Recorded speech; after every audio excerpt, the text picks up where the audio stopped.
Donald Trump will be the 47th president of the United States. Welcome to CNN's special live coverage. If you were just waking up with us, you've missed a lot. It's no longer CNN election night in America. It is CNN election day in America. And as we hit dawn across the country, Donald Trump has now crossed the 270 vote threshold in the Electoral College, and he did it thanks to Wisconsin. Looking at the map, the very red map now, it is clear the blue wall did not hold.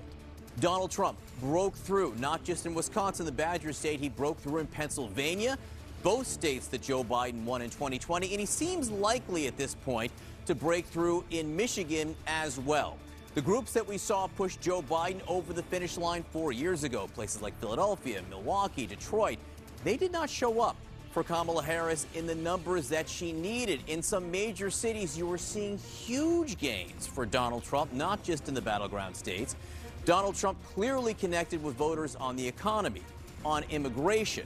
And as the sun rises, it appears possible he may enter the Oval Office with something that every president wants, a Congress entirely controlled by their own party. He has the Senate already, and at this time, Republicans are hopeful about keeping the House. All right, let's get right to Phil Mattingly at the Magic Wall. Phil, we've been looking at the battleground states all night, but really the story isn't just about the battlegrounds at this moment. It's this national movement that we've seen. It's of by just how much Donald Trump did better than he did in 2020 and in many cases in 2016. If you ask what I mean, look, this is the map where it stands currently. You see the blue wall states, they're currently red. You see the Sunbelt states in the Southeast, they're red. What about the Southwest? They're red as well. But dig a little bit deeper here to get a sense of how Donald Trump is doing across the country. Every county you see highlighted right here is a county that Donald Trump is doing better than he did in 2020 by 3 percentage points or more. And you realize it's not just in the Southeast. There are a bunch of them in North Carolina and in Georgia. It's not just in the blue wall. There are a handful of them throughout those 3 states. But across the country, from the Northeast, we've seen states that normally would not be even close to being late calls, like New Jersey or like Illinois, that kind of continue to push out throughout the night. Now, the Western vote's still coming in. We'll have to see how that settles, particularly in California. But across the country, in places we don't consider battlegrounds, Donald Trump overperforming. What do I mean by that? Well, where is he overperforming in terms of the actual states themselves? Overperforming in Texas, overperforming in Illinois, overperforming dramatically to the extent Florida even was remembered as a bellwether, gone at this point in time, but also in the Northeast as well. It's not just a 7 battleground story. It's not just overperformance in the blue wall. It's overperformance across the board. It's part of the reason right now Donald Trump hasn't just crossed the 270 electoral vote threshold. Right now, he's 5 million votes ahead in the popular vote. Now, California is still a lot more vote to be counted there. That number may very well shrink, but he could have a popular vote victory in this as well. And just one thing you want to point out as we talk about this not just being a battleground phenomenon, can you point out Chicago for a second here so we can see the difference in Chicago from now to 4 years ago? So why are we going into Illinois in 2024 this late in the game? We've usually called Illinois very quickly. Let's take a look at Chicago. And here's why we're doing this, because we've seen so many threads tied to exactly this in multiple big states, particularly blue states. You see the margin here in Chicago, 61.8 to 37%. You say that's a pretty big margin. There's still vote outstanding. About 12% of the vote is outstanding. The reason why we're paying attention is this. Look at that top line number for Kamala Harris. Look at what Joe Biden's top line number was in 2020. 20 points better. Now, more vote will come in. We'll see how it ends up, where it lands when that additional 12% comes in. But we've been talking about this throughout.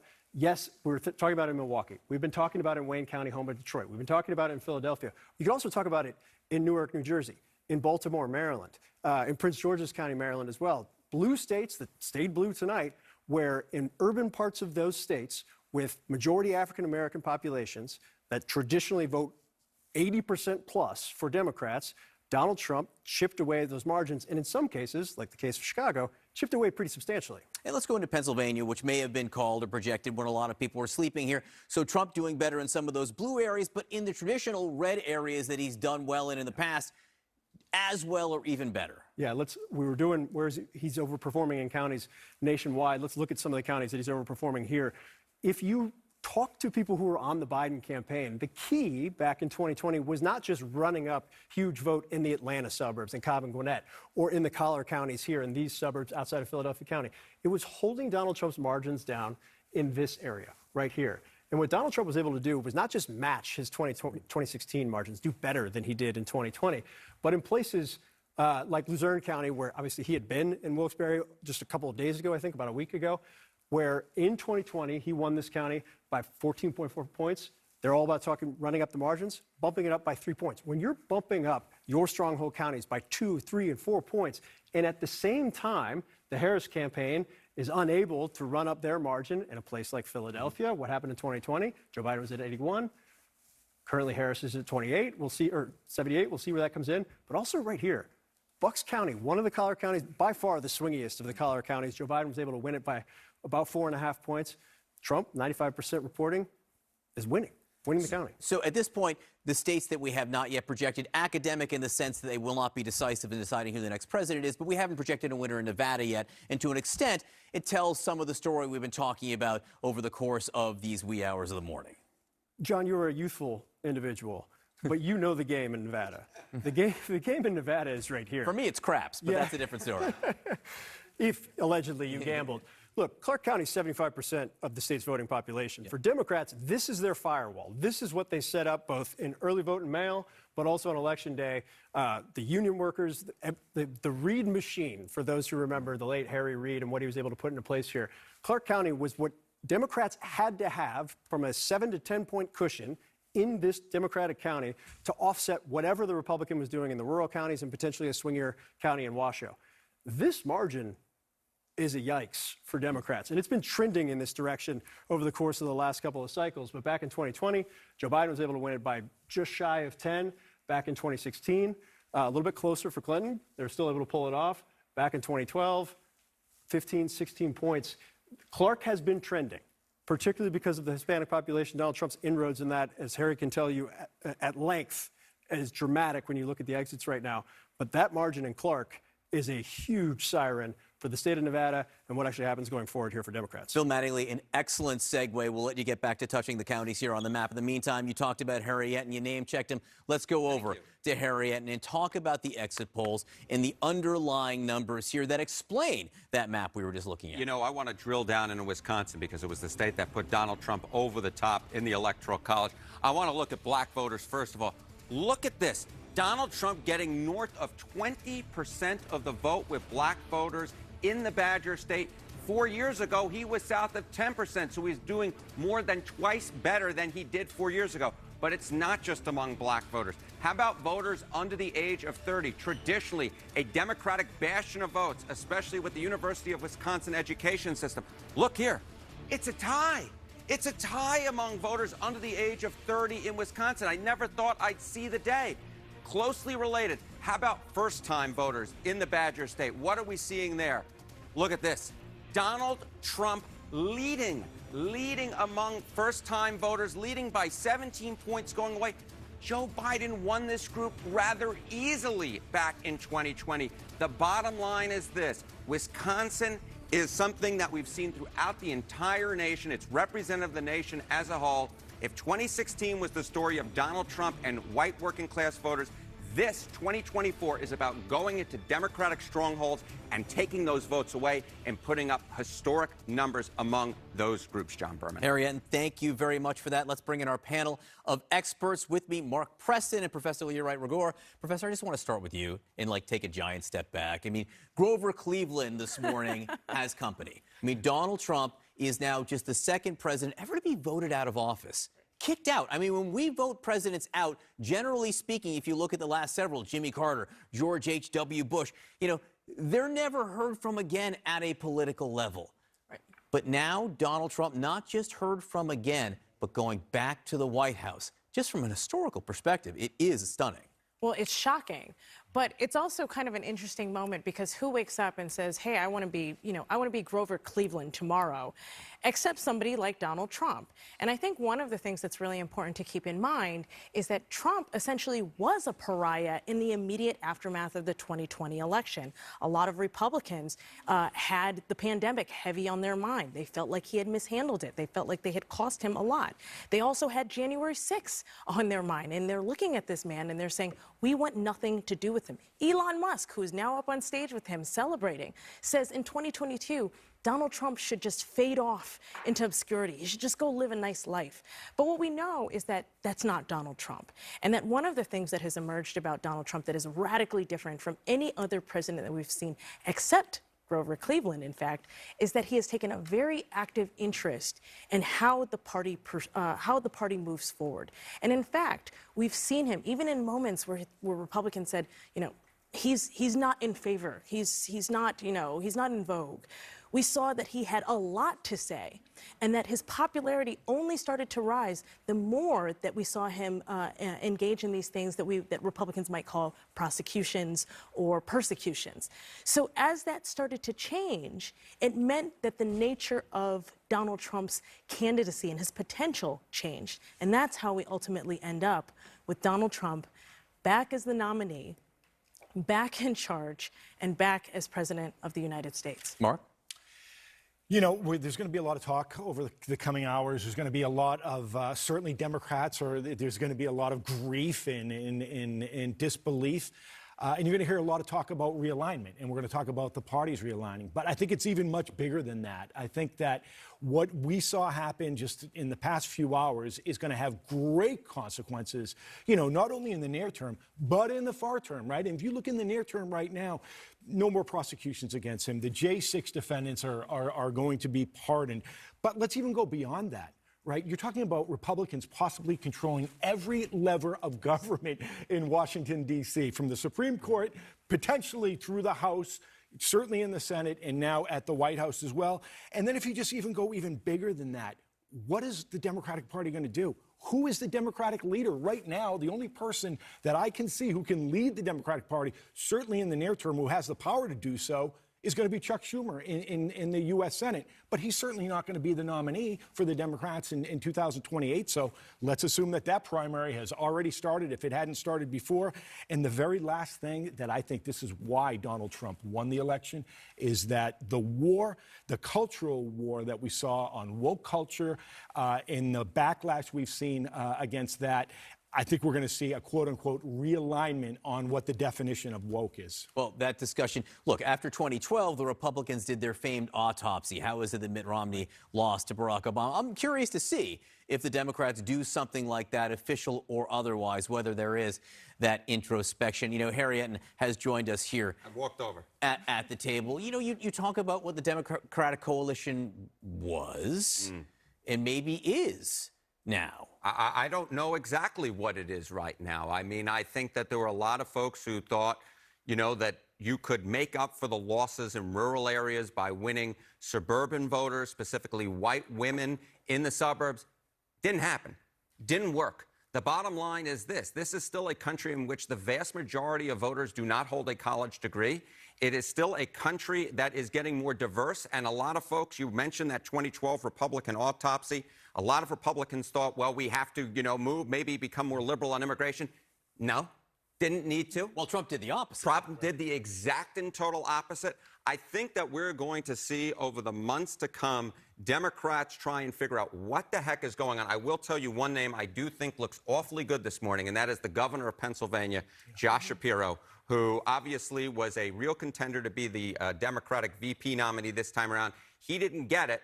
I think there's going to be a lot of talk swirling around him. I don't think him being on the ticket necessarily would have helped Kamala Harris out too much in Pennsylvania. But the bottom line is his stock is up this morning. I think that there's going to be a move to the center among Democrats based upon the results that I've seen. Professor, I am curious, as we are waking up this morning, or those of us who've been up all night, is this a Trump thing, a Harris thing, or a Biden thing? Or I guess option D, none of the above? I think it's option D, none of the above. I think this is the leftovers of the 2016 kind of mess, that there were all of these issues that the Democratic Party saw laid out very clearly in 2016 after Hillary Clinton's loss, and that rather than address those issues, they moved and they migrated. What happened is that the pandemic, right? The pandemic came upon us, and Joe Biden happened to be the person for the pandemic. And I think they mistook that moment for a referendum on what the Democrats had to offer, rather than being introspective. I'll tell you one other person who I think is going to be incredibly important, actually two other people. The first person is Bernie Sanders. One of the things that Bernie Sanders has been saying since at least 2014 has been about how the Democratic Party, if it wants to keep these coalitions, needs to talk about bread and butter issues. It needs to talk about politics. A lot of people attacked him for that, saying, well, are you saying that cultural politics don't matter? That's not what he was saying. He was saying we need to focus on these things. The other person is Stacey Abrams. We have not heard a lot from Stacey Abrams in this election cycle, but her organizations, particularly Fair Fight, the New Georgia Voter Project, and other organizations were instrumental in pulling together coalitions that ended up winning Joe Biden Georgia in 2020, but also Michigan, Pennsylvania, and Wisconsin. Not this time, though. Not this time. Not this time. We'll have a lot more chance to talk about that over the course of this morning, not to mention the weeks and months ahead. Look, the once and future now President of the United States, Donald Trump, has the keys to the White House again. We have brand new reaction in from Russia as the world is really about to change. More of CNN's special live coverage now of Election Day in America.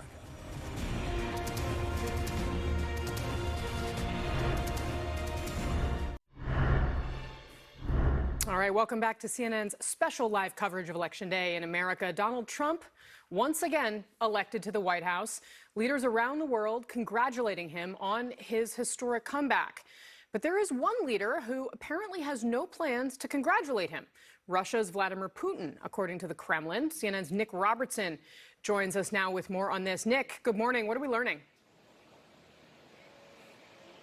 Yeah, this is coming from Dmitry Peskov, the President Vladimir Putin's spokesperson at the Kremlin, and he says this, when asked the question about why hasn't Vladimir Putin congratulated President-elect Donald Trump, and he said this: let's not forget that we're talking about an unfriendly country that is both directly and indirectly involved in a war against our state. So that is the Russian position on that. Now, Peskov was pressed by the journalists on his daily press briefing phone call. Well, isn't this going to put you in a bad and worse position with the United States? Because it's very clear, the implication in the question, that President Trump likes to get these congratulations early. We've heard from the British just earlier today. We've heard from many European leaders earlier today congratulating President-elect Donald Trump. And Peskov's answer was this, and he said, look, the relationship is really bad. How can it get any worse than it is already? And this is clearly a reference to something else that Peskov talked about in that phone call with journalists, saying that the United States is in a position to end the war in Ukraine, where Russia considers itself to be essentially in a war confronted by the United States, involving the United States. So the Kremlin's position on this, I think, gives us a hint about what Donald Trump has spoken about previously, about ending the war in Ukraine in the matter of a day. Russia's position on this is clearly going to be tough. And as Peskov went on to say in this phone conversation, that this issue over Ukraine is not going to be ended quickly. That is clearly going to be a tough road ahead for President-elect Donald Trump. Indeed, it is. And of course, we're seeing much different reaction from the Ukrainian President Volodymyr Zelensky at this hour. Nick Robertson for us in London. Nick, thank you very much for that report. So as Nick was just talking about, leaders around the world, America's allies and its enemies, bracing for a second Trump presidency and a dramatic shift in both the style and substance of American foreign policy. Our panel is back. Alex Thompson, in terms of the way that foreign policy is conducted, I mean, we saw, Joe Biden on the world stage, often in a way that seemed to underscore the ways in which the Western alliance, the NATO alliance, was perhaps fracturing or fading a little bit, right? That last appearance that he had with Western leaders, there was some footage where he appeared to wander off, but there were also a lot of other questions about the future for a lot of the other leaders that were meeting there. Huge questions about the way the West is going to continue to interact there. The contrast between how Biden campaigned around NATO, led with a NATO forward foreign policy, could not contrast more with how Donald Trump conducted the foreign policy in his latest term and with what we may expect in a second term. Yeah, foreign policy maybe didn't sway that many votes in this election, but it could actually be the clearest contrast between the two choices in terms of how they're actually going to govern. Kamala Harris had signaled that she was going to try to be tougher on immigration. She was going to be tougher on tariffs. But with regards to foreign policy, they're going to be completely different. Joe Biden and Kamala Harris were going to basically try to defend the post-World War II order, which really focused on NATO. It used to be communism versus democracy. Now it's authoritarianism versus democracy. Donald Trump has made clear he doesn't care about those ideologies, and I think it's buckle up. Kristen, what you said earlier was so interesting, that it might not have been the first priority for many voters, but when they were voting on foreign policy, they were voting for Trump. And I think if you are trying to find a single reason why Donald Trump has overperformed with younger voters relative to past elections, for Republicans, I think the divide I see in polls around foreign policy and the role of America in the world is no longer a left-right divide. It is a younger-older divide. If you are under the age of 40, you don't remember a time when America projecting its power in the world led to anything good. And so Donald Trump and J.D. Vance, when they get up and they talk about, warmongers, and they sound like they're Code Pink people from 2004, we've had a complete inversion of the way we talk about America in the world, the use of the military, et cetera. It's totally a generational divide, and the parties have completely flipped. Well, just one small thing to add to that. I was really struck at the Madison Square Garden rally. You had the Republican crowd cheering for people criticizing the Patriot Act and criticizing the Iraq War, which the RNC had been held at Madison Square Garden just 20 years before. I think it's a sobering reminder to see within an hour of this network calling the race, we read a quote from Vladimir Putin where his team essentially slid a stack of chips into the pot and said, all right, Donald Trump, what are you going to do? Are you going to double down on us being an enemy state, or are you going to follow through with what you said on the campaign trail of trying to solve this in a week and getting both sides to get what they want and whatnot? It's interesting to see, but this is a big boys game. But it's also interesting. It will be interesting to see how Netanyahu reacts. You're reading my mind. That's exactly where I was going. Sent a congratulatory statement to Donald. Well, I mean, in addition to that, I think the hostages coming home is probably very much farther down on his list, because now he knows he's got carte blanche to do whatever he wants. He was hoping for a Trump win because I think he knew that Trump was going to let him do, hey, he's also going to stay out of jail now, right? He was going to let him do as he pleases in the Middle East. And that, despite Trump saying he will get us out of wars, that is an area where we could find ourselves very much more entangled, given that is becoming a broader conflict in the region. We saw some of the things earlier today, like Russia calling, or bomb threats, I don't want to say the state of Russia, but bomb threats coming in Georgia that the Secretary of State said emanated from Russia. So you saw that play a role. But the war in Gaza played a more looming role, I think, particularly in a state like Michigan. You saw in Dearborn, for example, certain precincts. There are precincts in Dearborn, Michigan, that Kamala Harris finished third.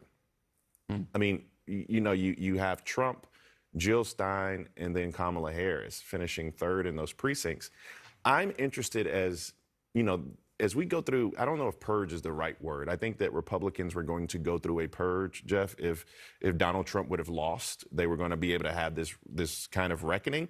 I think Democrats are going to have this reckoning, and I'm interested to see how a part of our coalition, Arab American voters, those individuals who were pro-Palestinian, are going to analyze this race and what Donald Trump, Benjamin Netanyahu, and the impact that's going to have in the war on Gaza. Because I just go back to Jared Kushner saying that Gaza would be good beachfront property, right? And I'm interested to see how individuals who either set out or chose Jill Stein to punish the Democratic Party are going to reconcile that with what happens with Bibi Netanyahu. I, for one, believe we're going to have more chaos. If you're going to, I pray that he puts somebody like a Marco Rubio, and I don't know if I've ever verbally said that I'm praying for Marco Rubio out loud, but I'm praying that he puts somebody like Marco Rubio who at least has some sense of decency and common sense, although I don't agree with his policies per se as Secretary of State, so we at least have a level of stability. My concern with Donald Trump is the lack of stability in our global standing. I mean, Rubio's Casey, the never big going to be question confirmed now. The big They're going to just play that over and over and over. The big question for me in terms of foreign policy is China. For a couple of different reasons. I'm looking at their technological advancements with hypersonic missiles. We're actually a bit behind with that technology in the United States. It's a very superior form of rocket use. We need to catch up there. I'm worried about that. I'm worried about the expansion in the South Chinese Sea. The Chinese government, they've been really strategic in going to developing nations, giving out these zero interest rate loans, essentially trying to buy in favor. The United States was once the country that would help these nations develop. I'm worried about that competition there as well. So for me, what is the strategy from the Trump administration outside of tariffs to equal the playing field with China? And I believe they are making some important advancements that we really need to pay attention to. So one thing just in here in terms of our conversation, we're hearing from NATO's Secretary General, who said that Donald Trump's leadership will, quote, again be key to keeping our alliance strong. It was a congratulatory tweet that was sent before we actually called things. And they say, quote, I look forward to working with him again to advance peace through strength through NATO. Jeff Duncan, how do you think Donald Trump is going to approach NATO here? Well, he's playing 3D chess. I mean, he's in a situation now where two leaders that he got close with, North Korea and Vladimir Putin, now have troops on the front lines in Ukraine. He's got a Western Europe that's nervous. Chaos is a good idea until it's not, right? Like chaos creates churn. You mistake activity for progress. But we have to have a sober mind show up and really cast a vision out. History shows that building consensus is really the winning strategy globally. And it doesn't feel that way, right? Somebody wants to read 10-second or watch 10-second sound bites or read a tweet. It feels good to see, chaos, but it doesn't play out well. All right. So just in, we've got new reporting from inside the Harris campaign coming in, what they're saying after their loss. We'll tell you that up next.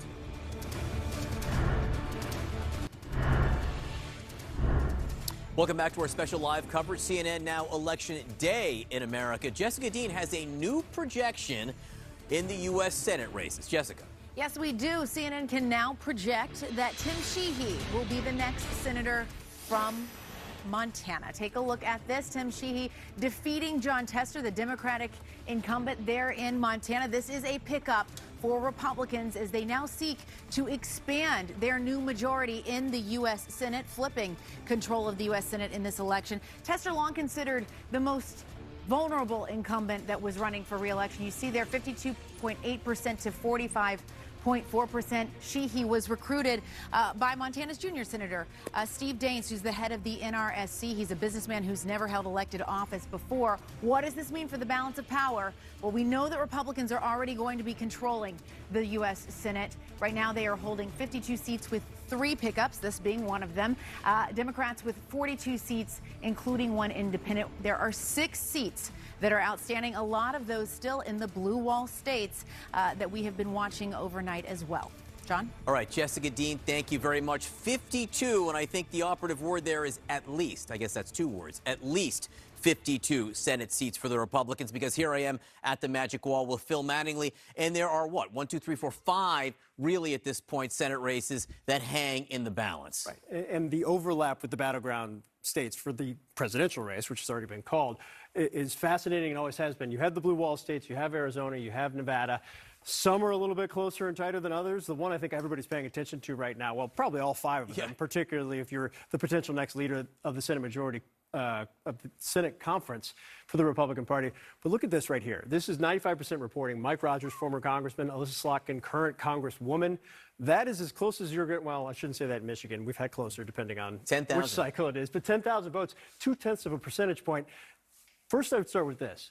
Look at what Donald Trump's doing here, outrunning the Senate counterparts. How many cycles, John, did we watch the candidates on the Senate or House level do whatever they could to stay away from Donald Trump and then ran out in front of him? That's not happening anymore. And you've seen that in the Senate strategy, in the campaign, in the closing weeks. But let's take a look at those critical counties we've been going through for Kamala Harris and Donald Trump, and where does Alyssa Slotkin? So there's still 14% outstanding in Wayne, right? If you're down by 10,000 votes and you're a Democrat and there's still that much vote outstanding, you're saying, all right, there's a pathway here through one of our critical counties. 63-32, what's the presidential at right now? Narrowly outrunning. I think this was what I was most fascinated to look into. What about Oakland County? In the presidential, you see where that currently stands. Harris underperforming the 2020 results here. Where's Slotkin? Right there. Yeah, right there. I mean, I'm surprised by that, to be completely candid with you, going into this cycle. I didn't think that would be a problem, as big a problem for Alyssa Slotkin. Right now, I think the biggest question is, where's the outstanding vote? We know there's vote in Wayne. Where else? Let's go over here into Kalamazoo. How much is outstanding? There's still 21% here. What's interesting, in a presidential back in 2020, this was a county that Joe Biden won by 18 points, almost 19 points. Where's Kamala Harris right now? At 11. So again, the underperformance, and then you flip that over to the Senate, so Slotkin's doing better than Harris was doing. Is it enough, given the scale of Trump's lead right now in this critical blue wall state? I think that's one of the big questions as the Democrats try to figure out, is this a 55-45 type deal, or is this a 52-48? And this matters. Absolutely, the margins will matter in the Senate for them. So they're watching these these Senate races that have yet to be called, these close races, very closely. We'll continue to watch throughout the morning. Phil, thank you very much. Let's go back to Casey and her team. All right, John Berman, thank you. CNN's Eva McKend has been embedded with the Harris campaign, and she's got some new reporting now about how they're feeling this morning as we, of course, wait to hear from the vice president. Eva, what can you tell us? Well, Casey, a Harris ally telling me to give the campaign space and time to assess their strengths and weaknesses. And, you know, when you were speaking to them, they went into election night feeling confident they had multiple pathways to 270, that they didn't necessarily have to just rely on the blue wall. So this is a stunning defeat for the campaign. The vice president, confident, running on offering the country a new generation of leadership, restoring reproductive rights, warning against the threat, in her view, a second Trump presidency would bring. And ultimately, that argument did not win the day. So this is a team that I've been with them for several months, have worked very, very hard to make their case, to broaden their coalition beyond the Democratic base. That perhaps is a part of the strategy that is going to get the most scrutiny. The degree to which they embrace Republicans, that of course is being criticized in some Democratic corners this morning. But all of this is what they have to process in the hours ahead as we await the vice president to address the nation and concede defeat to former President Donald Trump. Casey? Indeed, we wait this morning. All right, Eva McKend for us. Eva, thank you very much. So concerns about the economy powered Donald Trump to the White House again. So how are the markets reacting to his historic victory? CNN's special live coverage continues in just minutes.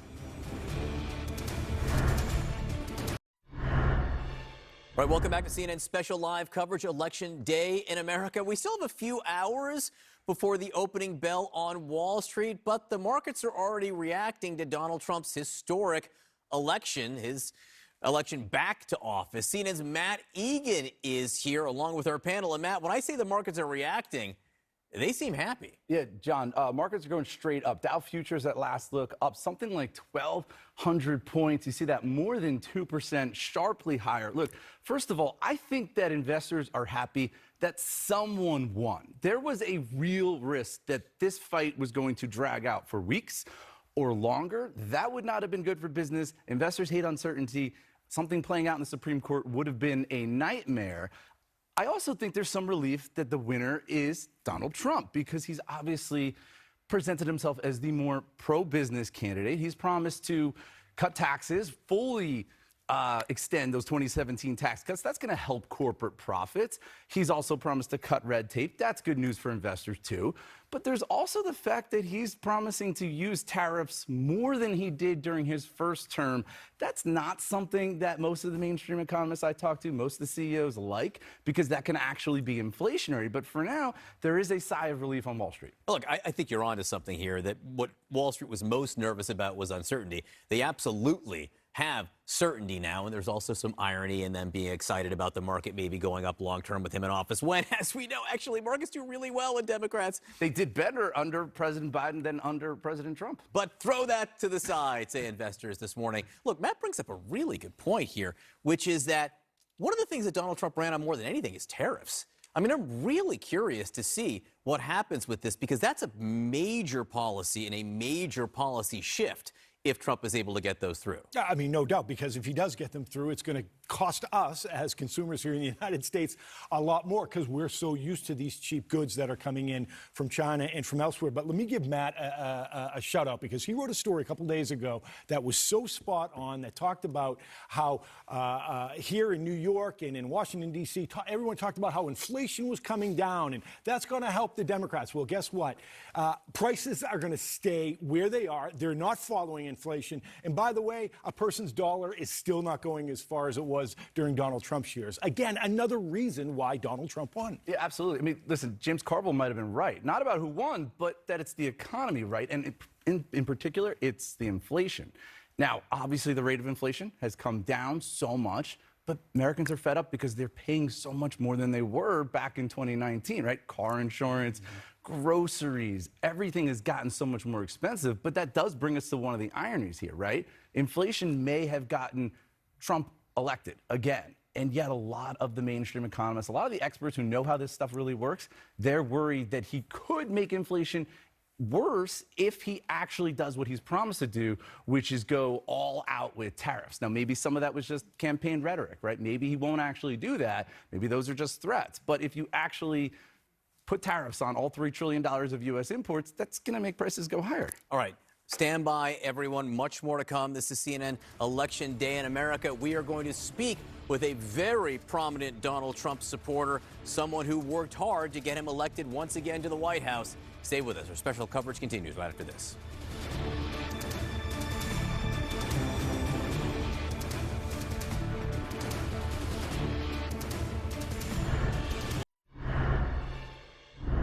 Donald Trump waking up this morning, president-elect.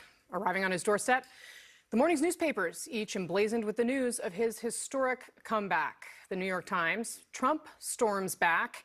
Stunning return to power after dark and defiant campaign. The Washington Post with a two-word headline, Trump triumphs. And the New York Post, well, they're doing what they do. Done deal. Donald Trump wins the 2024 presidential election, defying the odds again. Our panel is here where we have been reflecting on this moment in American history, which is really one that I think a lot of Americans clearly were waiting for this day with a lot of anxiety, with a lot of hope. And Alex Thompson, clearly a reckoning for the Harris campaign and also for Americans who wanted to see her get elected in what remains a very divided country, now facing 4 more years of Donald Trump. Yeah, the next 2 or 3 weeks are going to be sort of a circular firing squad within the Democratic Party.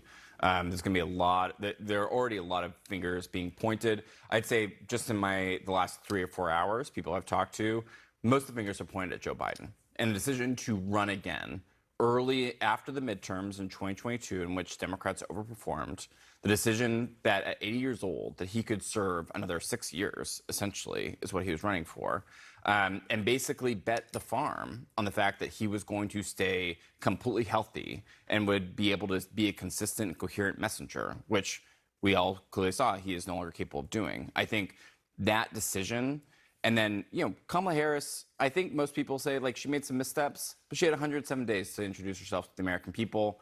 She raised $1 billion, sure, and she had her chance.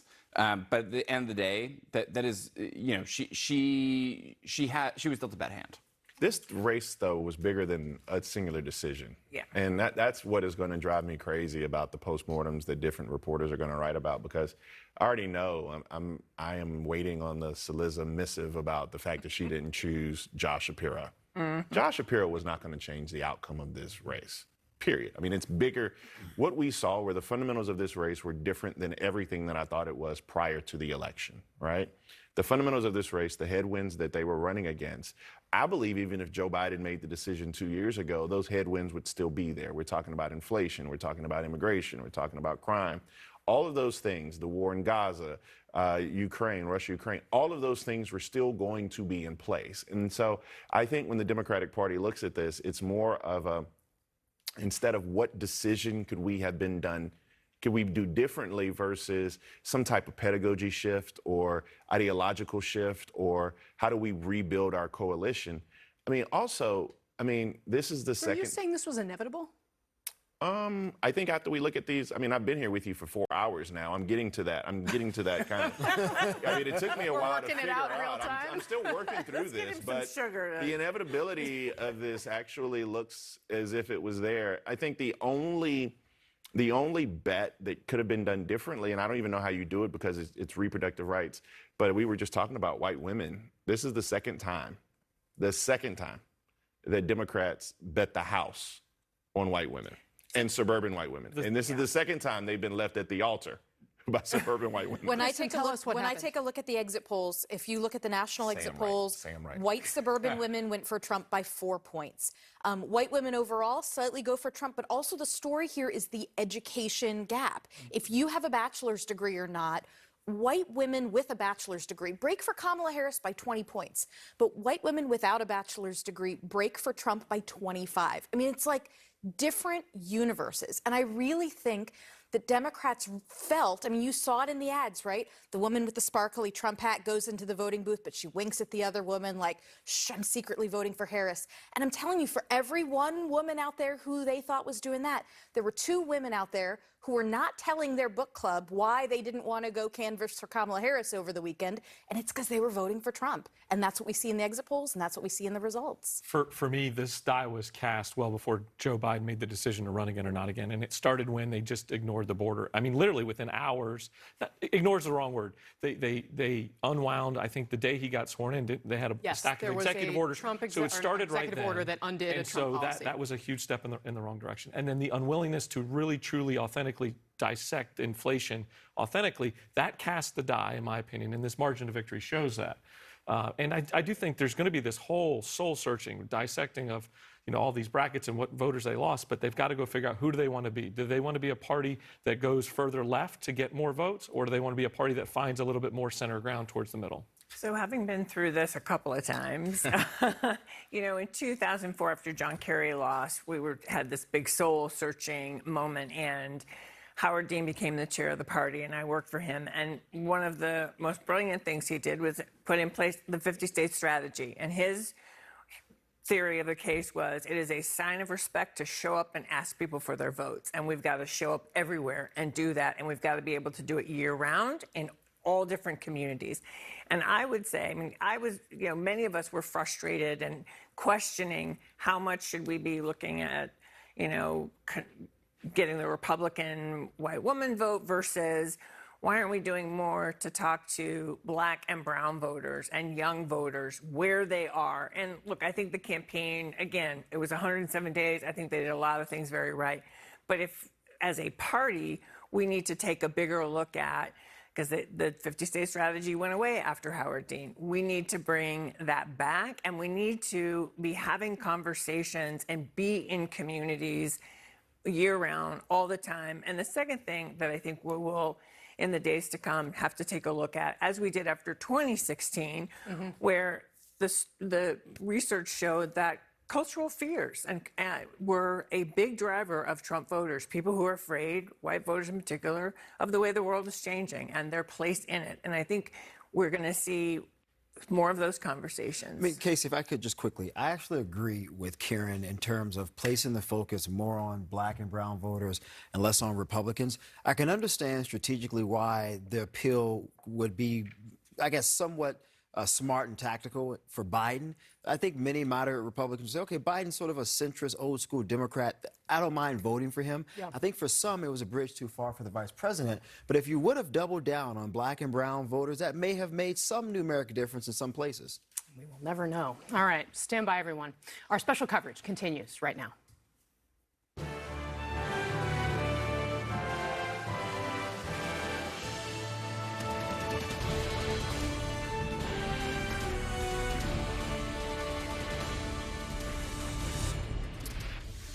Donald Trump triumphs. The former president convinces America that he deserves a second chance to run the country. Welcome to our special live coverage. It is CNN Election Day in America, and it is a red sun shining across the United States. The math has spoken. You, the American voter, have spoken, and the story is etched in the numbers, not just in the battleground states, but honestly, everywhere. Donald Trump is quite simply running up the scoreboard. He overperformed what he did in 2020. In some places, overperformed what he did in 2016. He is on track, if the trajectory is not changed, to win the popular vote. The blue wall Democrats were betting could put Kamala Harris into the White House.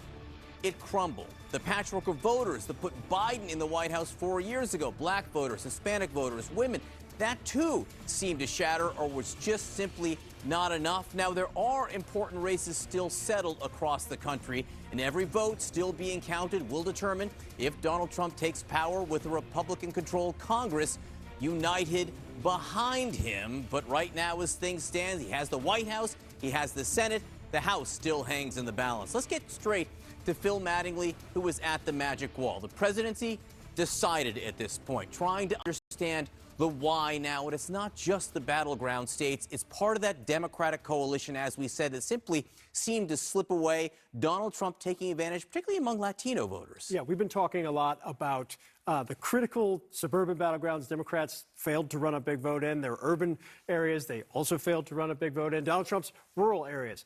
Let's talk about the demographics, though. We start in Pennsylvania. It's one of those battleground states.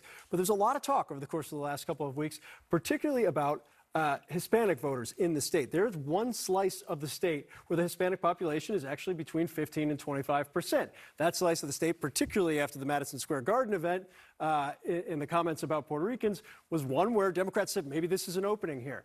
This is about 23% of the population in Berks County is Hispanic. Donald Trump won this by more than 12 points. In other words, he did 4 points better than he did back in 2020. Now, this is Lehigh County. This is the home of Allentown. This is the place that Joe Biden was able to run up the margin a little bit on. As you can see, 7.5 points. Harris underperforming there. So for Democrats at a micro level, talking about just one of the battleground states, they're saying maybe we had an opportunity there. Turns out, not at all. Didn't make any inroads. In fact, lost ground. I want to go to Florida. We don't talk about it as much anymore, and understandably so. And when it comes to the Hispanic vote, you don't talk about it as much anymore because it has moved so dramatically and I think so separately from what we've seen with the Hispanic vote out west, primarily because of the Cuban-American vote in Miami, southern Florida as well. This was the biggest siren for me early on in the night. Osceola County, if you want to know, this county demographically is 56% Latino, a significant portion, and a lot of new an influx of population over the course of the last year or so, Puerto Rican. So was there going to be some type of dramatic change? This isn't the Cuban-American vote. This isn't South Florida. Osceola, why am I pointing to this? In 2020, Joe Biden won Osceola by 14 points. You think that's dramatic? In 2016, Hillary Clinton won Osceola County by 25 points. In 2024, Donald Trump flipped this county and won it rather comfortably. And so you're saying, all right, it's Florida. Florida was a bloodbath, to be honest, for Democrats. Maybe that's a little bit different.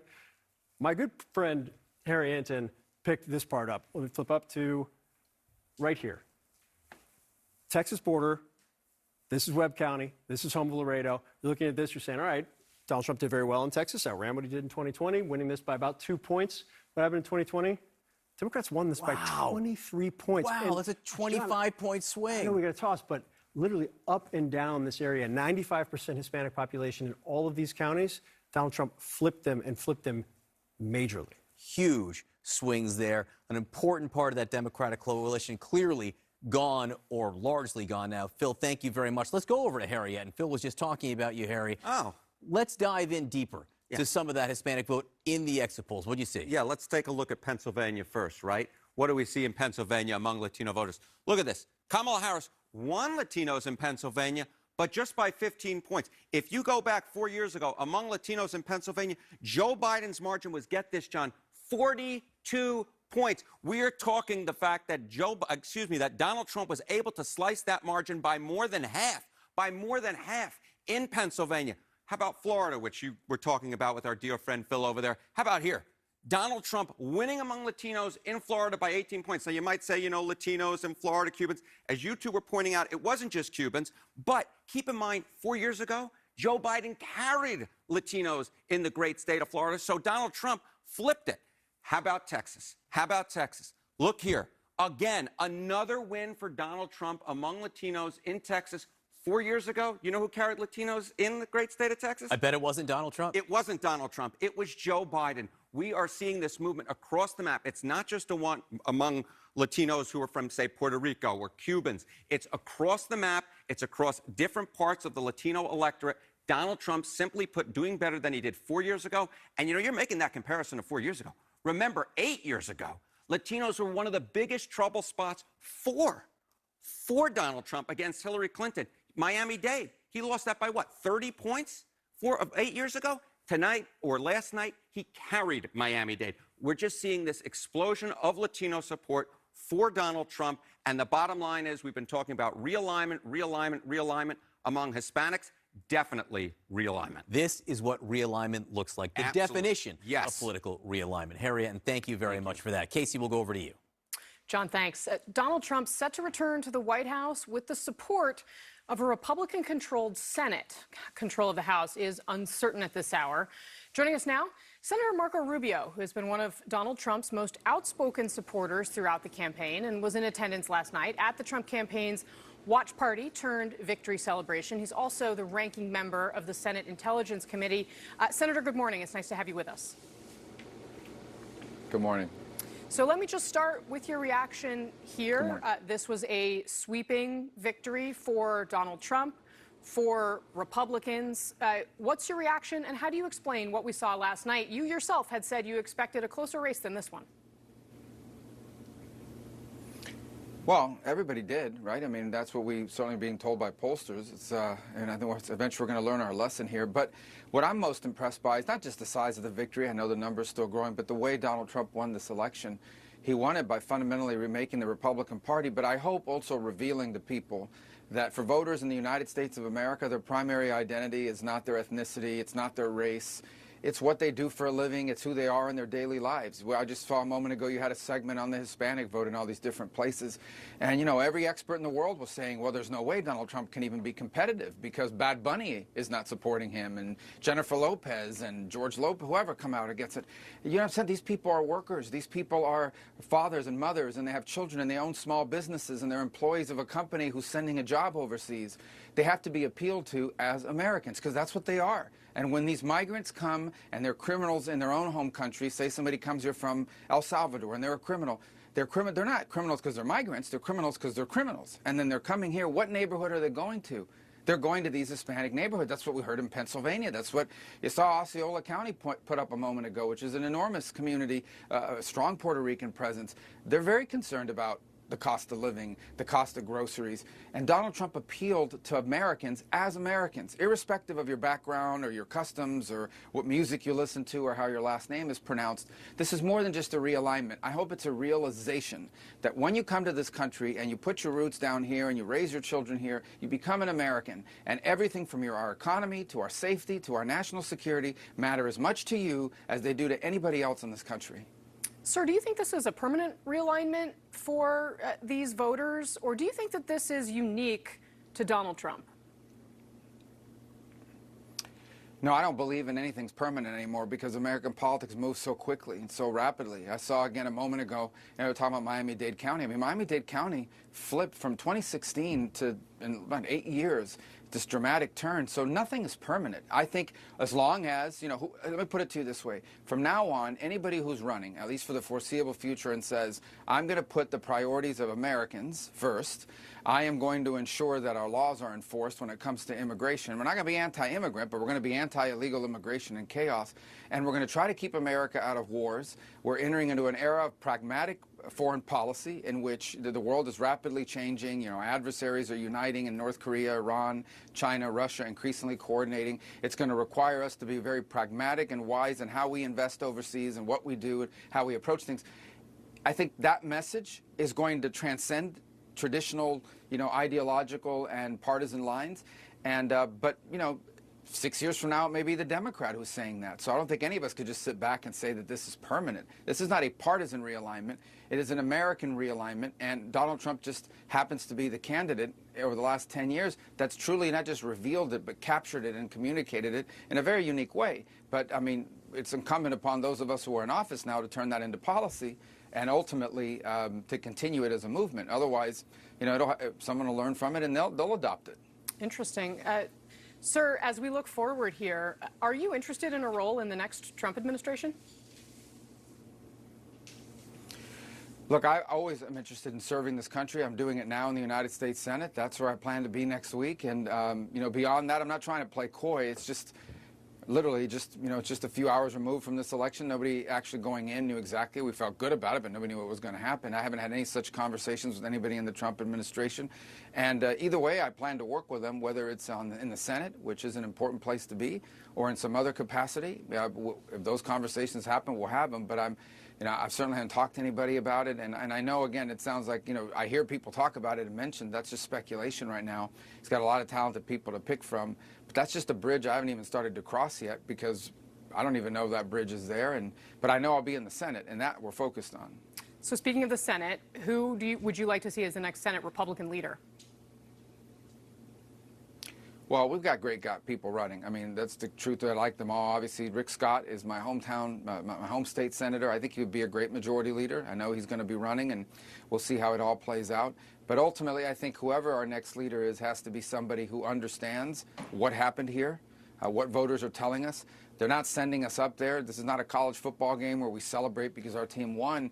They're not sending us up there to celebrate. They're sending us up there to work and to try to turn, you know, the message of this campaign into public policy for the benefit of all Americans. And that means, you know, begin to secure our border, begin to rebuild our economy in a way where working people, hardworking everyday people can afford life, get ahead, do basic things that we used to take for granted, right? If you work hard, you should have a job that pays you enough to own a home and start a family and retire with dignity. We want to get back to an economy that makes that possible, and a world that's increasingly dangerous. You know, we wake up every single day to bad news after bad news.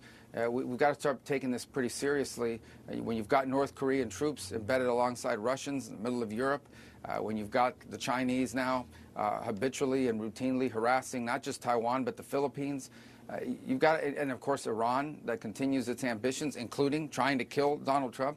I think we've got a very dangerous world that's going to require immediate attention. So you mentioned obviously that there's going to be a new team in place coming in for the Trump administration. If you are part of the Senate, you'll have a say, of course, in confirming Donald Trump's nominees. He's obviously campaigned with Elon Musk extensively, and Robert F. Kennedy Jr. has recently expressed interest in a cabinet-level post. Do you think the Senate would confirm him to a cabinet-level post? Well, I think the Senate's going to give great deference to a president that just won a stunning, what I think is an electoral college landslide when all is said and done, and a mandate. And he's being given a mandate to govern. And I think presidents who are given a mandate to govern deserve from the Senate the opportunity to surround themselves with people that are going to help them execute their policies. We have to understand the job of anybody that President-elect Trump puts in place. The job of those people is not to be a check on Donald Trump or to control him. It is to help carry out what the American people have sent them there to do, and sent them there to do in a pretty overwhelming fashion by modern standards.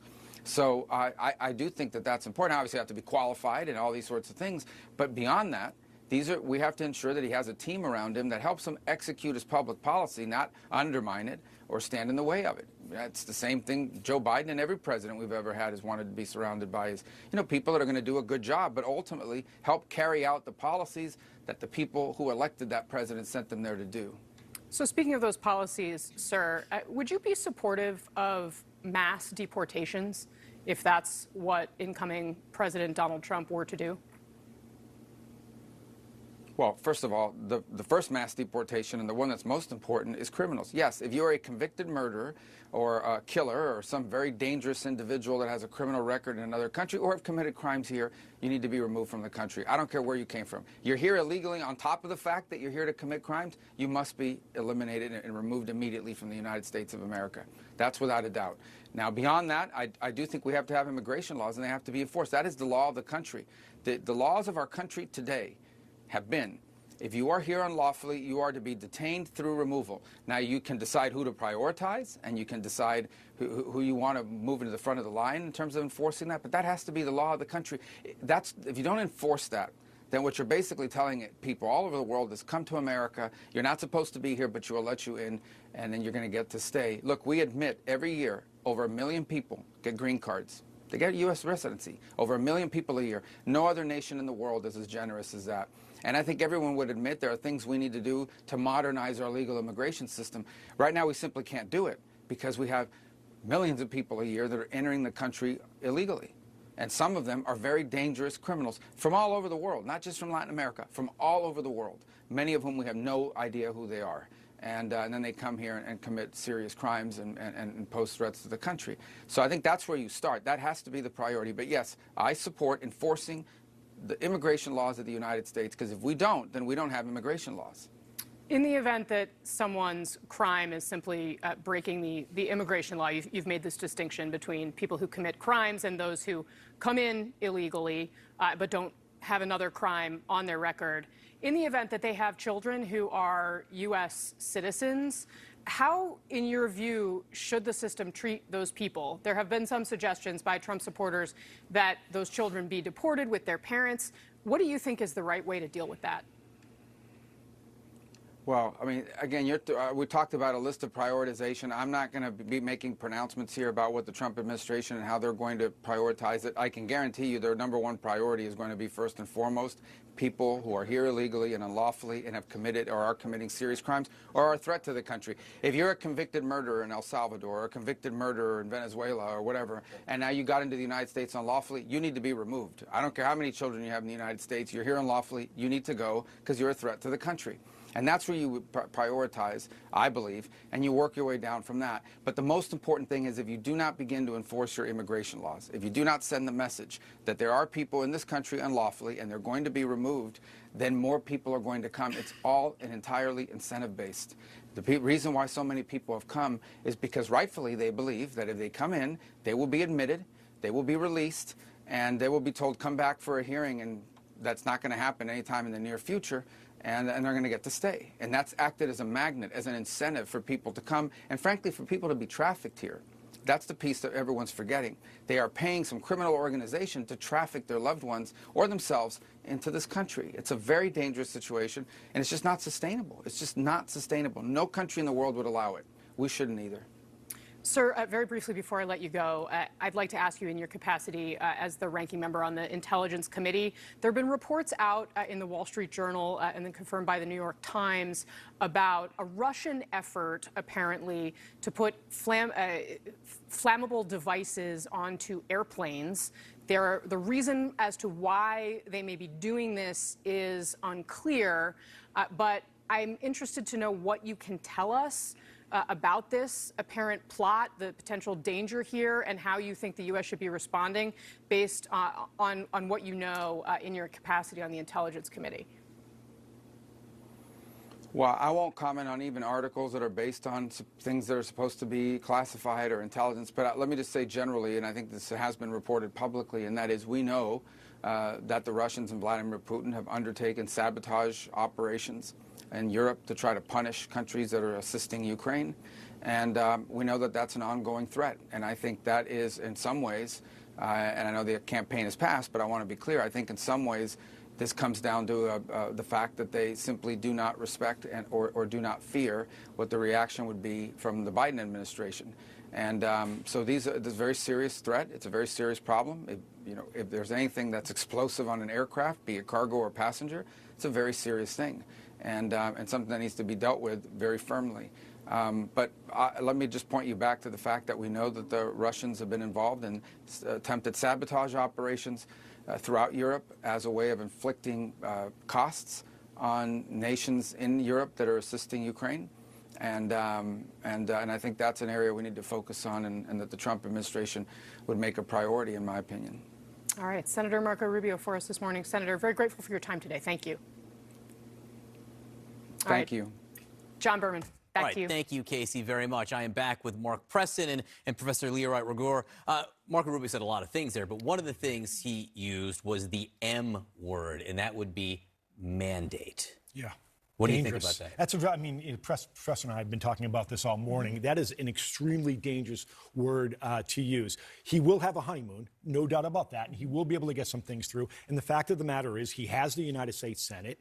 He may have the U.S. House of Representatives. So not only will he have a honeymoon from the American people, but he'll have at least the levers of government to try to get some things done. However, when you use the word mandate, that means that everything you want to get done is going to get through, and that the way the founders set up our government, there's just no way, unless he was able to get more than 60 votes in the Senate. He's not even close to 60 right now, even though they did well in the Senate. Look, certainly not everything he wants to get through, but insofar as he has been given support by the American people to do something, Professor, what would you say it is?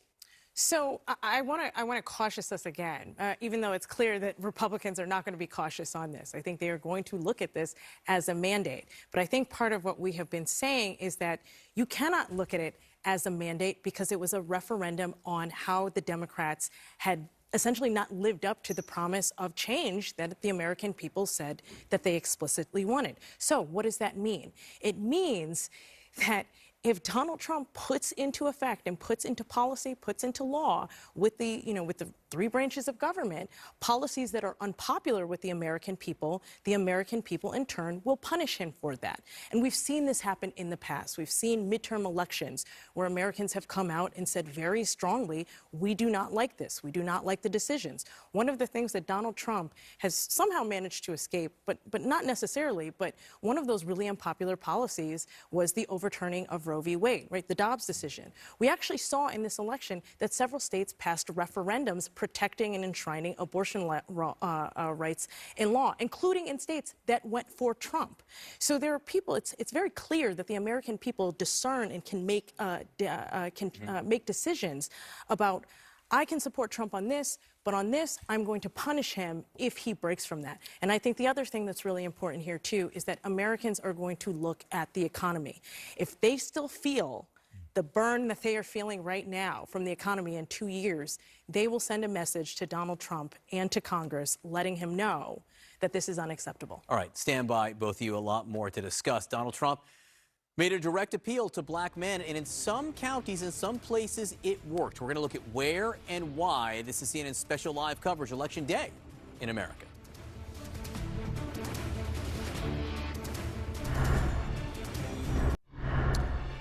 All right, welcome back to our special live coverage. It is CNN Election Day in America, sort of like Election Day after in America. Donald Trump has been elected president again. Phil Mattingly is with us at the Magic Wall talking about what he did to get there and with whom, Phil. Yeah, I think throughout the course of the last several hours, which may also be days, it gets a little lost at this point in time. We've been trying to kind of go through the specific slices that Donald Trump was able to not just match his margins, but do a lot better than. Why he had this pathway to win more significantly than he ever has before and have a pathway back. We've talked constantly about the blue wall. We have not talked a lot about the Sun Belt here. And I think there's a couple things in the Sun Belt. I want to start here in North Carolina that early in the night were warning signs when I was talking to Democrats down there about what may be coming.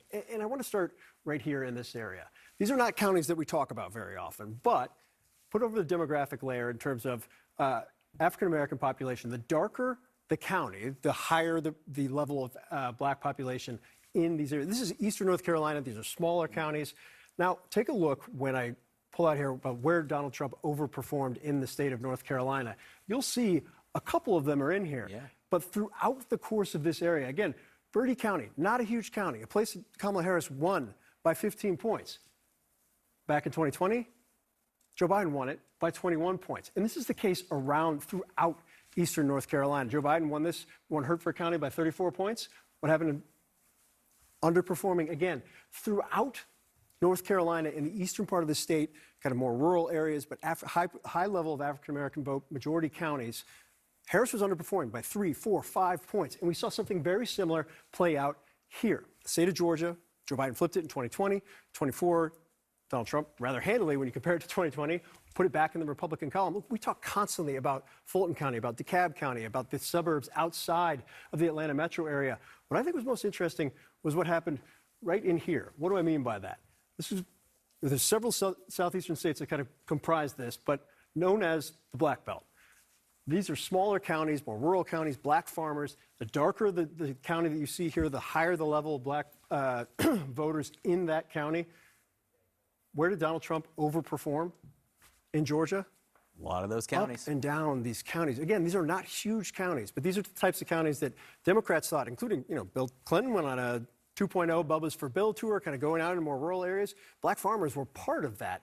And I think in this area in particular, they didn't just need to match margins from 2020, they needed to run them up significantly, or in some of the more red counties, hold Donald Trump's margins down, where there were majority black voters in counties in more rural areas, not just the urban areas of Milwaukee, of Philadelphia, of Detroit, but in more rural areas as well. It is very clear that there was an underperformance in those two Sunbelt states. It's really interesting. In both blue counties and red counties. In some red counties, he did better than he needed to, and in some blue counties, he did well as well. All right, Phil Mattingly, thank you very much. Let's go over to Harry Enton now at the Magic Wall. Dig a little deeper here in the exit polls about what Phil was just talking about. Yeah, we can dig into North Carolina, and we can dig into black voters particularly. It's not just on the county level, right? There's some black voters who might live in some of the urban areas there. I want you to take a look in North Carolina among black voters. Look, Kamala Harris easily won among black voters in North Carolina, but I want you to take a note of that Trump 12%. Do you know 4 years ago what percentage Donald Trump got in North Carolina among black voters? It was just 7%.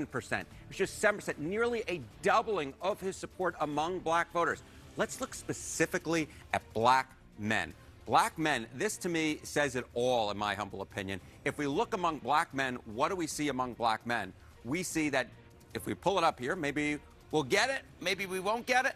There we go, black men, there we go. Look at this, Donald Trump getting 21% among black men. 4 years ago, he was south of 10%. He was in the single digits. Black women basically stayed the same from 4 years ago, but black men moved in big numbers to Donald Trump in North Carolina, something that, of course, the Donald Trump campaign believed that they could do throughout the country. Definitely seen in North Carolina. And then finally, black independents.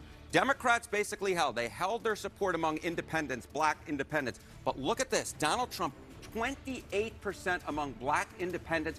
4 years ago, Donald Trump got just 15%. Again, this doubling. This is what we're seeing. Democrats were still winning among black voters, still winning among black men, still winning among black independents. But Donald Trump was able to shrink the margin, just like he did with Latino voters nationwide. Donald Trump going into communities of color and winning large chunks of support that, simply put, John Berman, we really never see. Inroads into some of these communities where Republicans have not had success before. Harry, Exactly thank right. you very much. Let's go over to Casey and her panel. All right, our panel is back with us. We've got some new faces. Ron Brownstein, Scott Jennings, Kate Bedingfield have all gotten back up after a very long night. Do I have a sec? Sure, Michael to go take care Singleton, of some business? let me start with you, just because what Harry was focusing on there is something, I mean, you and I were talking about it at both conventions. I mean, this is something you've been focused on for quite some time, the inroads here with black men. How do you explain it? How do you understand it? And what does it mean going forward? I mean, look, there are a lot of people, Casey, that have been working on making inroads with black voters for a long time. When I started in Republican politics as a freshman student, I re-engaged a college Republican chapter at an HBCU, and folks thought I was out of my mind.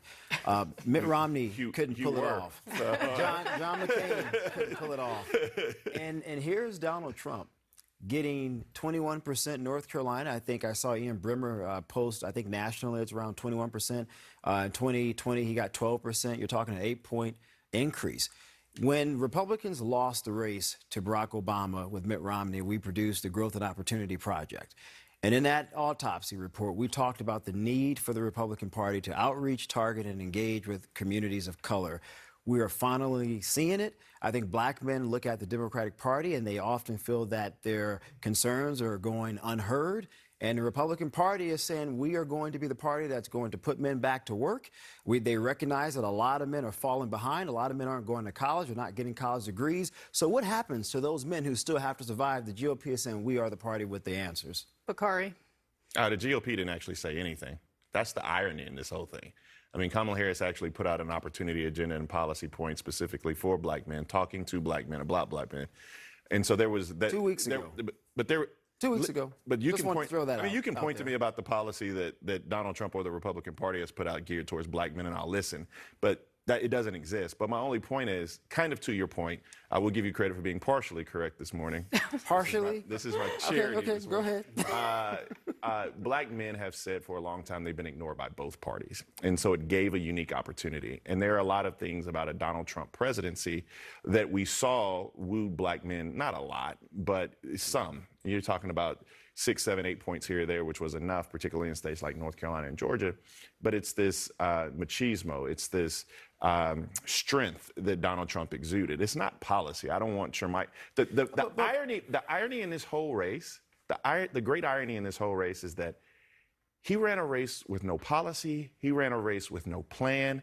She articulated plans and policy. What does that say about the quality of your campaign then? You won. If he has no plan and no policy and because no, it wasn't no, because what, it was. What does that say about what the Democratic Party just foisted upon all your? Well, no. What it says. Thank you for joining us this morning. What it says is that the fundamentals of this race. Trump is so terrible. What does it? I'm just asking. Well, how was your campaign? You weren't deeply involved in it. You tell me. I'm gonna finish my sentence. Okay. All right. So what I was getting at is that the fundamentals of this race that we saw inflation, we saw crime, we saw this being a referendum on Joe Biden. The question was who was going to be the incumbent in this race. And for a long period of time, the Harris campaign thought they could make Donald Trump the incumbent. They couldn't. They failed. This was a fundamental rebuke of the last 4 years in those issues.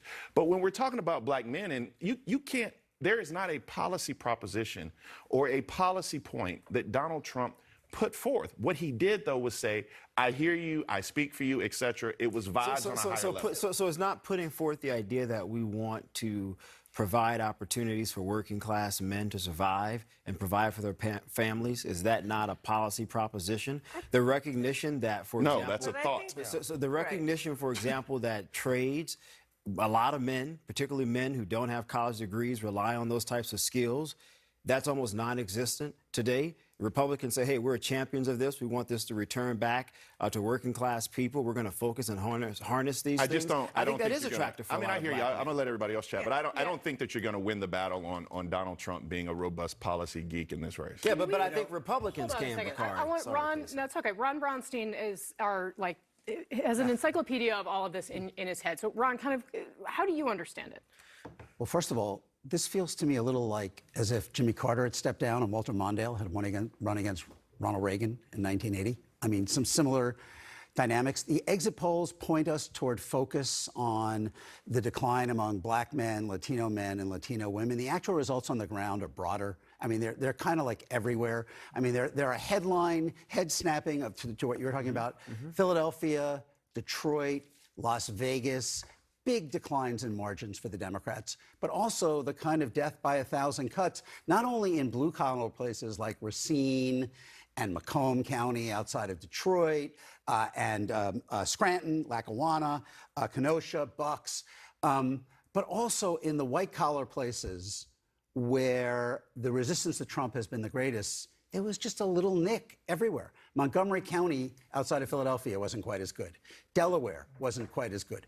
Oakland County wasn't quite as good. Yes, Dane County was 75%.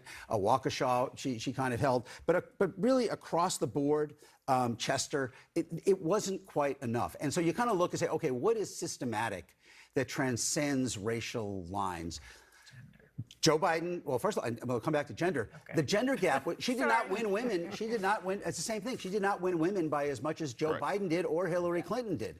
And what transcends it, no, women, all women in general. I mean, and white women, you know, at least in the exit poll, she won them by more. She did better. She did better among college white women. But what transcends it is Joe Biden's disapproval is 60%, you know, pretty much everywhere. And 2/3 of voters in all of the swing states say the economy was fair or poor. And, you know, as in 2022, she ran a little better than Democrats do among those discontented voters, but not enough to overcome the fact of how many of them there were. And to your point, then, what we saw in 2022 and what I thought we were going to see last night was in Michigan, Pennsylvania, and Wisconsin, 75 to 80% of voters who said they were pro-choice voted for the Democratic gubernatorial candidates in 22. Last night, it was only about 2/3 of voters who said they were pro-choice voted for Harris, including, you know, Trump won more than a quarter of women who said they were pro-choice. And that says to me there's a systematic movement here of discontent about the economy, lack of trust in Democrats to manage it, and a turn toward Trump to do exactly that. Look, I think that's right. And I think it's also important to level set that globally, this outcome is what we've seen for every head of state who has stood for re-election since the pandemic. I mean, there has been across the board an anti-incumbent sentiment that I think does transcend some of the margins that Trump was able to expand on with different racial groups in this country. So that's not to say that I don't think the Democrats need to have a soul-searching moment, both on messaging, agenda, how they are connecting with people across the country. I also think they need to have a soul-searching moment on campaign tactics. I mean, that's the other piece here. You look at, what legacy media and the influence that legacy media had in this race. You look at traditional field. I will eat some crow. I sat here with David Urban yesterday. He said traditional field program doesn't matter, and I said I think you're going to regret that. He was right. And I think you can look at the last few presidential elections and even make that argument. So I'm not saying that the Democrats don't have work to do here. And I think Senator Rubio made a really interesting point about this being an American realignment as opposed to a purely political realignment. There's opportunity for Democrats to harness this change. But I don't think we should lose sight of the fact that this has been the global sentiment, since 2020. And I think Bakari made the point earlier, there was not one tactical decision that led to this outcome. No, that's my larger point. There's not one decision that Kamala Harris could have made. If you're slipping in Montgomery County in Pennsylvania and Macomb County in Detroit, and Clark County in Las Vegas, it is way beyond tactics. It is literally everywhere. Structural. Last word? The reality, it's just a huge market correction. I mean, I think that Biden ran to end the chaos and, calm everything down. And the reality is, it seemed more out of control and more divided at the end of his term than it did when he started. So I think when they thought they had a broad progressive mandate. They went too far, and now we have this market correction. And that's why you're seeing such an even pullback. It's not just one group of people. Yeah. Everybody sensed that they went too far, and it hurt us on the economy, it went too far on the culture, or whatever. On the tactical issue, I could not agree more. Trump and his people got it dead right. For years in the Republican Party, we went on this volume-based ground game. How many calls did you make today? How many doors did you knock on? And it was more about quantity than it was quality. And they told me early on, we're throwing out the old playbook. We're going for quality, and we're picking the right targets this time, the kinds of people who can help Trump change the composition of the electorate. And a lot of people, a lot of old school Republicans, a lot of old party people are like, well, I haven't heard from anybody. Oh, my gosh, they're not doing anything. Well, guess what? Donald Trump, Chris LaCivita, Susie Wiles, and the rest of these people had it dead right. They threw out the old way. They tried a new way, and everybody sort of made fun of it and poo-pooed it, and here we are this morning. I like the fact that you have to give credit to Susie Wiles and Chris LaCivita and Jason Miller. Like, you just fundamentally do, because they worked with what they had. I mean, you had a campaign, you had a messenger that couldn't really stay on message, and it appeared as if he was falling apart as the race went on. You had moments in this race like MSG, but they actually kept, we were saying how disciplined Trump was prior to Biden getting out the race. And then when Biden got out the race, Trump kind of lost his edge a little bit, and he was 78 years old and he wasn't the same candidate. But they ran a race that they did what they knew how to do. I mean, Ron can, I would love to hear his insight on this, because one of the things that I saw was they said, we're just going to gin up rural voters. That's what we know how to do. And if we can go around the country and add 2 to 3% with rural voters, then we'll beat Kamala Harris and we'll beat everything you can do in urban America. And they did, right? But they also did that in urban centers. Basically going in, you felt there was a pincer movement from Trump, that he was going to, in fact, improve over 2020 in those small town, rural, urban, and he did. And you felt that he had a shot at improving in the urban centers, primarily because of discontent over the economy, and he did. But what was there in the middle was the opportunity to do better in Oakland and Montgomery and Delaware and Waukesha and Dane, and that didn't happen. Either she did only as well, and in most cases, she lost a little ground. So it was, like I said, it was systemic. It was like across the board. And I just have this image in my head. If Jimmy Carter had stepped down and Walter Mondale had run against Ronald Reagan in 1980, you can't escape. Historically, we remember that race like it was yesterday. I do. When you have an outgoing president, when you have an outgoing president who is popular, like Eisenhower in 1960, Obama in 2016, or Clinton in 2000, they cannot guarantee their successor wins. When you have an outgoing president who is unpopular, Truman in 52, Johnson in 68, Bush in 08, it pretty much guarantees the opposite. And it feels like that gravity was just too much to overcome with any personal contrast with Trump. Harris didn't do that bad in the exit poll on who you trust on the economy, -4. But 2/3 of the voters said the economy was in bad shape. And 2/3 said that in all of the swing states. And Trump won a big percentage. He won 80% of people who disapproved of Biden. And that was 55 plus. Remember when I said he was an encyclopedia? I was like, he's too smart to be on this panel. There he is. All right, we're going to push pause here. Coming up, Donald Trump's supporters saying they're celebrating tonight's results. It's an understatement. We're going to go live to Trump Tower up next. You're watching CNN special live coverage.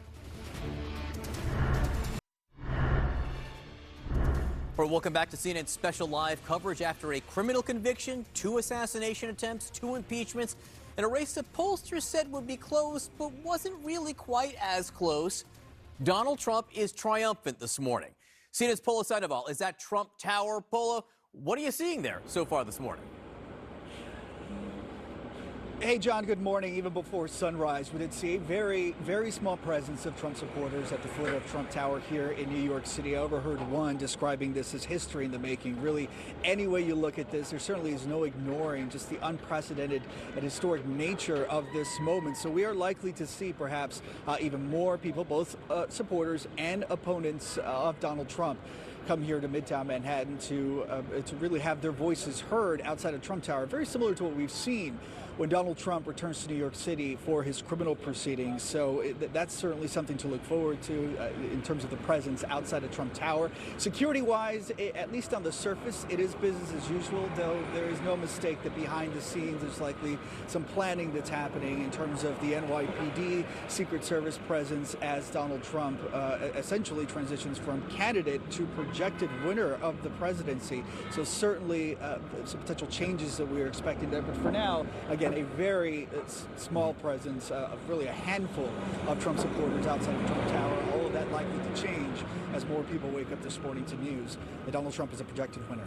Of course, the difference now from 2016 when he first ran. Donald Trump now a Florida resident, not a full-time resident of Trump Tower behind Polo there in Manhattan. Polo Sandoval, thank you very much. Let's go over to Phil Mattingly at the Magic Wall. Polo was in New York, and there is actually a story to be told about what happened in New York, though it was a state, as always, or at least as is always in recent memory, the Democrats did win. So broadly, New York is one of several northeastern states that Donald Trump overperformed what he'd done in 2020 or 2016.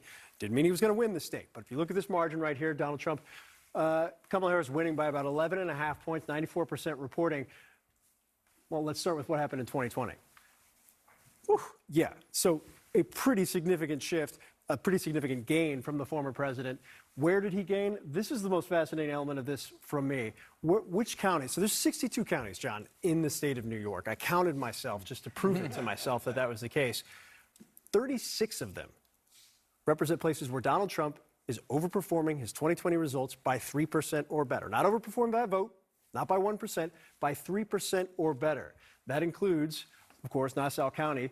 This was a county that 2020, Joe Biden won it by 9.5 points. Donald Trump flipped it into his favor, leading it with 95% reporting by almost 5 points. So again, didn't flip the state, said he might be able to, didn't. But not unlike New Jersey, not unlike Massachusetts, not unlike some of the other areas around here, did much better than he had before. And what that portends going forward, I think is going to be an interesting question for Democrats. Very interesting indeed. Phil Mattingly, thank you very much for that. So the Senate has turned red. The House still up for grabs, but seems to be trending in a certain direction. We're going to have much more on the fight for Congress ahead. This is CNN special live coverage.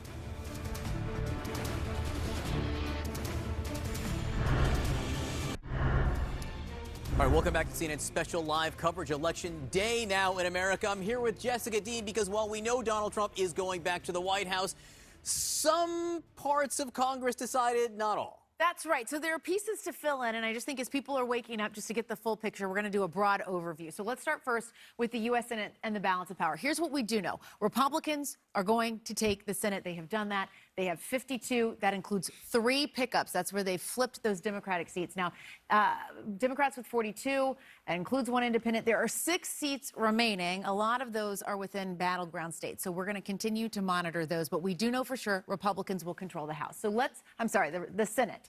Let's now look at the House. The question there is, who will be in control? This is where Democrats hope maybe they can hold the line, John, that maybe this is where they can be a check on President Trump. And of course, Republicans would very much like to maintain their majority because that would mean they would have all the levers of government. So again, the magic number in the House, 218. Right now, Republicans at 204 with 5 pickups. Democrats at 182 with 2 pickups. That means we have 49 seats remaining. And John, as you alluded to, those are kind of spread out all across the country. A lot of those are in California, which we know take a while to count. So we are keeping our eyes on those. But the big question remains, who will control the House? Yeah, again, those 5 pickups, though, for Republicans, they make it hard for Democrats. We'll watch that throughout the day and maybe days. All right, a headline for the ages, Donald Trump wins. We have much more. This is CNN special live coverage.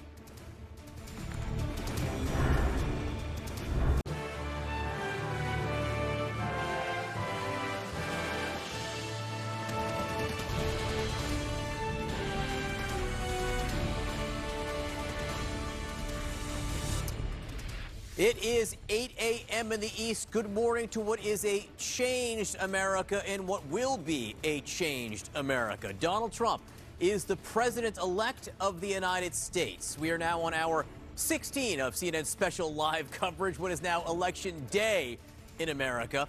The front pages in print and online having their say. The New York Times, Trump storms back. The Washington Post, Trump triumphs. USA Today, Trump reclaims the White House. And Donald Trump's favorite hometown paper, the New York Post, done deal. So Donald Trump declared victory overnight in what was a sizable, or what appears to be a sizable, Electoral College victory. He does also hold an edge right now in the popular vote. The American Democrats had hoped would show up to back Kamala Harris, especially in the so-called blue wall states, did not. And the America that did show up was concerned about the economy and immigration, and it was an American electorate that was ready and willing to overlook Donald Trump's flaws to take a chance on the former president. Let's go straight to the magic wall. CNN's Phil Mattingly is over there to kind of walk us through. For people just waking up now, first of all, I resent you. Second of all, walk us through how we got to this point. Yeah, I felt like you were counting the hours of special coverage. I appreciate that. So, look, this is where things stand right now. We know how this has played out over the course of when polls started closing yesterday evening to where we are right now. But for those of you, again, who slept, I don't resent you. Let's take a look at how this has actually played out. This was when first votes started coming in. Obviously, we were looking at Kentucky and Indiana as well. We were trying to get a read on, hey, what about Hamilton County and Indiana? Is that going to tell us that there's some big surge in turnout in suburban counties, the types of demographic shifts that Democrats needed in a major way? The answer turned out to be no, but let's keep tracking through the night.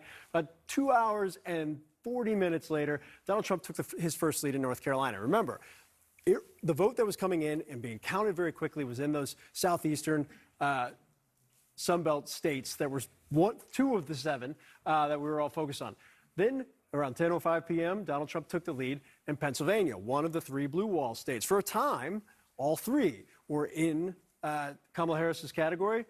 Then all of a sudden, Pennsylvania went that way. Trump, as Arizona and Wisconsin were reporting, Trump then took the lead in Arizona and Wisconsin around 11 p.m. last night. Michigan started moving towards Trump's direction, taking the lead at 11:30 p.m. last night.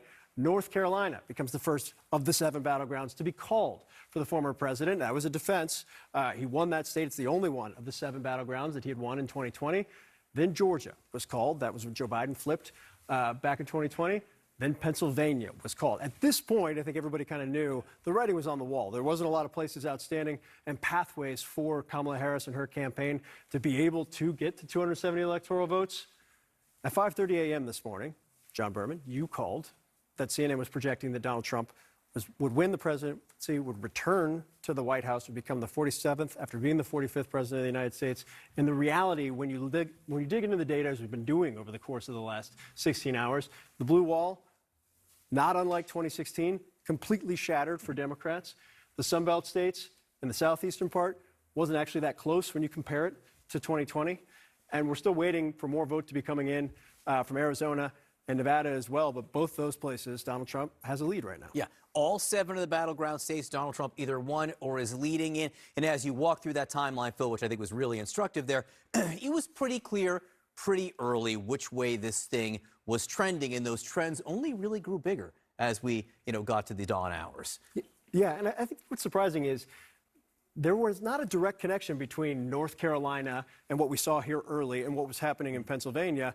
Different states, different demographic makeups. In fact, the Mecklenburg County, largest county in North Carolina, with 10% of the vote here, Charlotte pushing out. This is where Democrats wanted to run up major vote.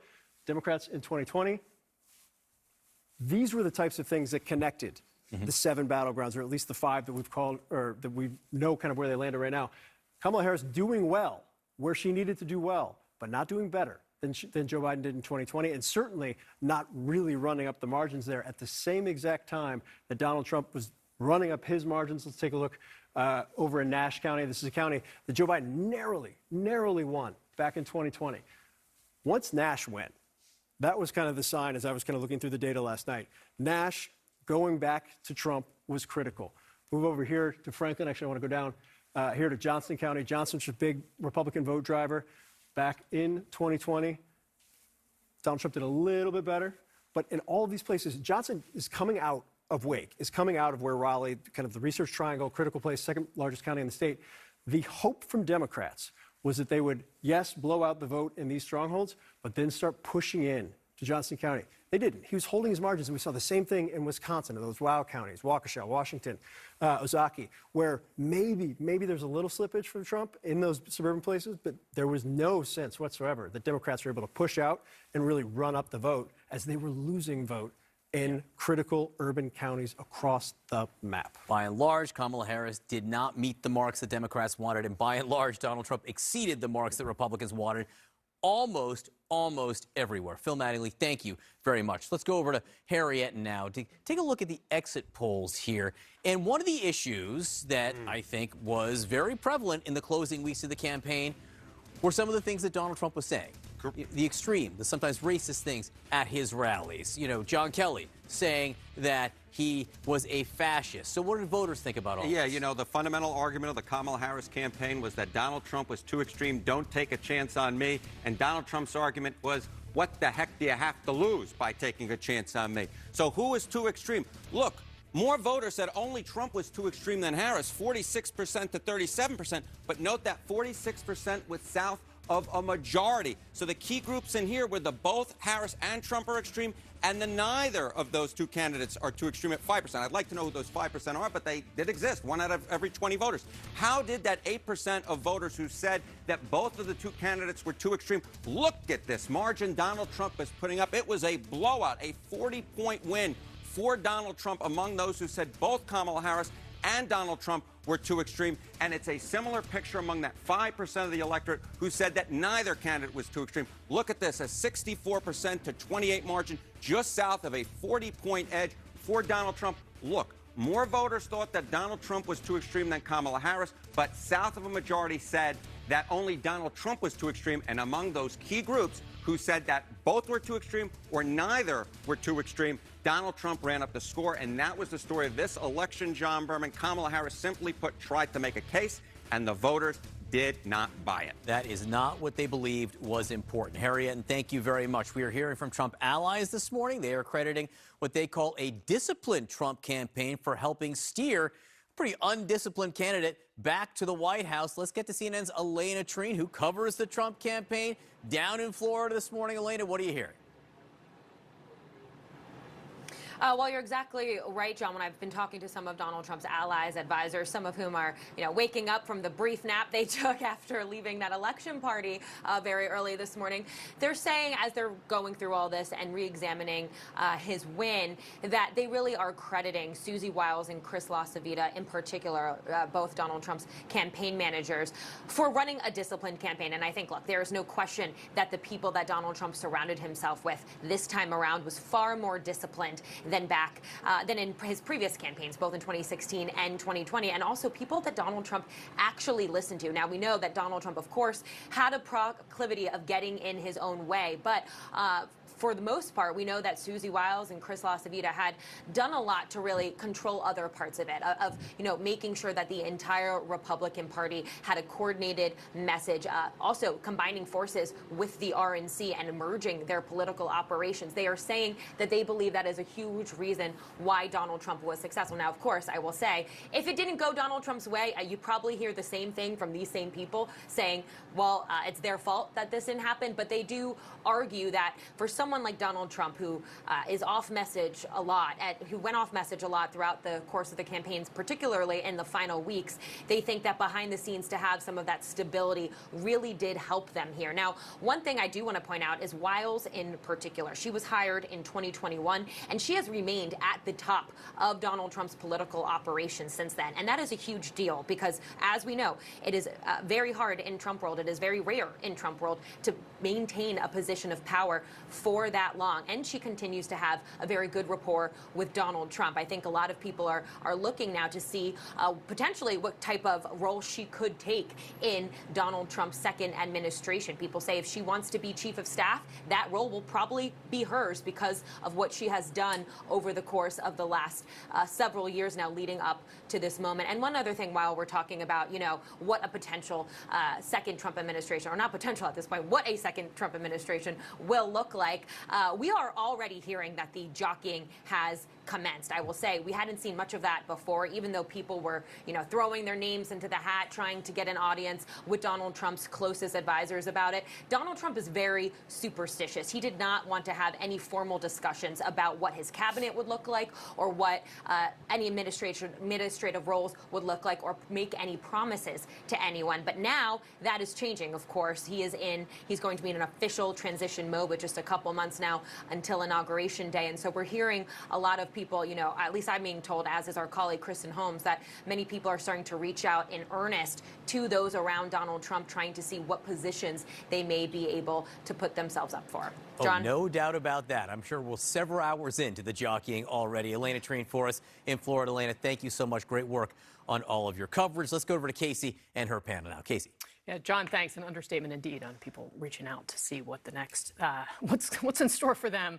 Our panel is going to join us to react to this. Liz Cheney tweeting her reaction to Donald Trump's win just moments ago. Here's what she says, quote, "Our nation's democratic system functioned last night, and we have a new president-elect. All Americans are bound, whether we like the outcome or not, to accept the results of our elections. We now have a special responsibility as citizens of the greatest nation on earth to do everything we can to support and defend our Constitution, preserve the rule of law, and ensure that our institutions hold over these coming 4 years.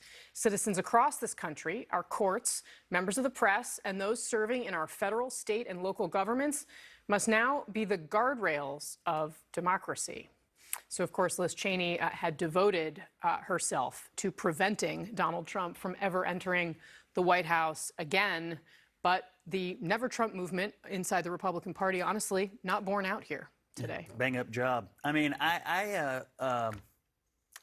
this Never Trump whole complex that grew over the last several years, nothing has ever failed as hard in politics as this. The Lincoln Project, all these people that built millions upon millions upon millions of dollars from Democratic donors, and all the eggs that was put in this basket. The split was amazing.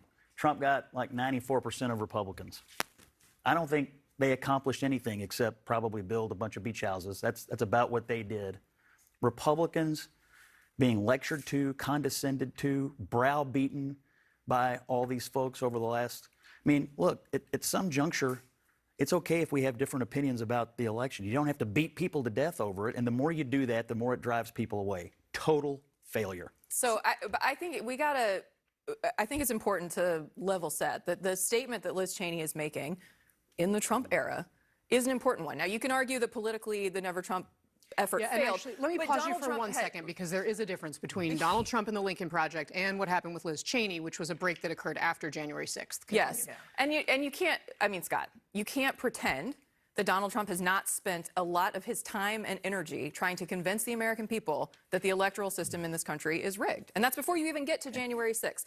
So I'm gonna give you the political ramification. I'm gonna let you have that argument.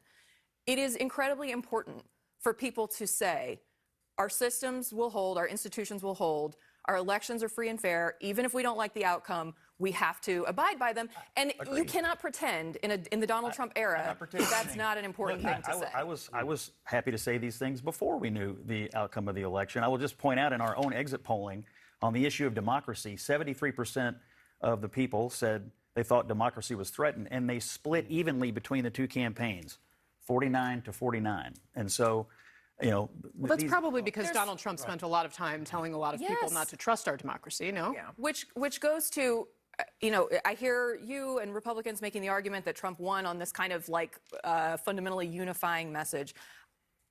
I would sincerely hope that he uses this moment to remind people, reassure people that our elections are free and fair in this country. He wields an enormous amount of power. He has a loyal following. I'm not saying I believe that he will, unfortunately. But he wields an enormous amount of influence, and he should use it for good. But I don't think he will. Is the problem. I doubt he will, unfortunately. Oh, I'm sorry. I didn't even hear you over there. Go ahead. Okay. Sorry, Karen. That's okay. No, unfortunately, just as his previous term, I don't think that he will. I think we already have the evidence that he won't. And I think he just ran a very divisive campaign, and he ran it in an environment where, I think one of the things we will be looking at, just as after 2016, we were looking at the resources that were saying that it was about, cultural anxiety and people feeling anxious about their place in a changing world.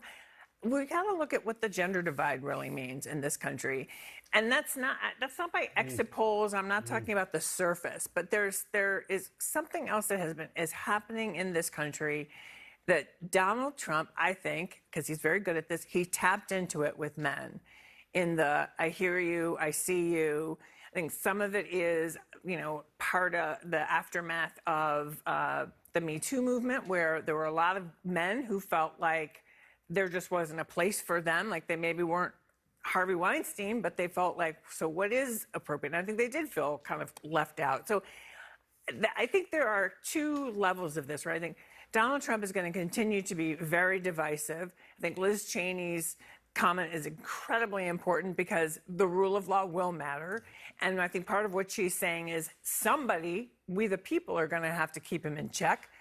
And I think there are other currents going on in the country that certainly Democrats would ignore at our peril. So, like we said, I think, when you see movement in as many places as we saw, it's something structural. People are saying they were unhappy with the way things are going in the country, economically, the border, crime.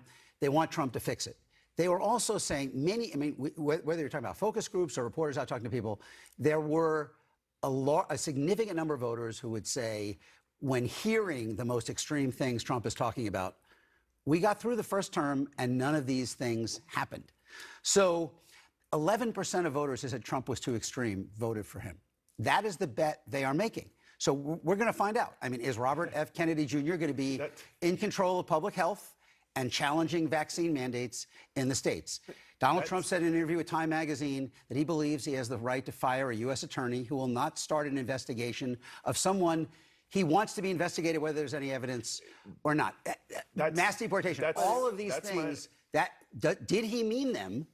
And if he does them, will the voters who said, I'm annoyed that gas and groceries are so much, stay on board? We may or may not find out. That's my point, and that's what I was attempting to piggyback on what Kate was talking about, because what did they say? Past is prologue, right? And this man is 78 years old. And I know that one of the reasons this election went the way that it did is because people on this referendum on Joe Biden were more fond of the Trump years on Election Day than they were of their current situation, right? That's kind of the larger picture. But we have a colloquialism. It's FAFO. I'm going to let people Google that, right? And you're going to find out in the first 6 months of what that chaos was. You know, for us on TV, it was like drinking out of a fire hose. It was foreign policy via tweet, right? It was what is the news story of the day? It was they had so many different press secretaries and so many different cabinet secretaries, and they were just running through and churning through, and we forgot what that chaos was. The number of steps I got on Capitol Hill every day trying to cover the Trump administration was you know, we just beat January 6th to a pulp, rightfully so. But you know, it wasn't just men who voted for the former president. Ron went over all of the exit results. Women, he did incredibly well with a lot of women, a lot of people of color. And people say, oh, you know, he ran on this dark, bleak message. Well, you know what? For a lot of people, the country is dark and bleak. We're in New York. I went to Target yesterday with my wife. And every darn thing, lotion, everything you could think of, locked up behind doors. Or someone has to come and unlock the key for you to grab a darn thing of deodorant. And that's normal in America. And so when people say, well, crime is not a problem, these things are locked up because theft. So crime is a problem. So Donald Trump's case about the issues in this country are very accurate for a whole lot of regular people out there. That's why he got the support he received. Yeah. So, Scott, let me ask you a question, because we started this conversation with Liz Cheney talking about, okay, this is what's important for people to focus on in this second Trump administration. Ron raised the question, okay, is Donald Trump going to do some of these things that he said that he did that could potentially alienate some of those voters, right, who they voted for him anyway, even though they think he's too extreme because they're upset about this. This shows that there's an opportunity for Democrats in the future and that Republicans will have to work, right, to hold on to this, right? They'll have to govern in a way that if you want to continue that mandate, right? If you want to keep that mandate together in the next election.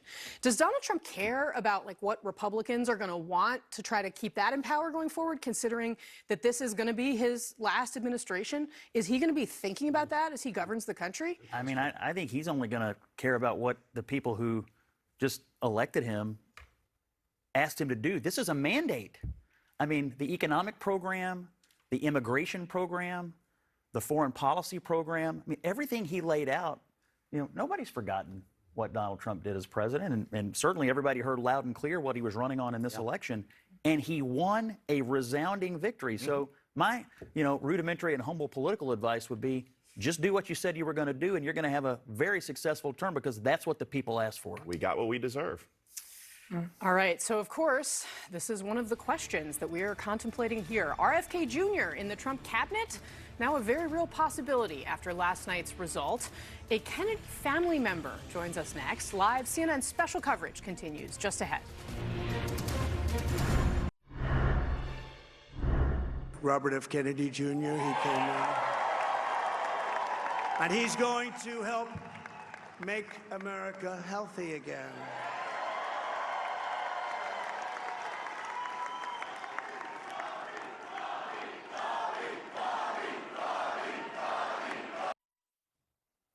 That was the newly elected Donald Trump a few hours ago at Mar-a-Lago. He's been saying for weeks now that he would let Robert Kennedy Jr., quote, go wild on health.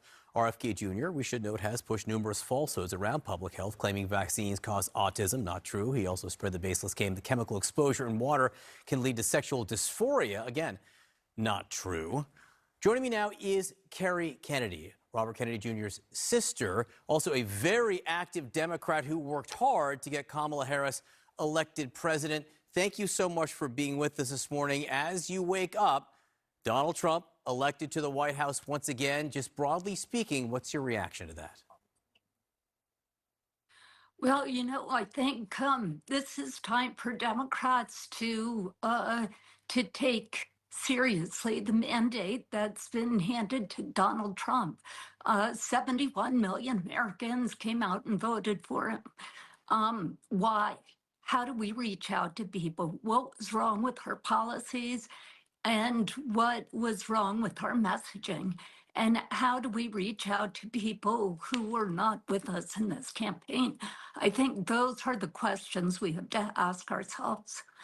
And then I think it's the job of all of us as Americans to find ways to heal the divisions within our country, to reach out to family members, which we've had divisions with, to reach out within our own communities and reestablish those bonds of love and community and a quest for justice and peace and building a stronger democracy, which is so important to our country.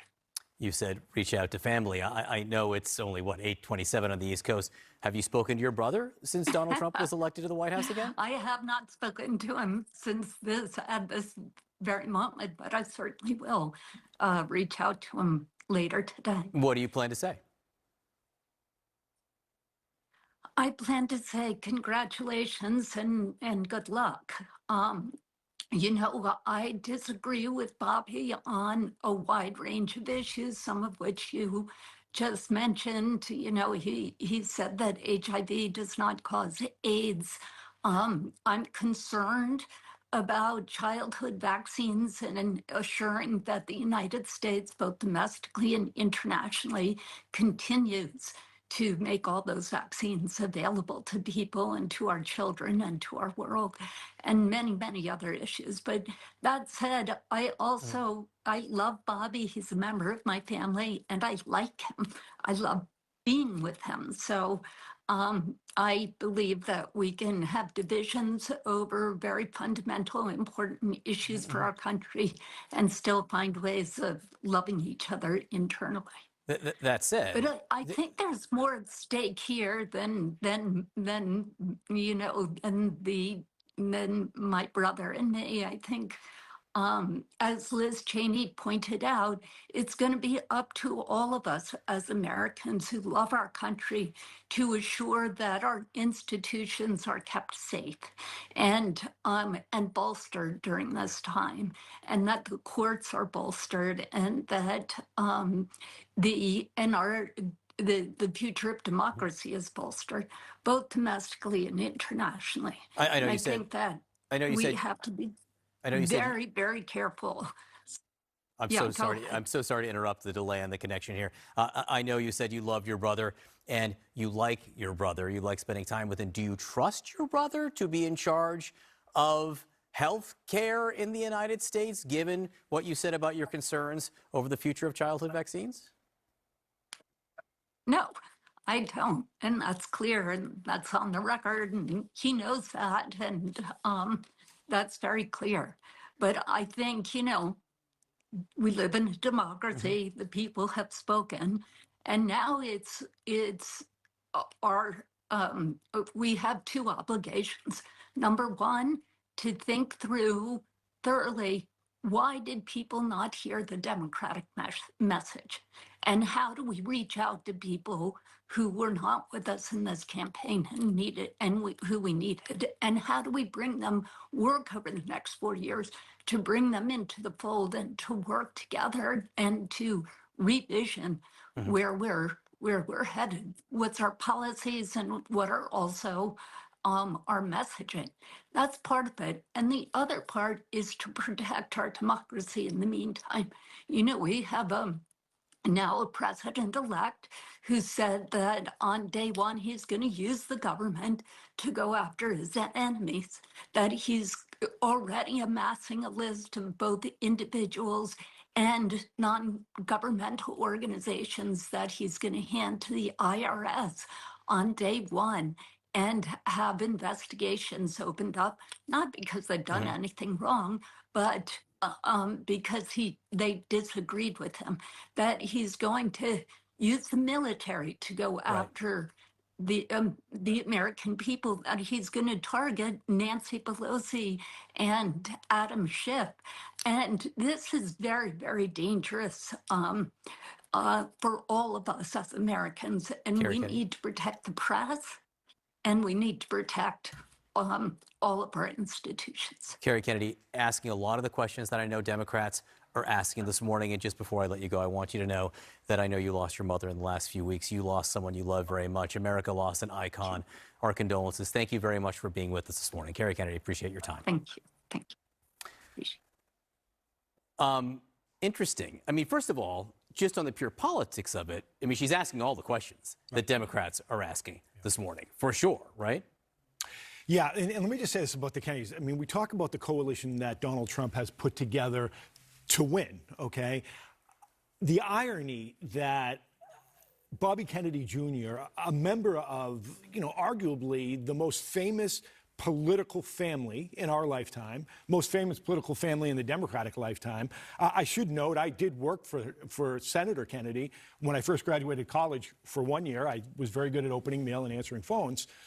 But what I can tell you is that they are a very, very close family, and it has got to be eating them up inside right now to see Bobby Kennedy Jr. out there now going to take over the health care, or was led to believe, control of the health care industry, when his family had spent so much time trying to put together what they thought was the right approach to health care. I mean, the irony is amazing. I will say, her answer was very caring about that, though. She loves her brother. She likes her brother.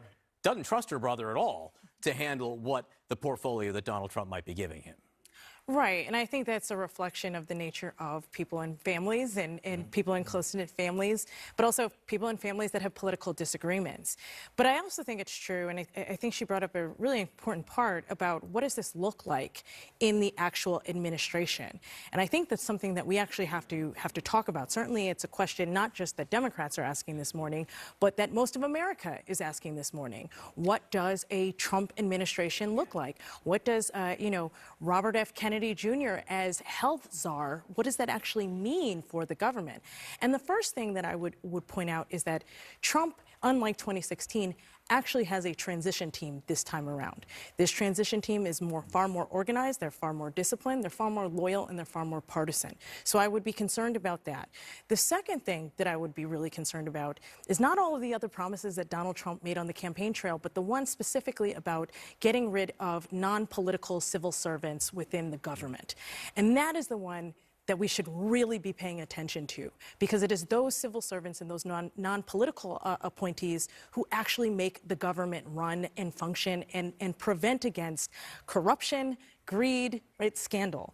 So we should be really asking these questions, but we should also be laying out what that actually looks like. It's a great point. Over the next several hours, we'll be talking probably less about what just happened and more about what is about to happen, because I think people waking up very much want to know. So stand by for that. So when might we hear from Vice President Kamala Harris after her loss to Donald Trump? We've got new reporting on that. Stay with us.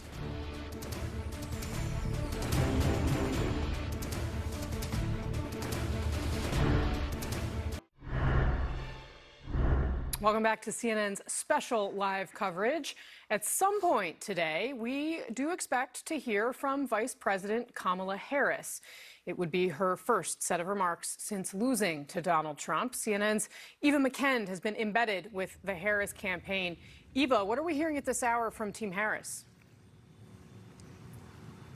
Well, Casey, it will be a different kind of homecoming for the vice president as she is expected to return to Howard University and address the nation and concede defeat to former President Donald Trump. What I'm hearing from a Harris ally is to give the Harris campaign time to process this, to define what they describe as their own strengths and weaknesses at this time. But listen, the campaign went into election night feeling confident, saying that they didn't have to only rely on the blue wall as their only path to victory, that they saw pathways in the other battleground states. Evidently, that was not the case.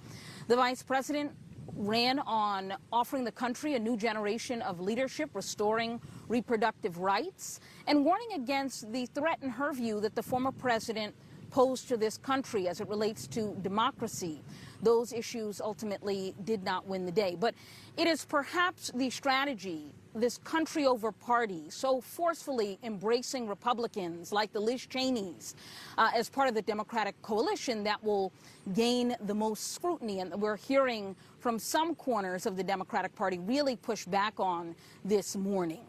You have a Georgia state representative, the first Muslim American woman to serve in that body, say why instead weren't Palestinian American voices elevated at the Democratic National Convention over Republican voices? Why weren't there more elevation of progressive voices in the party? So these, of course, are all questions that Democrats will have to answer in the postgame now in this analysis. But it's a very difficult time for the Harris campaign. I was with them. They worked extremely hard to try to pull off sort of a remarkable feat here with the vice president only the nominee for a few months. So yes, we will hear from the vice president at some point today from Howard University, where she will address the country.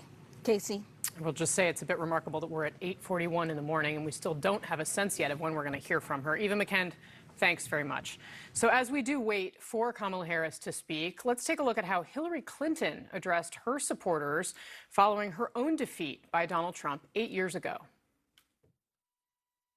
We have seen that our nation is more deeply divided than we thought. But I still believe in America, and I always will. And if you do, then we must accept this result and then look to the future. Donald Trump is going to be our president. We owe him an open mind and the chance to lead. So there was Hillary Clinton saying back in 2016 that Donald Trump was owed a chance to lead. The country has obviously been through quite a bit in the 8 years since that happened, and many Democrats had warned about what another Trump presidency would look like. And Kamala Harris, Vice President Harris, actually used the word fascist recently when she was talking about Donald Trump. Let's watch that. Do you think Donald Trump is a fascist? Yes, I do. Yes, I do. He's going to sit there unstable, unhinged, plotting his revenge, plotting his retribution, creating an enemies list. So what is the needle that Kamala Harris is going to thread this morning when we hear from her, considering there is this mandate to govern? The country has said in terms wider than many of the polls showed that, you know, Donald Trump has a mandate. How does she, considering what she said about what this is going to mean, how does she address the country? There's no needle to thread. I mean, she is a stateswoman. First of all, let me just say this. I'm extremely proud of Kamala Harris. I'm proud of the way that she served admirably as vice president. They ran a race with no gaffes, no embarrassments in a short period of time. And she's an amazing woman. And if my daughter could grow up and be half the woman Kamala Harris is, my daughter's life will be a success. So let me throw that out there first. She meant so much to so many people. The second thing is, this is a concession speech, which is probably one of her last, if not her last hurrah on this major stage and platform. This is about a vision that you wanted for the future, but you didn't win. And that happens in politics. In politics, you have winners and losers in democracy, right? That's the way this thing works. And the American public, 81 million people came out and said that Donald Trump is who they want for the next 4 years, and only 66 million said they wanted you. That's all. Is that surprising? No. Is that disappointing? Yes. And she can talk about the fact of what she wants this country to look like in the next 4 years and say, congratulations, Donald Trump, as the next president-elect. But the point is, she just spent weeks and weeks and weeks and weeks conditioning your entire party and near half the country to believe that Trump is a fascist, that he's going to be a dictator, that he's going to rip up the Constitution, that he's going to cause bloodbaths, and on and on and on. And now she has to wake up today and say, okay, and I'm now conceding power to the person that I strongly implied was going to be a modern Hitler.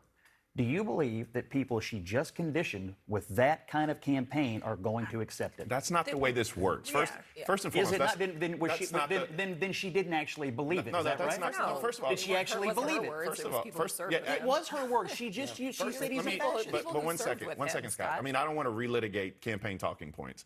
But when you're talking about fascism, we're actually talking about what his chief of staff said. When you're talking about, she said it. I know. She said it. Who else said it? So my question, the only question I have is, did she believe it or not? Yes, because I still sit here. Okay, so she's going then to concede to a fascist. Yes. Yes, because that is how our electoral democracy. We got it out in the open. What is the alternative?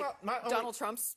Go ahead. No, Sorry, I was just going to say to Scott, like, look, I can believe Donald Trump Please is... continue down this path. I beg you. I am for the next 30 seconds. For the next I believe 4 Donald years. Trump is a fascist.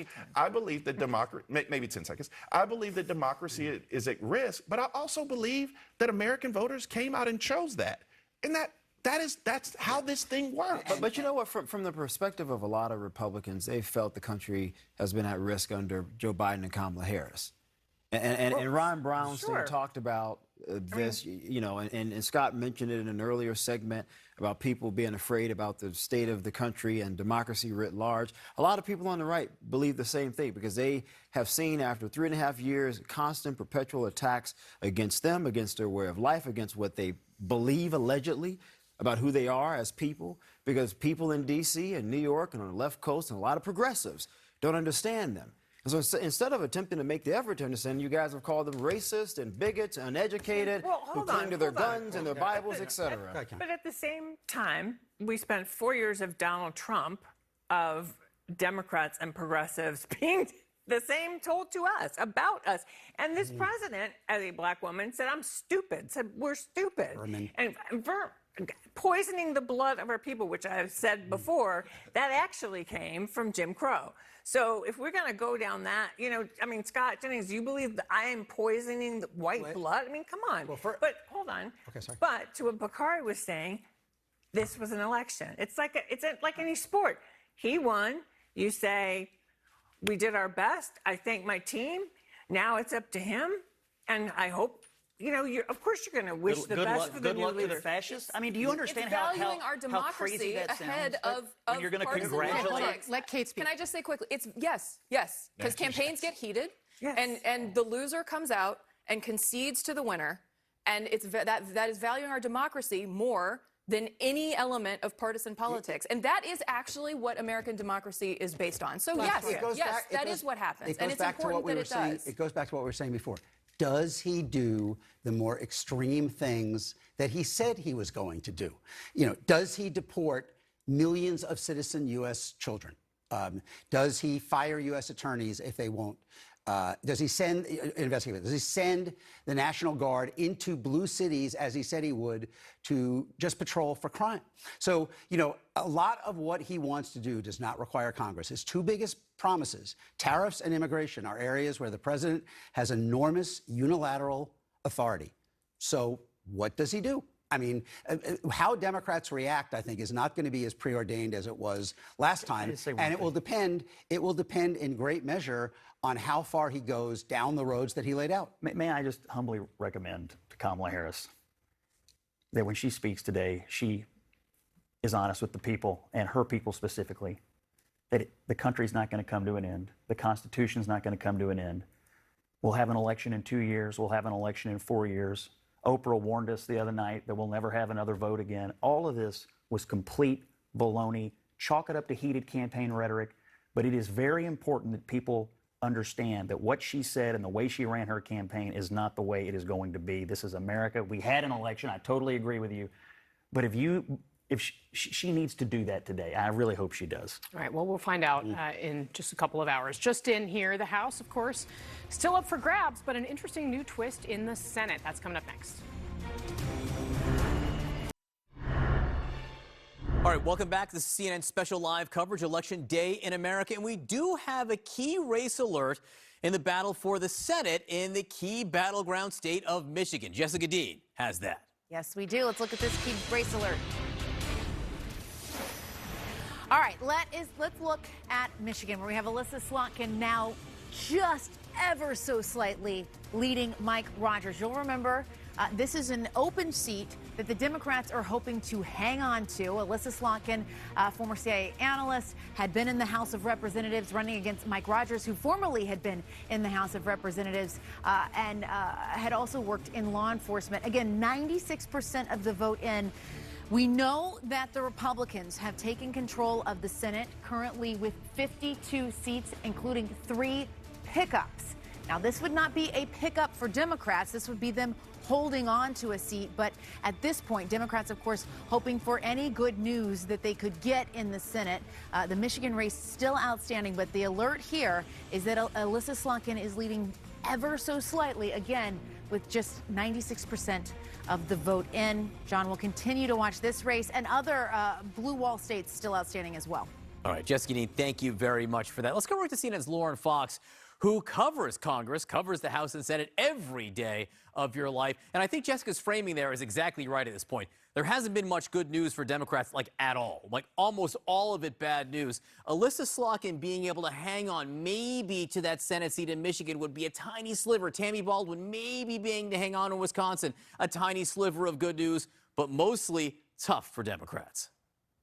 Yeah, and John, in the Senate, every single seat really matters. And that is because despite the fact that, yes, Republicans now have taken control of the United States Senate, each individual senator, including 2 Republicans that we watch a lot, Susan Collins, Lisa Murkowski, they can have an impact on what they think of incoming President Donald Trump's cabinet. And every single seat can matter when it comes to filling those vacancies. So very important in terms of what happens in the Senate, whether Democrats can try to keep some of the seats, keep some of their incumbents in the United States Senate in those key states like Wisconsin and Michigan. Meanwhile, when you turn to the House of Representatives, this is still very close. And Republicans and Democrats are watching seats across the country very closely right now, from California to Nebraska to Arizona to Colorado, because whether or not Democrats have any check on Donald Trump's power, it's all going to come down to whether or not Republicans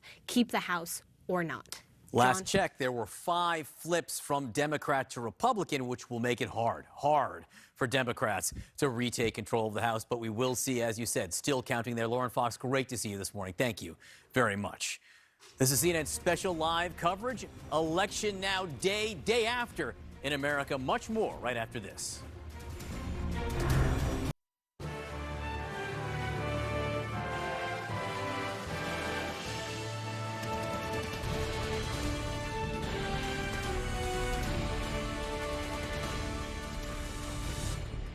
So did Donald Trump just remake American politics yet again? The former president is now the president-elect after coloring in the blue wall MAGA red.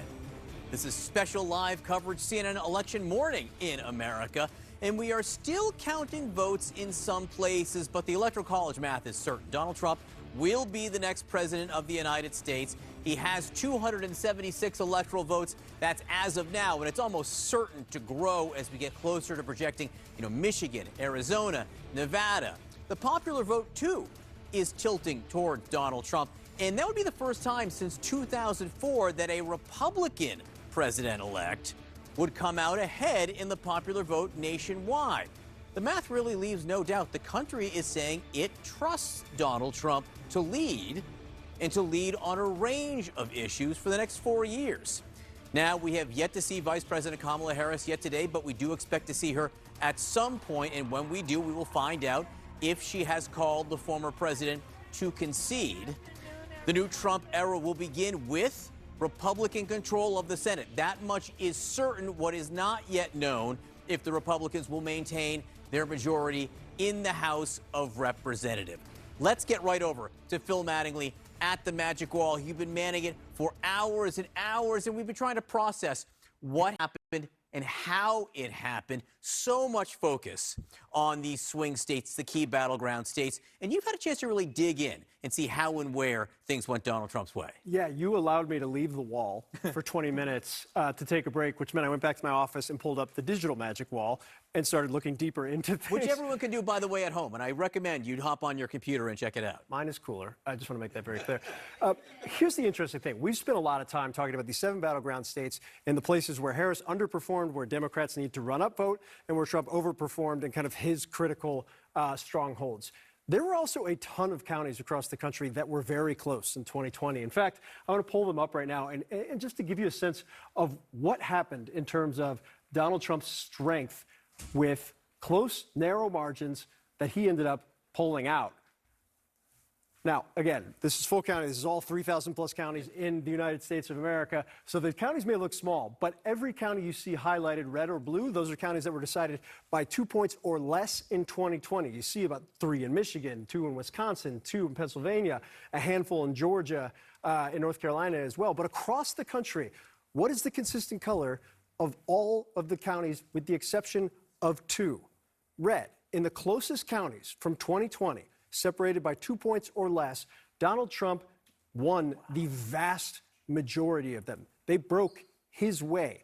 Not only was he able to run up margins in his stronghold counties and cut into Kamala Harris's margins in her stronghold counties, he was also able to pull out the closest counties back in 2020 and win them on a very, very Just to be consistent clear, basis. every one of these counties were kind of the knife edge counties from 2020, and Donald Trump won every single one of them overnight except for those 2 tiny ones in blue. Yeah, and then some townships over in New Hampshire as well. That's remarkable. And I think it's indicative of the fact that it's not just a margin game. In the close battleground counties, the counties that were decided by a few counties that had gone Obama to Trump to Biden, he brought them back. And that's where I want to talk about Pennsylvania, dig a little bit deeper into here. 2 of the counties that President Barack Obama won, that Donald Trump won in 2016, that Joe Biden won back in 2020, well, one of them is Erie, kind of a bellwether county back in 2020. Joe Biden was able to narrowly, and very narrowly, win this back in 2016. Donald Trump was able to win this, kind of working class, blue collar. It's got some urban elements of it, but mostly manufacturing or former manufacturing. Trump able to win it back and actually add to the margin from where he was beforehand. Most importantly, though, and this is what I was kind of digging into back in the office, is we talk constantly about where Vice President Harris underperformed Joe Biden in 2020. Let's talk about where Trump overperformed what he did in 2020. And right here is wild. These are counties that Trump was expected to win. And it starts right down here in York County. Donald Trump, 62%. Kamala Harris, 36.5%. This is a county Trump was expected to win. He won it by about a half point to a point more than he did in 2020. What about Lancaster County? 57% to 41%. What was 2020?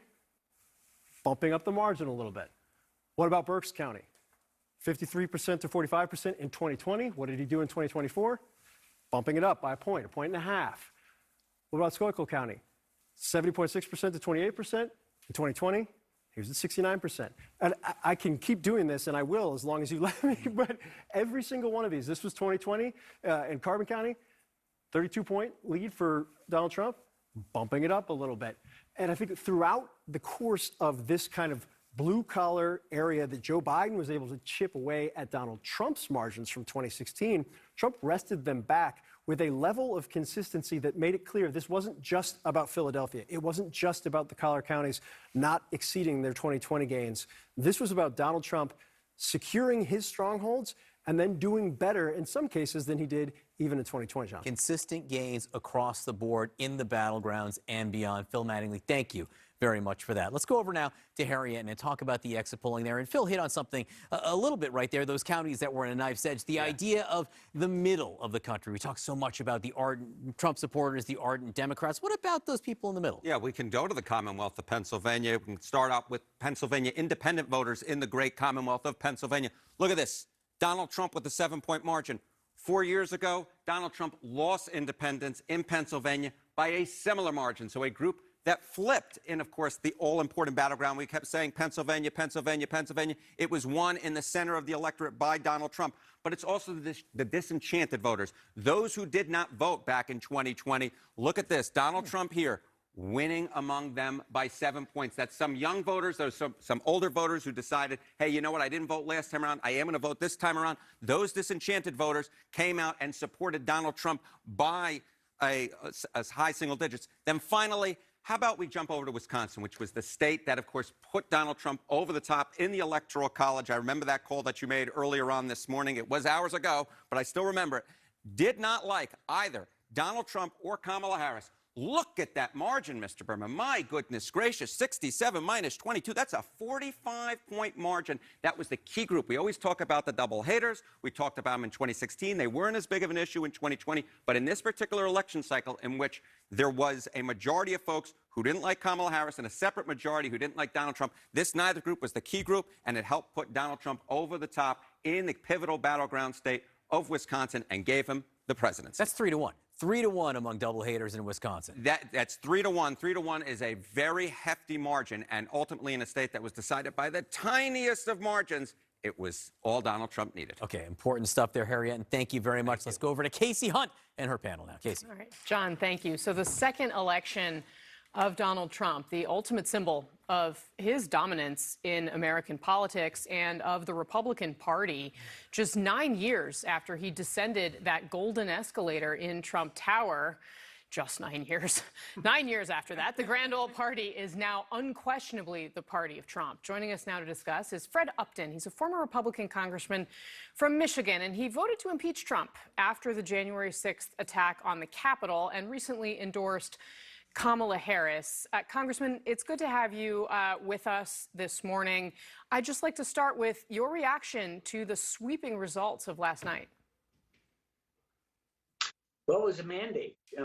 And as I reflect about the different states and talking to a lot of voters and hearing from many of my former colleagues, inflation was the overall message. I mean, the price of bread, the price of eggs, the price of gasoline. People remember what they were and what they are today. And I think that economy and something that Harris could not differentiate herself from the Biden campaign. When she was asked about the differences of what she would do, she really didn't have much of an answer that addressed those questions. And I think that was the deciding factor. Look, we knew the race was going to be close in all the states. I think you all must have a Starbucks in the basement of your building watching CNN last night. But, you know, we knew from the start that for Trump to win, or for Harris to win, she had to win Pennsylvania, Georgia, or North Carolina. As it turned out, she had to win a little bit more than that, but it was pretty close, still in a number of states. But it's over. A mandate is there, and now we have to support this president. We have to say it's time we deal with these issues, from certainly the border to inflation, the economy. Obviously, the world is watching, and somehow we have to come together as a country.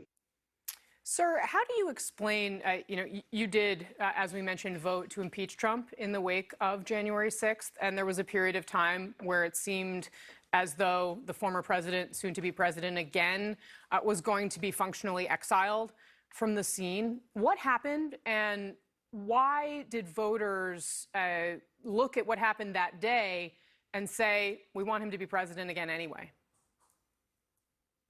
Well, I think it's been 4 years, and you look to the future. You do turn the page. You look to the future. You don't think about the past. The economy was number one. I mean, it was inflation. It was the border. It was a number of things that were really at the top of the list. January 6th, and when you look at the whole list of issues, was near the bottom. Certainly 4 years later, and that the voters made that decision, and we need to be comfortable with it and move forward. Sir, we had a statement this morning from Liz Cheney, who urged Americans to accept the results, but then also focused on institutions and talked about the guardrails holding and the responsibilities of various people inside those institutions. Considering how Trump ran his campaign, what he said during his campaign, are you concerned about our institutions and the guardrails that they may put around another Trump presidency and whether or not those will hold? Well, I'd answer it this way. We still have a pretty much divided government. I mean, the Senate looks like it'll be 52 or 53. Obviously, Michigan is one of those races that's too close to call, really, at this point. But to get things done in the Senate, you got to have 60 votes. The House, I think it may stay Republican, but it's going to be very narrow. And we're going to have to work together for Trump's agenda to move forward, for that mandate to move forward. Yes, he's going to get his cabinet through, as he should. But at the end of the day, we have to work together to try and solve these problems. And that's where the real call is going to come, in terms of being able to actually deliver on the many things that he called for.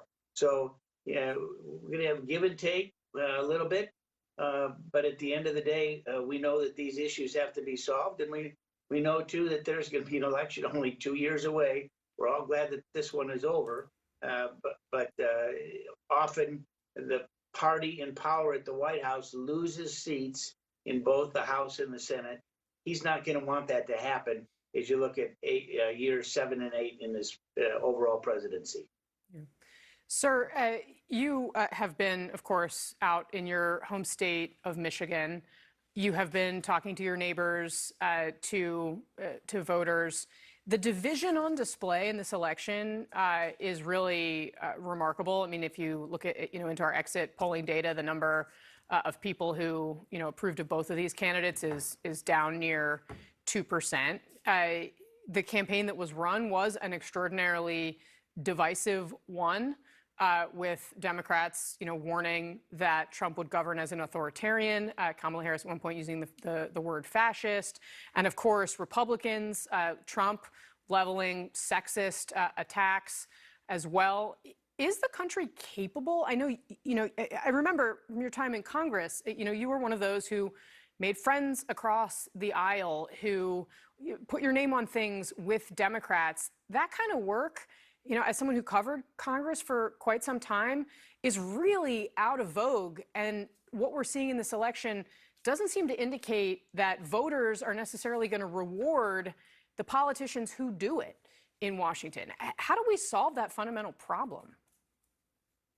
Yeah, well, primaries are tough for sure. I'd say that most of the people that I talked to weren't happy with the choices that they had yesterday. They would have preferred to have a different Republican maybe and a different Democrat to choose from. But that's the choice that they were left with, which is one of the reasons why I was very active in the No Labels movement, looking actually for a unity ticket where we'd have a Republican and a Democrat that are running. But this is what it is. And we know that to deal with the issues, and I was one that always worked across the aisle. I was a Reagan, I had the opportunity to work in the Reagan White House for 4.5 years. Tremendously popular president. He won 49 states when he ran for re-election because he worked with Democrats. And we had some tough economic times then, too. Inflation under the Carter. I think we may be losing our Congressman Fred Upton. Sir, I'm so sorry. You're breaking up pretty badly, but I want to say thank you to Congressman Upton for spending some time with us this morning. Our panel is back with us. As much as Donald Trump, to his credit, talked about, he gave a relatively unifying speech, right, as he accepted, as he claimed victory. But the reality is the incentives in Washington they often run the opposite way. Scott Jennings, do you think this is, what Upton is talking about is at all possible? Well, sure. Look, if we have Trump in the White House and Republicans are going to control the Senate, I don't know what's going to happen in the House yet. It's possible Republicans will have it. It'll be a narrow majority either way, but there's going to be a lot of people for the next couple of years that can, if they're just moderately good at math, read the mandate that the American people just gave the politicians to go out and execute on. It's not all that complicated. It's please stop doing things that crush me in my daily economic life. It's please clean up the border. It's please make my community safe. It's please get the world under control. That's the mandate. And any of them ought to be able to look at that just as a raw political matter and say, my gosh, it would probably be in our best interest to work together to do this. So, look, I like Fred Upton. I think he was an honorable congressman and did a really good job. In this particular case, the American people sent a clear message about what they want and who they want to do it. And my idea would be that everybody needs to get on board with it. To rebel against it after what we saw on election night would be a political malpractice. Well, but the devil is in the details, as always. If Donald Trump's version and Mike Johnson's version, as we've sort of heard them talk about in the week before the election, of doing things that don't, crush people on costs is repealing the Affordable Care Act. Well, they're not going to do that. You're not going to get, they're not going to do that.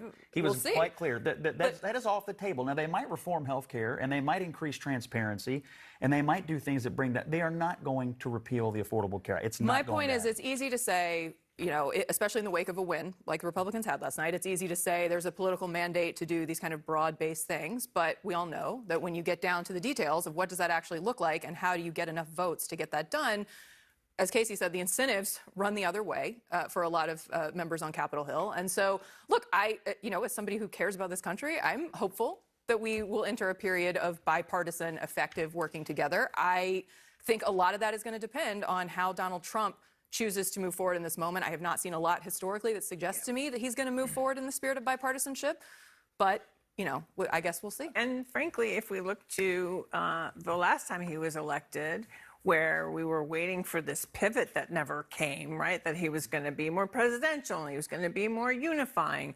And it didn't happen. So, you know, when Kate says the devil's in the details, absolutely the devil's in the details. How this happens and what impact it actually ends up having on people, even the people who voted for him and gave him that mandate. It may not turn out to be the same as they anticipate. Really, the incentive is to govern.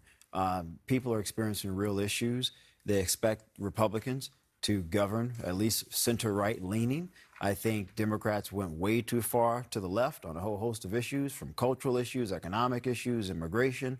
And the American people have said, no, we're not a leftist country. We're a center-right country. And we want people with central-right philosophical ideals to govern. And so, to Scott's point, the mandate is to accomplish those things. Figure out a way to address cost and the economy. Figure out a way to address immigration so that most men who don't have college degrees aren't competing against illegal immigrants for jobs that they once didn't have to compete for 10, 15 years ago. And also make sure that our sons and daughters aren't going to foreign wars that are going to cost us a ton of money and lose a lot of lives. If they can accomplish that, that will be a success in terms of the mandate. All right. Today, Donald Trump heading back to the White House. That's what we've learned. Much more. CNN special live coverage after this.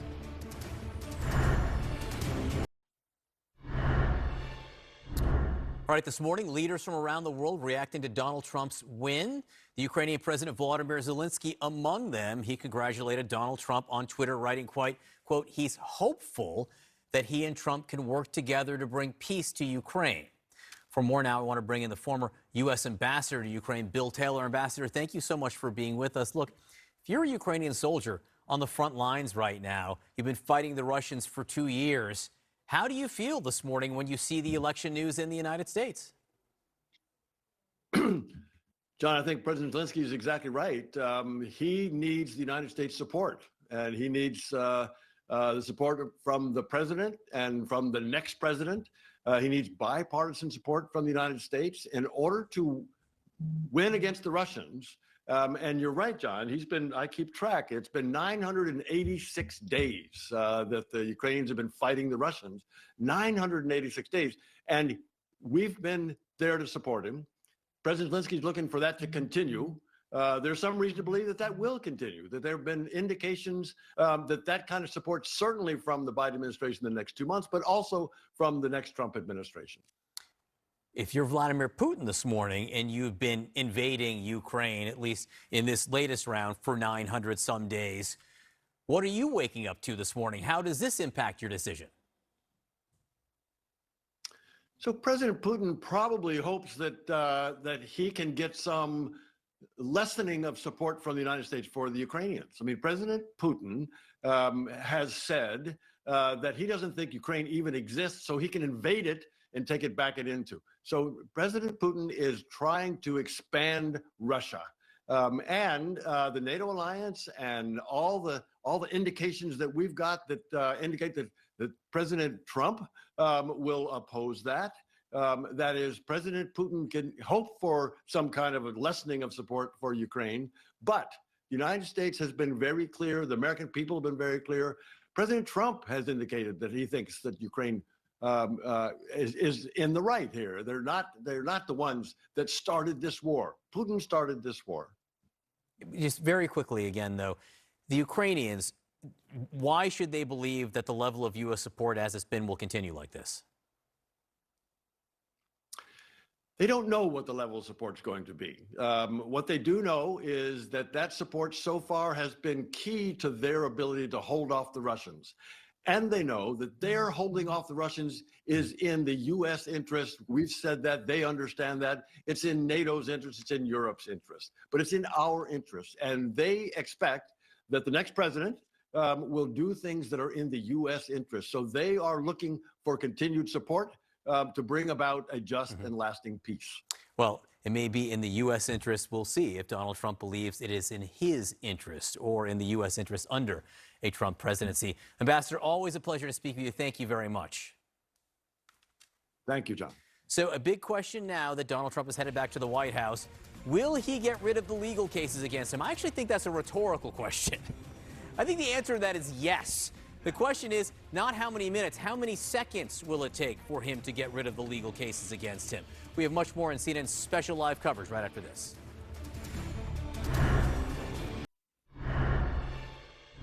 All right, welcome back. Winning this election not only returns Donald Trump to the White House, it will also likely deliver him from his numerous legal challenges. Vanity Fair's digital cover underscores this. 34 felony counts, 1 conviction, 2 cases pending, 2 impeachments, 6 bankruptcies, 4 more years. Donald Trump has already vowed to get special counsel Jack Smith removed, which would effectively end the federal elections aversion case against him. This morning, Senator Lindsey Graham tweeting this, quote, "To Jack Smith and your team, it is time to look forward to a new chapter in your legal careers as these politically motivated charges against President Trump hit a wall. The Supreme Court substantially rejected what you were trying to do, and after tonight, it's clear the American people are tired of lawfare. Bring these cases to an end. The American people deserve a refund." Our panel's back, and we are joined by CNN's Ellie Honig. Ellie, good morning to you. I don't know if you similarly have been up all night like the rest of us. Yeah, but I was just watching. You may have had a couple more hours of rest than the rest of us. So can you explain to us what's going to happen here? I mean, it seems pretty clear what's going to happen with Jack Smith, but the New York case is obviously a state case. Where does that go from here? So we're going to hear a lot of fascinating scholarly constitutional arguments over the next few weeks about how this goes. Let me just cut to the bottom line. All 4 of these cases are done effectively.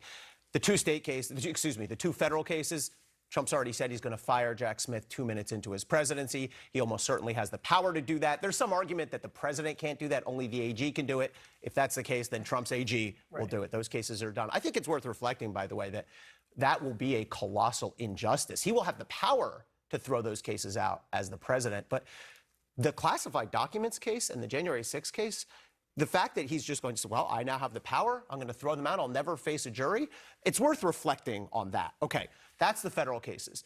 The 2 state cases are more complicated. 3 weeks from now, 3 weeks from yesterday, Donald Trump is scheduled to be sentenced here in Manhattan on the hush money case, the conviction that he had. It's an interesting dilemma for the judge. Already, putting aside the fact that Trump is now the president-elect, I think it's about 50-50 whether the judge sentenced him to prison on that case. The majority of cases like that end up in non-prison time, but prosecutors have been pretty strenuous in arguing that this case is worse than normal. What does the judge do? Do you sentence the president-elect to prison? Now, let me say this. He's not going to prison, because even if we had this sentencing in a few weeks and the judge sentences him to prison, Donald Trump will certainly get what we call bail pending appeal. He has legitimate appeal issues on that case. And in a case like this, he would almost certainly be given the opportunity to play out those appeals to the end before he has to serve any sentence. He will be the sitting president by then. And I've heard people say, well, these state prosecutions can continue while he's in office. No, they can't. Our federalism society will not allow that. The supremacy clause of the Constitution will not allow that. And the same analysis goes for the Georgia case. That one was going to sink on its own accord anyway. It was circling the drain, and now it's never going to happen while he's president. Okay. So there's my overview. All 4 of them are cooked. Got it. So, I mean, let's take a minute and, as you say, I mean, reflect on that, because I remember watching Mitch McConnell, Scott, who I know you know well, who had, struggled behind the scenes in the wake of January 6th to decide whether to vote to convict Donald Trump in that second impeachment trial. There were obviously some Republican senators, more Republican senators, who elected to do that in that moment. There would not have been enough, most likely, to actually convict him. But McConnell went down to the floor and he said, we have a criminal justice system for this. Now we don't. Well, we do have a political system as well that rides alongside of that. And for all of the legal analysis, let me give you the political analysis. The American people took all of this in over the course of this campaign, whether it was January 6th or the documents or this ridiculous garbage prosecution in New York State, and they said, we're going to send Donald Trump back to the White House. So I think the legal issues are really interesting, and I agree with what Ellie said about these things probably not having any future. But the political ride-along here is that we heard everything there is to hear about all of these cases for weeks and months and weeks and months on end. And the American people said, you know what? That's not as important to me as getting this man back in office so that he can implement his agenda. To me, I'm not a lawyer, I'm just a political operative. To me, that means something, and I think we ought to reflect on how we covered it, the way it was prosecuted, and how the American people reacted to it. I think there's a question here of does this create, we talk a lot about legal precedent, does this create a political precedent where we're essentially saying the President of the United States is above the law, a candidate for president is above the law? Does this only adhere to Donald Trump, who has sort of, a uniquely powerful cult of personality, has been able to, command a very loyal political base for nearly a decade in this country? Or are we effectively creating a new political pathway where we no longer feel like our elected officials have to be held to account? And I don't know the answer to that. I don't know where the politics of this goes. I don't dispute Scott's point that the American voters had the opportunity to review this and decided to send Donald Trump back to the White House. But as an American citizen, it scares me that we are potentially moving into a place where this is the norm. Can I ask a question too? I think some voters may have looked at all this legal stuff and A, been a little confused by it, and B, said, well, if this was really all that bad, why'd they take so long to do it? What took so long, and why didn't they get around to it? Maybe this isn't as serious as I was led to believe. Do you think that's, does anybody think that's possible? I do. That very question will echo, I think, beyond this election. What on earth took these prosecutors so long? January 6, 2021, it took the Justice Department, all told, over 2.5 years to bring that indictment. And there's been some debate out there that I think is now settled. Oh, did Merrick Garland take too long or not? Of course he did. So, Biden has, there's been reporting here in the final weeks that said, this was a big mistake, basically, to appoint Garland. Yeah. And I'm sorry, I didn't mean to interrupt you, but I do think we have to think about the countervailing kind of politics here. It's a little rich to hear that argument from a Republican when, the argument throughout the course of the 2 years, post January 6th was basically, the Justice Department is political. They're gunning for Trump. This is all. In some ways, and I'm not necessarily arguing that Garland didn't make a mistake. This will be for debate for many, many years. But there was a political imperative to demonstrate that the Justice Department was not being used as a political vehicle, and Republicans were vociferously making the case. In an effort to defend and protect Donald Trump, that's what was happening. So I think it is easy now to look back and say, well, it was clear that he should have moved more quickly, and maybe he should have. Casey, but there was a political imperative to demonstrate that the Justice Department was independent from the political directive of the President of the United States. I think they could have done that and move more quickly. I think those two things are true. And I think to your point, though, about precedent, it does set a precedent. And it will be one that gets challenged. And what concerns me is who will be the person that challenges it? And what will be the circumstances? Because they can legitimately say, we go back to that cover, well, wait a second, Donald Trump did it. Why can't I? And frankly, not just at the federal level when it comes to the presidency. If you're running for Senate, if you're running for governor, where does it end that we've now said, and this is one of the things that Trump has done, I think, culturally, in terms of breaking all the norms that we, in 2016, every time something would happen, people would say, oh, well, for sure, that's going to be a big problem for Donald Trump. And it wasn't. So there are so many ways in which. Well, here we are. This morning feels like the ultimate culmination. Of, you think it's going to take down Donald Trump, it's not going to. But I do think people. Go ahead. I do think people expect for Donald Trump to have the ability to govern. We've talked a whole lot about this being a mandate, and I do not think the American people who voted for the former president, now president-elect, would like to see another 4 years of constant legal battles over and over and over again. Democrats had an opportunity to move as quickly as they possibly could have. If they made a mistake by appointing Merrick Garland, it's a little too late to try to correct that. That ship has already sailed. So at this point, you got to give the guy an opportunity to govern the country. I tell you, going back to the New York prosecution, we talked about this at the time. I've been critical of it. You know that. It took the wind out of the sails of this entire legal argument against this at-large political argument against Trump because of how absolutely ridiculous it was. And everybody knew it was ridiculous when it happened. Even liberal legal experts said that it was ridiculous. But the fact that it became a centerpiece of the Democratic campaign, it was always so crazy to me. We took something that everybody basically thought was ridiculous and said, here's a reason. And so I think for a lot of voters, it was like, wait a minute. The only thing they ever really got him on was this made-up paperwork case. To me, that was the dumbest thing that happened. Look to at the him. skepticism And it probably from the helped him get appeals elected. court. I will say that when Alvin Bragg did that, there was a lot of chatter among my Democratic sources that was going to be a problem, Totally. and that was going to contribute. I remember perhaps sitting right here, right in the seat the day. Centerpiece of their messaging. The date that indictment came down, sitting right here, and there were Democratic political folks on the panel who said this is a problem because this is the weakest of the four cases. This is the biggest stretch. This is a case the Justice Department passed on. This is the case the FEC, not even a criminal entity, passed on. And by the way, Alvin Bragg, and I'll say former colleague and a friend of mine, he took 2.5+ years to indict. Well, the DA's office, Alvin came in as the DA partway through, but the DA's office took 2.5 years to bring their case as well. And I think the fact that not only was it the first case indicted, it's the only one that went to trial. It's the only one that will go to trial on a paperwork case from 2016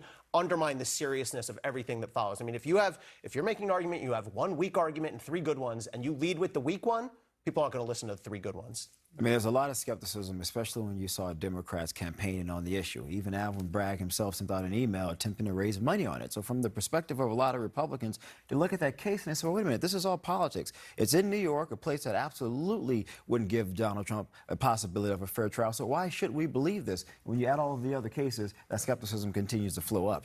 Ellie Honig, thank you. Thanks, guys. Always appreciate your analysis. All right. It's a cliche for a reason. It's the economy, stupid. The markets just opened. The Dow is soaring on news of Trump's victory. Much more CNN special live coverage just ahead.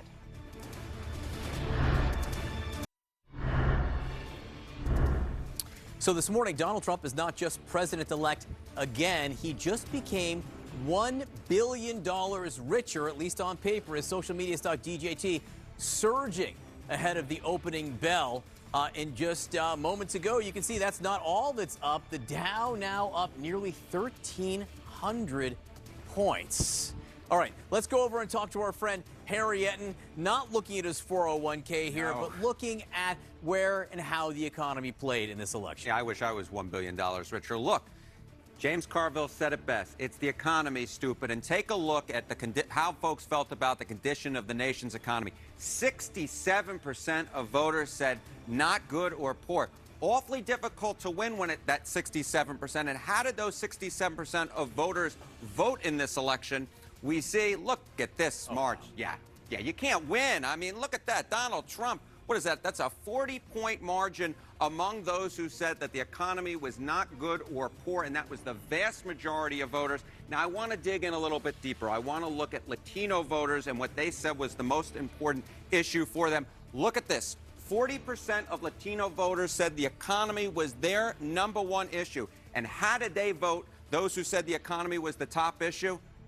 We can see that they overwhelmingly by a 2-to-1 margin chose Donald Trump. We know from the exit polls that Latino voters, there was less support for Kamala Harris than any Democratic nominee on record since we started conducting exit polls in the early 70s. And I think the economy had a lot to do with it. Just those 2 numbers at the beginning, how people rated the economy and how people who rated the economy voted. If you only knew that, you probably could have predicted the outcome of the election. It turns out it is the economy, stupid. All right, Harry, thank you very much. Let's go over to Phil Mattingly now at the Magic Wall to find out how and where these sentiments on the economy play the most.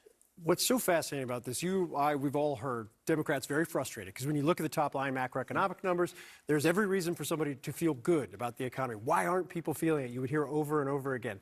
For months, I've been staring at Pennsylvania because despite those good top line numbers, I'm going to pull up every county here where you see darker counties. That is where cost of living is, the wages and wage growth has not kept up with cost of living.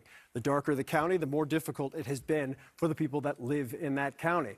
Now, I see you smiling. You see what I'm doing here because when you overlap the results from last night, counties that Donald Trump did very well in, counties that Donald Trump flipped, you will be very surprised to learn that right here and right here and right here in particular, but also right here, and now I'm going to show you. This was a county That, in 2020, was Joe Biden County. In 2024, Donald Trump flipped the county and flipped it by a sizable margin. What about Erie? This was a county that was a Joe Biden County. Back in 2020, won it narrowly. In 2024, he flipped it back into Trump's category. This was a county that was, in 2020, a Joe Biden County by a pretty substantial margin, more than 6 points. In 2024, it was flipped into Donald Trump's column. This is interesting based on what Harry was just talking about. This is Berks County. You move over here into Lehigh County. These are two counties where the highest level of Hispanic vote within the state, 20 to 25% in both of these counties. While Democrats were able to hang on to Lehigh County, this margin right here in Berks County, 55% to 43.3%, it was part of that kind of string of counties in the blue-collar center of the state, outside of the collar counties, where Donald Trump improved his margin in every single one of these counties. And again, I just want to show this real quick one more time, because it's wild to look at when you get a sense of, if people in Pennsylvania are frustrated about the economy, it turns out when you track where their wages were versus where the cost of living was, and you look at where the darker counties are, much of which not only Donald Trump improved on, but flipped those counties entirely, you understand not everyone was feeling it. Not everyone was feeling it in various parts around the country, but particularly in what both campaigns acknowledged was the most important state in this election, and a state where Donald Trump has, by all accounts, done better than he has in either of the prior two elections, and flipped several counties that either Joe Biden wrested back control of back in 2020, or flipped, like Monroe County, the county entirely. John? Such a good demonstration of how the economy mattered in the places that mattered most in this election. Let's now look at the right camera and also bring in our panel of experts here, starting with Matt Egan, because I got to say, investors like something this morning. Yeah, absolutely, John. Wall Street is starting this next Trump era with a bang. We see the Dow up more than 1,200 points. It's about 3% on track for the best day on a percentage basis in 2 years. I think part of what we are seeing is a relief rally. Investors around the world are relieved that someone has emerged here as the clear-cut winner. There were fears among CEOs and investors that this could drag on for weeks or longer, that there could be social unrest, and that obviously would have created enormous uncertainty. But there's also an element of this that is relief that it is Trump that is the winner, because there are elements of the Trump agenda that are pro-business. Think about tax cuts,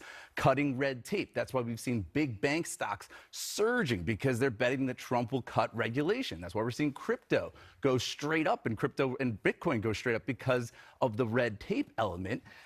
But market veteran Art Hogan, he told me this morning that he thinks that some of this enthusiasm could actually be short-lived, because there are also elements of the Trump agenda that are not pro-business, such as getting into fights with CEOs, massive tariffs, massive deportations, and a skyrocketing deficit. For now, though, investors are not paying any attention to those negatives, or they're betting that those campaign promises are not going to become a reality. Right now, the focus is on the positives. So I'm not saying that investors and that Art Hogan aren't real people, because they are. By definition, they're all people. But, Professor, I am curious. If you're waking up today, one of these swing states or anywhere in this country, wondering, gosh, what's going to change for me economically now that Donald Trump is going back to the White House? What should you be thinking? So the first thing I would be thinking about is the agenda on tariffs. That is the number one issue that I think most Americans, that has the most opportunity to affect the most widespread of an American audience. And I say tariffs because, these questions about deregulation, about cutting taxes, cutting corporate taxes, and cutting taxes for the wealthy affect a very small percentage of the population just off run. The tariffs, right, we actually have numbers about how that would affect everyday Americans. I think the Economist, Wall Street Journal estimated about $4,000 additional per year that you would be paying due to these tariffs. So if I'm an American, and I'm an average everyday American, I want to know what these tariffs are going to look like, when they're going to go into effect, how they are going to affect my bottom line, and really be worrying about that. So the real question is, will Trump actually be able to push that through? Or is that something that, say, the Republican Party decides they want to hold him on and not allow him to do? Mark, it's interesting. Prices aren't going to go down. I mean, inflation may be stable at 2%, which is a good number for inflation, but prices aren't going to drop. And frankly, people shouldn't want prices to go down on things because then you get into a deflationary cycle, and Matt can go on for hours about how that's not great for an economy either. But will there come a point in the next 6 months where some of these economic trends that have been positive over the last few months begin to sink in, and then who gets credit? Will it be Donald Trump because he's the guy there? Well, he'll certainly take credit for it, as he's took credit for all the economic successes during the Biden administration. But I mean, look, this is what I think we have to really think about. We discuss the word mandate. We talk a lot about it. We're going to hear a lot about it when it comes to economic policies over the next 6 to 8 months. But this is the reality. 75% of Americans thought, or at least told us, that they faced either some kind of moderate or severe hardship because of inflation. 3/4 of Americans. You know, how does Kamala Harris go up against those wins? Those are headwinds that are impossible to break through. But this is what is really interesting in it all. Going into the election last night, Kamala Harris had a better favorability rating than Donald Trump. So keep that in mind. Donald Trump's favorability rating was 44%. Kamala Harris's was 48%, and he still won and won so decisively. Again, why? Because people are feeling it in their pocketbook. Yep. And the question they want to know is, when's that going to change for me, and will Donald Trump change it quickly? All right, stand by. All the presidency and power. Donald Trump will return to the Oval Office with what he says is a mandate from the American people. Much more. CNN Special Live coverage continues right after this.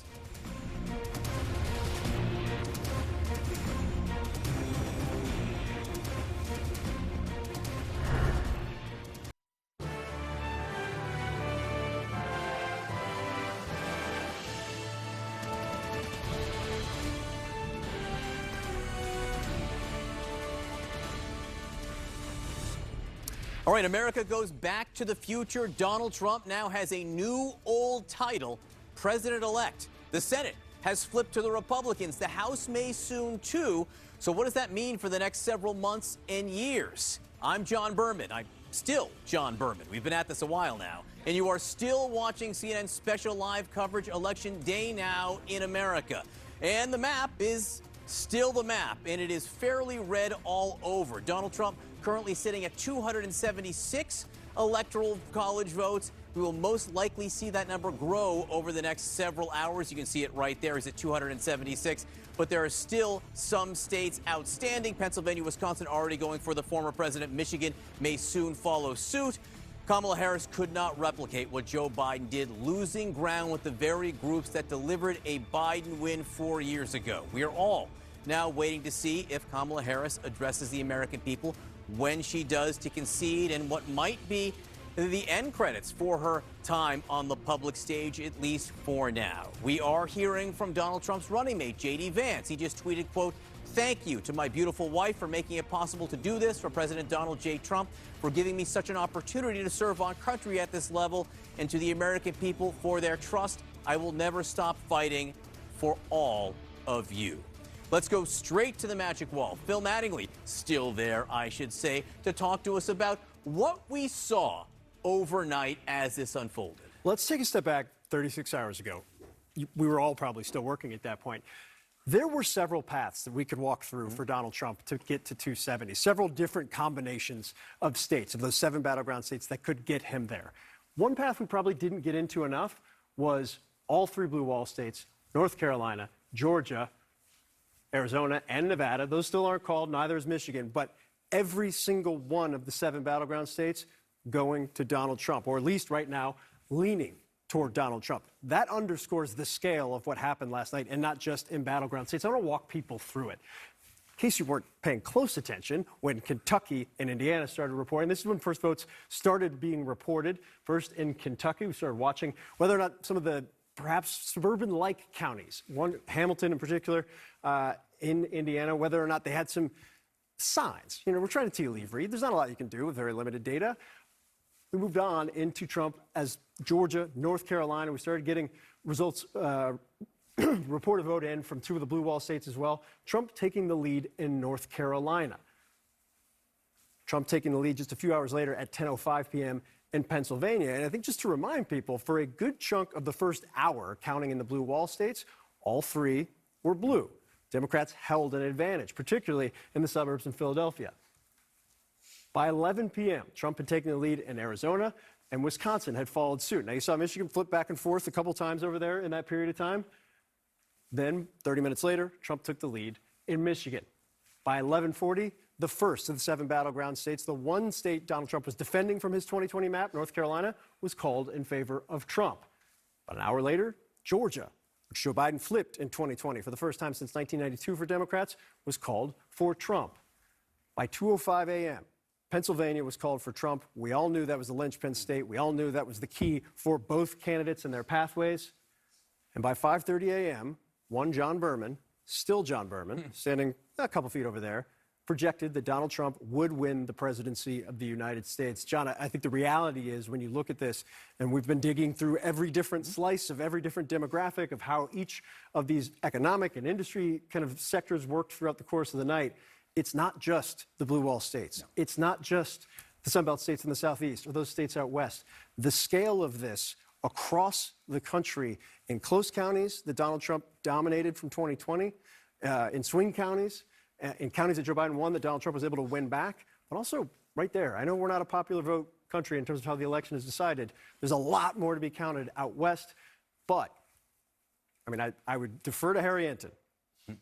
Popular vote might be an option right now. Yeah, absolutely will be an option, and Donald Trump will be the first Republican since 2004 to carry the popular vote. Phil, don't go far. We're going to come back to you in just a second. I want to go over to Harry Enten here and talk about the exit polls and talk about the gender gap, the gender divide that would have been crucial to a Kamala Harris victory and turned out to be crucial to a Donald Trump victory. You just hit on it. I think oftentimes when we talk about the gender gap, we say or we imagine that it helps Democratic candidates. But let's take a look in Pennsylvania. Among female voters, Kamala Harris won them by 12 points. But that is only a smidgen better than Joe Biden did 4 years ago among women voters in the Commonwealth of Pennsylvania. Look at male voters, though. Look at male voters. Remember that 12-point divide among female voters? Donald Trump did even better among male voters, winning them by 16 points. So the gender divide in Pennsylvania worked for Donald Trump this time around. He did significantly better than he did 4 years ago. And then finally, you know, again, the gender divide, we often talk about female voters, and that's working in the Democrats' advantage.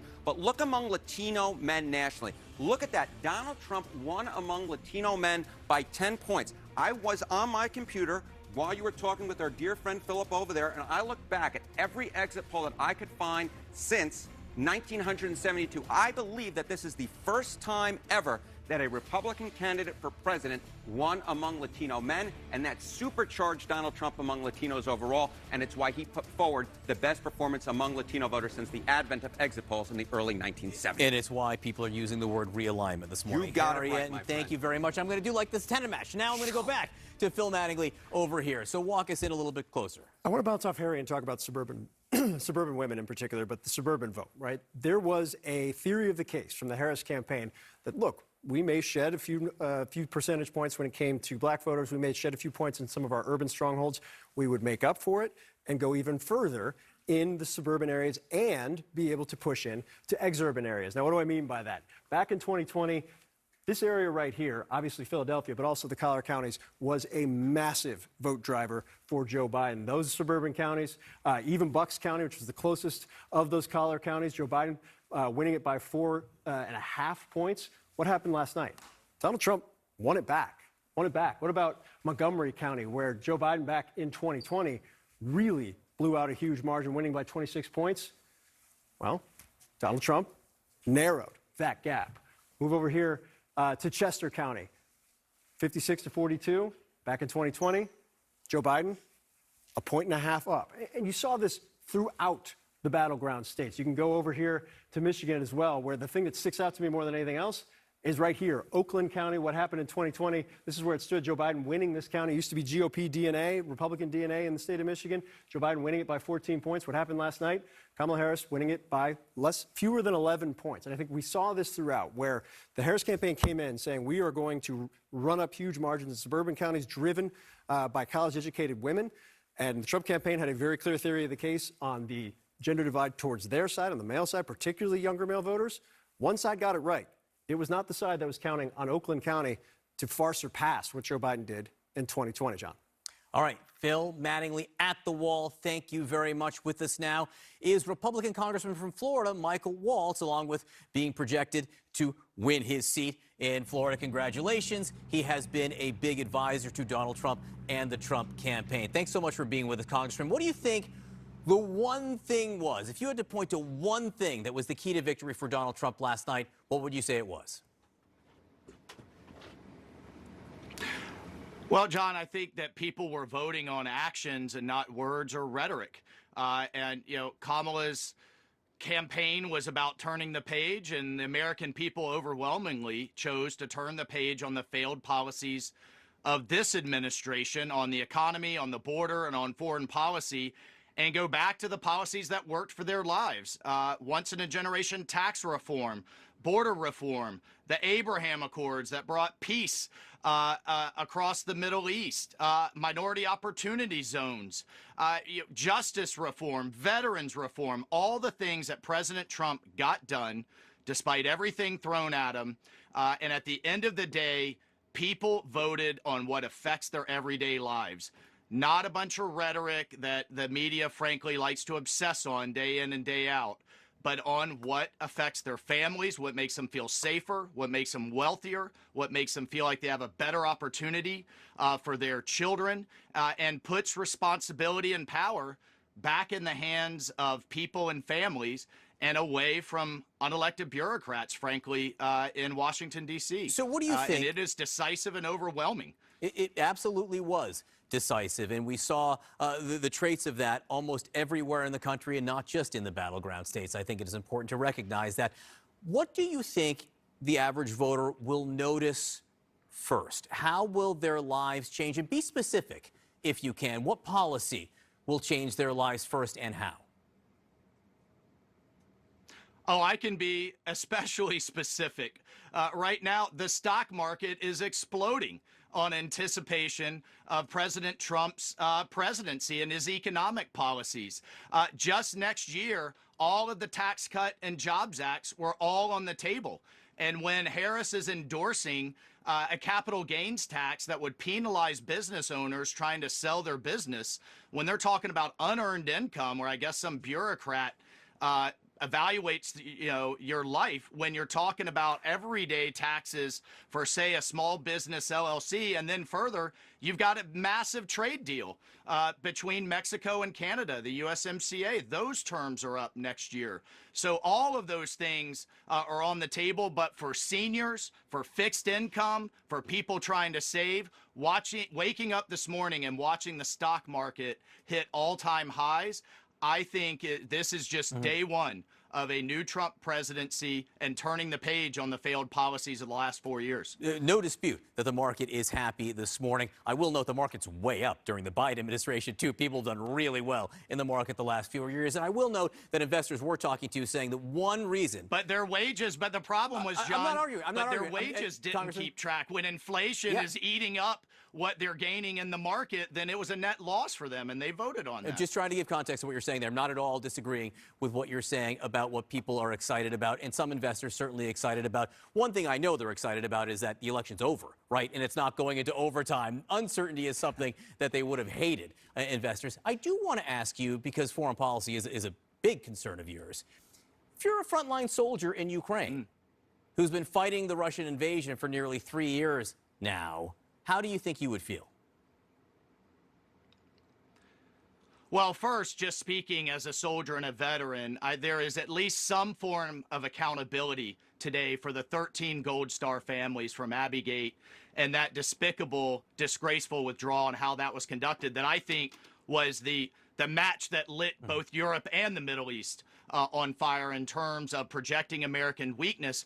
But in Ukraine, you know what that soldier should be thinking about? Finally, we may have an administration that's going to start enforcing the sanctions. On Russia. The Ukrainians have been trying to hit Russian energy infrastructure that's fueling the war, yet Russia is selling more oil and gas through China, through India, than it did before the war. That is literally fueling it. The Europeans are having to buy Russian gas again because of the LNG ban here in the United States and because Biden decided to kill Keystone XL. So there is a way to drive this war to an end. We can do it economically. We can do it diplomatically. And let's end this war rather than perpetuating it in perpetuity. That Ukrainian soldier is thinking, maybe I'll get out of this trench line sometime in their lifetime with their lives. What job would you take in a Trump administration? John, I just got reelected to my district. I'm not going to, the worst thing in the world in Washington is start measuring the curtains. President Trump needs to I hope he gets a little bit of rest, get his team in place, get the agenda going, and whether I can support that agenda from the House or anywhere else, I believe his policies are good for the United States, good for our national security, and good for maintaining America's leadership around the world. So you're saying there's a chance? You know what, John, anytime the President of the United States calls and asks you to serve, I think anybody should take it seriously. But right now, I'm thankful to my constituents in Northeast Florida that gave me another chance to serve them. Congressman Mike Waltz, nice to see you this morning. Thank you very much for your time. We'll talk to you again soon. All right. Thank you, John. All right, Elon Musk is in the Donald Trump business, but what does Donald Trump's win mean for Elon Musk's businesses? This is CNN special live coverage. Stay with us.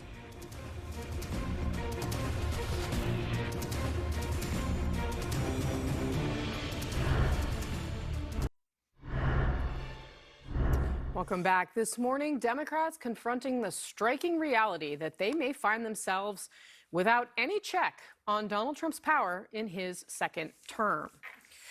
In fact, of all of the reasons that Donald Trump won this election, we're going to talk about this now, the Elon Musk factor cannot be overstated. In Pennsylvania, Musk essentially took over Trump's ground operation. He held a daily $1 million giveaway for swing state voters. He donated at least $119 million to His America PAC to help Trump. And in case you missed it, on the eve of the vote, Musk went on the most popular podcast in America and said this. If the Dems win this election, they will legalize enough illegals to turn the swing states, and everywhere will be like California. There will be no escape. That is so insane. This is the final. This is it. This is the last chance. Has anybody tried and to I push just want to back? Go out and vote. Vote like your life depends on it. Vote like your future depends on it, because it does. This is the last chance, man. Today, following Trump's win, Musk's net worth rose by, get this, $12 billion. Billion with a B. Our panel is back. Scott Jennings, the Elon Musk effect. Yeah, he's pretty freaking cool, I got to be honest with you. I mean, we got electric cars, we got I think there might be a gender gap on this issue, Scott. I'm just going to raise that question, but continue. Okay. Well, I mean, look, he everything this guy gets into kind of has been churning out. The cars, the rockets. Catching the rockets, It's really cool. And then he gets involved in politics and manages to be a huge part of an overwhelming victory. And, Democrats have been going nuts about his involvement in this all year long. I mean, I guess we'll have to litigate what kind of a billionaire it's okay to have involved in politics. Theirs seem to be fine and they're mad at ours. But not only did he just donate his money, he donated his time, he donated his expertise and all that came with it. And, you cannot deny that he was a huge part of how Donald Trump won this election. Not the only part, but certainly a large part. So what's next for him? And we're joined by Brad Todd, by the way, who a Republican strategist who was working on the Pennsylvania Senate race as well. I mean, did he have an impact, Musk? I mean, what did you see in that? Well, John Fetterman said that he did have a huge impact, in part because a lot of young men thought he was Tony Stark, basically the coolest guy in America, and that certainly was important. I also think, though, in Pennsylvania, he didn't do the only. America PAC did great work, but they weren't the only ground game. The Republican State Legislative Committee and the Sentinel Action Front from Heritage had a joint ground game effort. They may have flipped the Pennsylvania House. They've been doing it for a year and a half. They didn't come late. They did a lot of voter registration, so it really was a team effort. A lot of Democrats made fun of the bifurcated ground game on the Republican side, but I think we viewed it as an entrepreneurial ground game. And Musk and the Republican State Legislative Committee had a lot to do with it. I mean, look, they also increased some seats in the House, I believe, as well. And we'll see beat two Democrats. Yeah, beat so two Democrats in the US that's a House. good thing. I mean, look, a lot of young guys do like Elon Musk. I mean, he's a futurist. Some of the things he's doing with Tesla, the Cybertrucks we were just talking about. I know Kieran's not a big fan, but I love the Cybertruck. I think it's incredible. It's self-driving cars people like. I mean, if you can drive it off the lot, sure. Sure, I mean, Like, okay, have you read fair, about the problems that people have driving their brand new Cybertrucks off the lot? It's like, come on. But I will say, if you're looking at his success as a manager, the guy has a track record.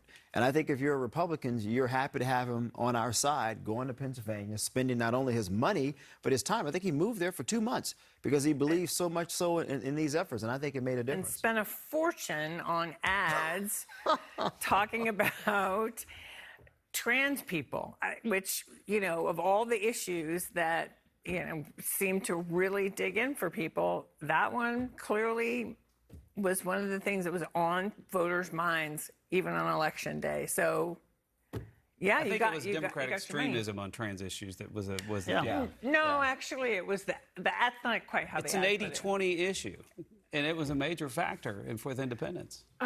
Kate Bedingfield, there is this open question about what his role might be in the Trump administration. I mean, they've talked about him looking at government efficiencies, among other things. Is that, you know, as Brad points out, there are a lot of people out there who think he's cool, but what does that actually look like? Well, I mean, bureaucracy and government jobs are very different than being in the private sector. I know Republicans would say that's a feature, not a bug, but it would be interesting to see how somebody who is as unconventional as Elon Musk would do in a government role. I don't, you know, look, I'm far from an expert on Elon Musk's managerial challenges, shall we say, or so I, you know, look, but I think there is an open question of whether you want somebody who is a like unabashed like billionaire pouring money into your campaign to be given a plum job in the government, and are we okay with that? We'll see. I don't know. Let me introduce you to the way Joe Biden appointed ambassadors. Well, that is not just a Democratic thing. But let me make a comment about the unconventional thing. But also how every, by the way, president does. Well, it's not. Come on, Scott. She used the word unconventional. That's what people just voted for. They want unconventional. They don't think the government is working and the bureaucracy is working for them, so they're asking for something a little unconventional. Do I expect him to be sitting in a little cubicle somewhere with a pocket protector, you know, crunching whatever, wearing a green visor? No. But the people asked for something unconventional here. I get it. And at a minimum, I would encourage you all to remember, I think we're dependent upon this man to rescue our astronauts next year. Well, so yes, why don't we just be nice to him for a few months? That is what that looks like. Hold on one second, because Kara Swisher is actually now has found her way to join us in this conversation. Kara, wonderful to see you. Hi. As we're having this conversation, look, you know, choose your own adventure in terms of weighing in on what the panel is discussing. I think my question, as I was listening to Kate, was that, I mean, how long would Elon Musk last in a bureaucracy like the United States government? I mean, getting things done in the government is not at all like walking onto the floor of your Tesla factory and ordering your workers to do something different. What are you looking at? I'm looking at a lot of things. The instability, the decisions that he makes are sometimes haphazard and strange often. I think one of the issues you have is, sure, you have an entrepreneur here, and what works at startups is very different than works in a federal government. Elon Musk has been successful in rocketry, no question, but he's allowed to blow up rockets. He's allowed to do that, and it's because he can do it and take those risks, and shareholders go along with him. It's quite a different thing when it comes to the federal government. You can't blow up rockets, Scott. By the way, all laughs aside, you really can't, because people's lives depend on it. I know you think it's funny, but I don't think it's funny at all. I think one of the issues around him is that he's very innovative and different, but cutting a third of the federal budget, and we all know that government doesn't work in lots of ways, but it's not meant to be like a startup. It's not meant to be like a business. It's not meant to be like shareholders. And if you treat it that way, we have a very different system where the least among us suffer, and it's just the way it is. And he has a history history of doing that. He has a history of lack of safety at certain of his facilities. He has a history of firing people. He has a history of not paying people. He has a history of being haphazard, firing someone who talks back against him. And if for someone who's for free speech, he certainly clamps down on speech a lot when he doesn't like it. So if you want that too, sure, that's great. And ha ha ha, if you want to do it that way. We need innovation in government. There's absolutely no question. But there's a difference between move fast and change things and move fast and break things. That's about destruction rather than creation. Kara, how do you, one second, Scott wants to jump in and I'm going to let him in one second, but first, I'm sure he does. I want to ask you about X, the platform formerly known as Twitter, and how a Musk role in a Trump administration would interact with his ownership of that platform. I would suspect he's going to try to merge Trump Social. I've heard from a number of people today with X and take it public because it's a meme stock now. Trump Social already, which is a terrible business. So is X, by the way. X has always been a terrible business, and that was preceding Musk, and now it's worse than ever. But they could merge them and make it a meme stock and make a lot of money for themselves. That could be interesting and incredibly corrupt. They could also, he'll use it as a propaganda organ, which is precisely why he bought it. People misunderstood. They kept saying he was losing money, and I think it was very clear it wasn't about money. This was a great investment by Elon Musk in Donald Trump, and that's how he sees it. He spent hundreds of millions to make billions, and he could be our world's first trillionaire. If you're comfortable with a single person who has interests all over the federal government, including $15 billion in contracts, deciding things, and I know it's gone on in history, but nothing like this. No one's owned such an organ and such an ability, a publicity organ, and that's what it is, a propaganda organ that he's created in this way. It's not the same as before. It is not even close to the same. He has control over a number of important things, and we have to be very careful of a single person doing this. I think in history that's always been the case. Scott Jennings, your name was invoked. First, he wasn't elected. He supports Donald Trump, and now he's going to have some influence because his side won. Mark Cuban would have had influence had his side won. You know, and I think, honestly, I hear all this carping about Elon Musk, and it just truthfully sounds like sour grapes from the side of the ball that shunned this guy, and now they're paying for it. And they shouldn't have shunned him, and a lot of liberals have admitted it.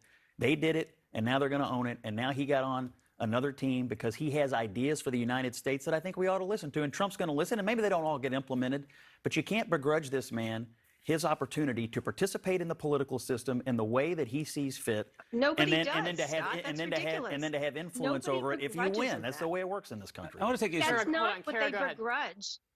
Go ahead. Nobody begrudges his ability to speak. What they begrudge is the flood of misinformation and all kinds of things that happen on that platform, which is uncontrolled. And it's not about free speech because he decides when and where to do it.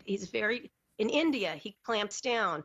Other places, he complains. It's just at the behest of one person. If you're comfortable with one person with this much power, and Mark Cuban's power would have been much more diminished and has never been this much of a narcissist. I think actually what's going to happen is the two of them Mark Cuban's are going not to a fight narcissist? quite a bit. Not to the degree. Not in the same way. Not in the same way. And by the way, Scott, I'd be very careful. You know, there's a lot of fears. We're both narcissists if we want to be fair. So in any case, that's besides the point, as usual. One of the things that I think is important to keep in mind is the two of them may not be able to coexist in the same place. Elon is very petulant, and so is Trump. And I don't think Trump's going to like the attention that Elon's going to grab for himself. He's an attention sponge like you cannot believe. Having interviewed them and known him for 30 years, I've interviewed more than anybody has. He and Trump will clash at some point, much in the same way that he clashed with the Biden administration. I am absolutely agree with you that the Biden administration, by not inviting him to that particular event, which was a car event, Elon called me a lot and texted me a lot about that. He was very hurt by it. It was a big mistake, so much so that I called Biden people and said, "What are you doing?" And I thought it was a mistake because he does get credit for the cars. He does get credit for the space stuff. He does get credit for innovation, as do many people. What he does not get credit for is his heinous comments and behavior and bringing people down. That troubles me, and you can separate it from the entrepreneurship if you have half a brain. All right, Kara Swisher, very grateful to have your perspective. I do think it's a fascinating point about the way that Donald Trump operates as a person, and certainly as a politician, and the way the two of these two enormous personalities may interact over time. Really appreciate your time, Kara. Thank you for being here. Badly in the end. Let me tell you, badly in the end. That's my prediction. All right, you heard it here first. All right. Just in here at CNN, former President George W. Bush responding to Trump's victory after remaining silent during the campaign. I'm going to read it for you. He says this, quote, "I congratulate President Trump on his election as 47th President of the United States of America, as well as Vice President-elect J.D. Vance and their families. I also thank President Biden and Vice President Harris for their service to our country. The strong turnout in this election is a sign of the health of our republic and the strength of our democratic institutions. Laura and I are grateful to the election officials, poll workers, and volunteers who oversaw a free and fair election.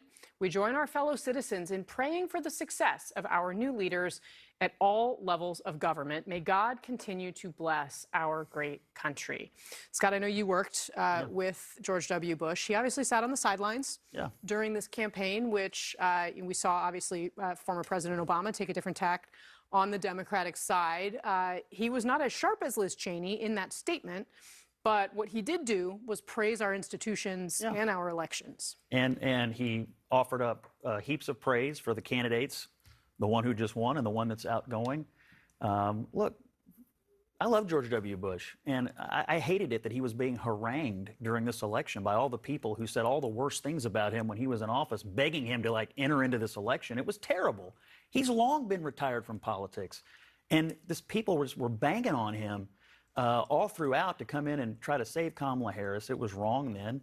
I think he should have the prerogative to do what he wants to do. And I think this statement is a beautiful statement from a guy who doesn't want to be plunged into partisan politics every day of his life or the rest of his life, but does have important things to say about how we should operate as Americans. So great statement. I'm as proud today to have worked for him as I was at the time. It's a very good statement. I think, I would push back on this idea that he was being harangued to get in to save Kamala Harris. I think the stakes. Listen. I think there's a misconception here. I can obviously only speak for myself. I would love nothing more than for the fears about what a Donald Trump second term looks like to be wrong, to be misplaced. The concerns about democracy. No one is. I'm willing to say. I just said I would speak for myself, but you know what? Fine. I'm just gonna. Nobody who wanted to see Kamala Harris elected president wants to see the second Trump term continue to tear away at the norms of our democracy or threaten our elective fidelity in this country. Of course, I would be thrilled for that to not bear out. So it wasn't about asking George W. Bush to insert himself into partisan politics as if we're trying to get him involved in a Senate race somewhere. It was recognizing the potential stakes based on Trump's own actions and his own rhetoric that was potentially on the line here. And I would love nothing more than for that to be wrong. I grew up Southern Baptist, and there's an old saying that says when the preacher retires, he doesn't go to the back pew of the church. You don't look over the new guy's shoulder. I think ex-presidents should do that, too. I lamented the fact that Barack Obama got in this race and that Bill Clinton got in this race and that Jimmy Carter was in every race. They all should be quiet. George Bush is the model ex-president in this regard. All of them should do it. You serve 2 terms, and like George Washington, you go back to your house. That's the way this should have been done, and I just don't understand why it's even controversial. Amen. I mean, look, I remember when George Bush was president. I remember when Mitt Romney ran. I worked for him, and Democrats called him a sexist. Joe Biden said they're going to put y'all back in chains when talking to a bunch of black people. And all of a sudden, Donald Trump runs, and they say, oh, we need George W. Bush. Oh, we love Mitt Romney. We love all of these people who we said were the most abhorrent, worst people in the world when they weren't on our side. Who, I mean, it's unclear to me whether it was George W. Bush or Dick Cheney who took most of the ire from progressives around the war in Iraq. It was Bush. It was Bush. Listen, it was Bush. Scott was there. When I was peering out my window from the White House complex, watching people marching around with huge signs of George W. Bush with Hitler mustache. Yeah, I can assure you, George W. Bush took, and effectively they were asking old Hitler to come in and stop new Hitler. It was the most ridiculous thing that Democrats were demanding that he do, and I just think he ought to be left alone. I think Brad's exactly right. All right, we have to take a break. Donald Trump headed back to the White House, and with at least one chamber of Congress ready to support him. We're going to talk to one Harris supporter who will now be in the minority in the Senate. More CNN special coverage after this.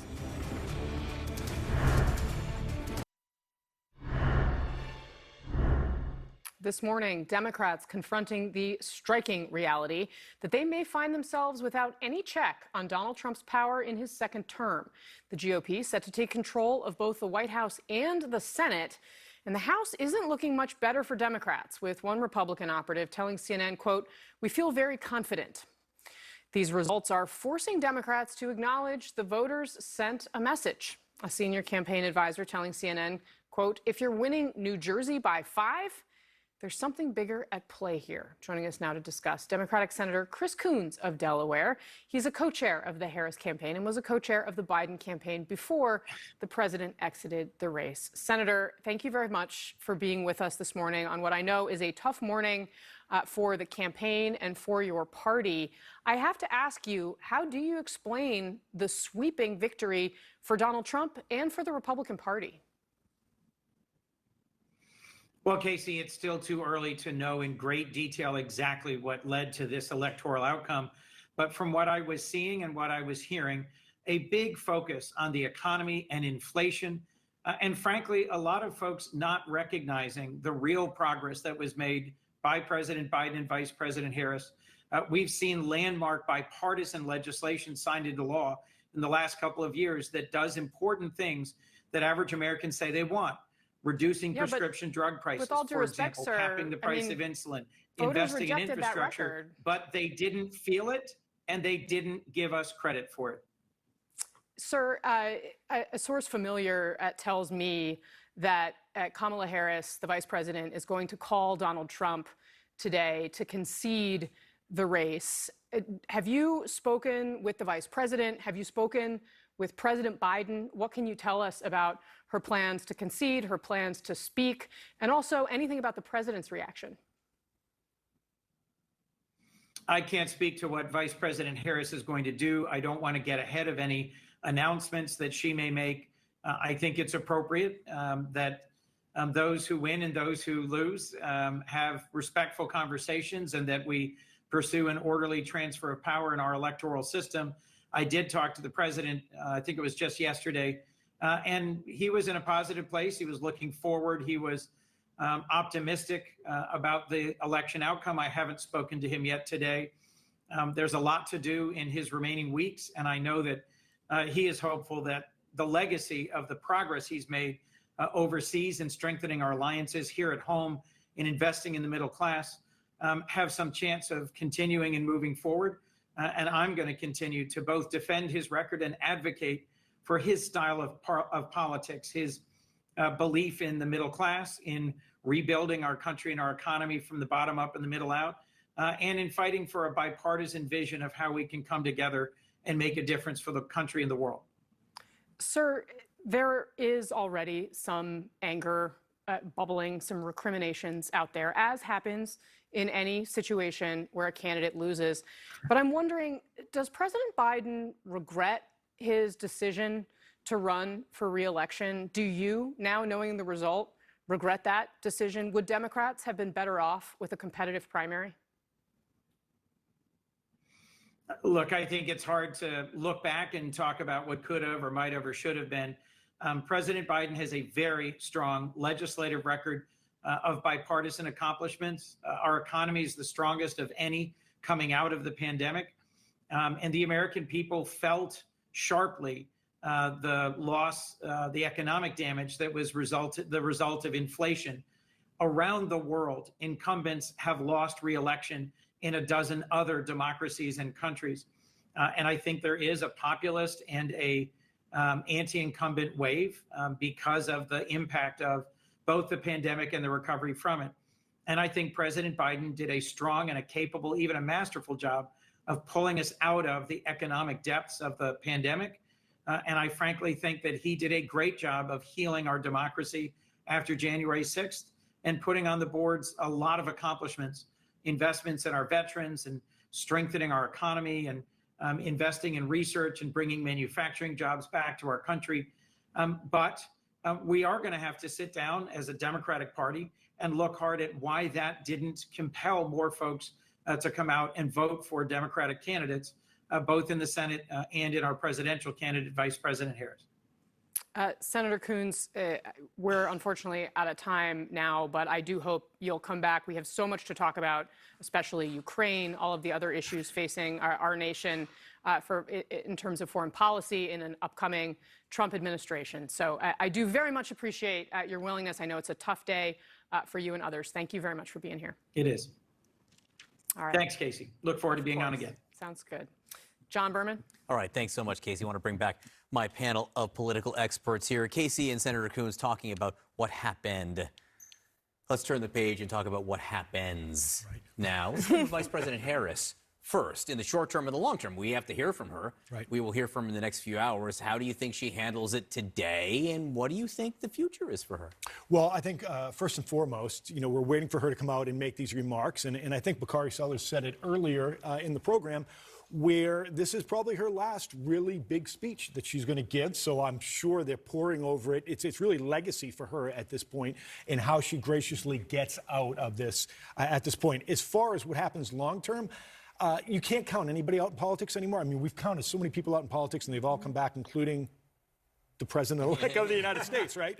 But in addition to that, though, I do think that Democrats have really got to start thinking to themselves right now, do they try to use every lever and power of government that they can pull right now, which is probably executive orders across a host of issues, and have Biden try to do those very quickly before he gets knocked out of office and Donald Trump comes in, because it does look bleak for the next at least 2 years for Democrats. Professor? Yeah, so I think this is the point about executive orders is really important. We also have to remember that the Supreme Court has essentially said that anything that the president does, while they are in office is, gets granted presidential immunity. People have been saying for a while that Joe Biden should take advantage of that. He has not. Now is the time to take advantage of that. The other thing, though, that I think is really important is that Kamala Harris needs to give the kind of speech that I think acknowledges just how historic and important her campaign was. And I think it's the kind of statement that you make when on the, essentially on in the aftermath of the election, you can point and say, even as the country is changing and radically different, here is an option. Here is what so many people in this country also chose. And so there is a way to do it that is both magnanimous, but also that sets the blueprint for what Democrats can do in the future, particularly because if you are a member of the Democratic Party, there are dark times ahead, but it is also a time for rebirth and for rethinking what the Democratic Party stands for and how to actually reach and touch people. And to use Kamala Harris perhaps as a linchpin to do that is a really powerful thing that should happen in her speech. Mark Preston, Professor Harriet, and thanks for walking over here. Just to look pretty. I look, I think I look pretty gosh darn good, given now I've been awake for around 75 consecutive days. Thank you very much for all that. So, who will Donald Trump hire to serve in his next term? A man who had a brief stint, very brief, in the first Trump administration joins us ahead. This is CNN's special live coverage. Stay with us. All right, Donald Trump's win today having a powerful effect on the stock market. The Dow surging by more than 1,300 points. Let's get right to someone in the business of business. Anthony Scaramucci, he was Trump's White House communications director for a very short time. He is the founder and managing partner of Skybridge Capital. Anthony, thanks so much for being with us. I know it's been a long night for you. What do you think the Trump victory means? If you could boil it down to 20 seconds, what does it mean? What does it mean the most quickly for the American people? It's great for my portfolio, but I'm sort of sad for the country. John, it's a good thing I don't drink. I would have emptied the liquor cabinet behind me. I just think it's a sad day for a lot of people. They talk about non-white immigrants to the United States in a very us versus them, dehumanizing sort of a way. And so hopefully, when he takes that mantle of leadership again, I hope that he takes a pause and thinks about that the country needs to unite and there needs to be a healing process in the country. I congratulate the president and Elon Musk. It was a well-executed campaign. He won the popular vote, John. It's a democracy. And so he's my president, he's your president, and I do wish him well. But I'm worried because the rhetoric that he was using in the campaign, if he executes on that rhetoric, it'll be good for some people, but it won't be good for all of America, and that's something that worries me. So you did work in the administration for a brief time, and you were around during the transition a little bit too. What do people who may end up working in this next Trump administration, and he'll be staffing up soon, what do they need to know based on your experience? So just to be clear, and I'm not proud of all this, but I just state all this. I was the first person on Wall Street to move towards Donald Trump back in 2016, helped him raise a lot of money, spent 9 months on the campaign providing media advocacy, and then worked on that transition for the 12 weeks of the transition as an executive committee person. So it wasn't just 11 days in the White House. I worked with him. But what happens to many people that work with him, if not all the people that work with him, he starts to do things that you are questioning. You're taking an oath to the Constitution. You're taking an oath to serve the American people and the American process, the system, John, not the person.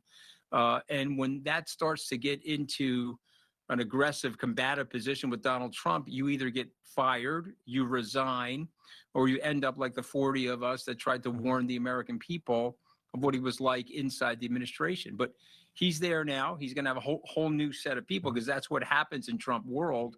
There's a carousel. You come in, you wear the MAGA hat, you smile, you get a knife plunge in your bag on the way out. And that's what happened to a good many people. The people that are there now think it's not going to happen to them. But, and they do say this on Wall Street, past performance is not indicative of the future. But I think it is in this case. And I would just caution those people. And I would remind those people that there are rules and a system in place in the United States. And you're taking an oath to the Constitution and the office, not to the person. Anthony Scaramucci, appreciate you taking this short period of time to talk to us. We will speak with you again soon. Got a lot of time to digest what happened. There's some tequila here for you.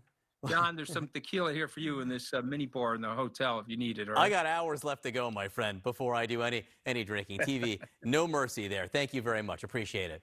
So Donald Trump is the president-elect, and the Republican Party will have control of the Senate. The House is still in play with a lot of races left to call. CNN's special live coverage continues next.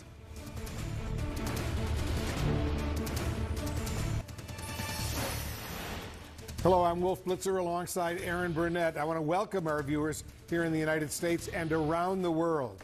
All right, Wolf, well, several battleground results are still being counted, but the race to 270 is over, and Donald Trump will be the 47th president of the United States. And this is CNN's special coverage of Election Day in America. Continued.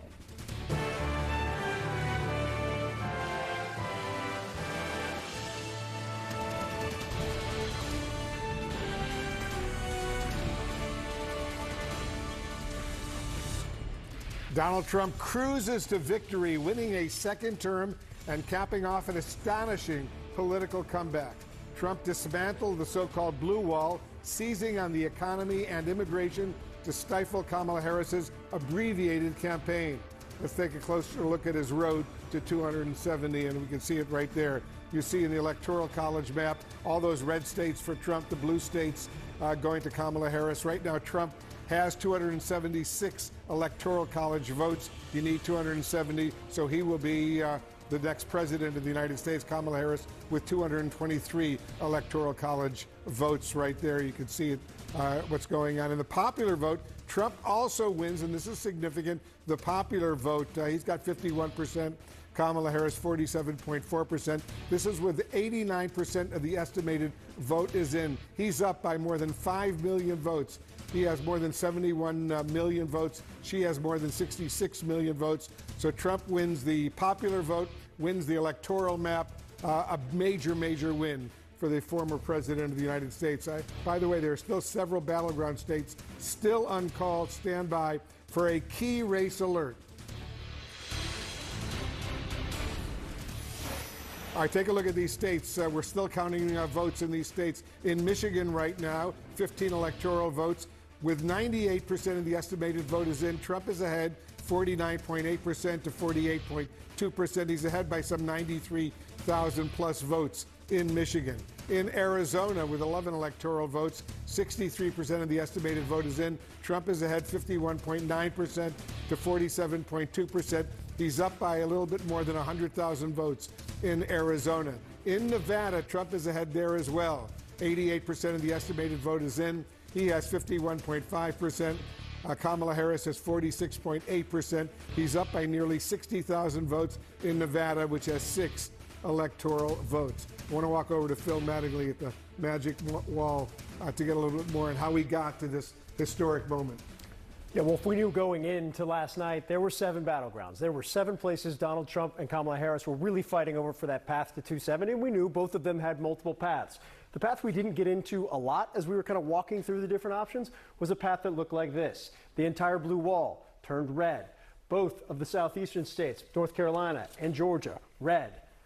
Arizona, Nevada, red. 7-4-7. That's where things are heading right now. We obviously haven't called several of those races, but Donald Trump is over 270 electoral votes.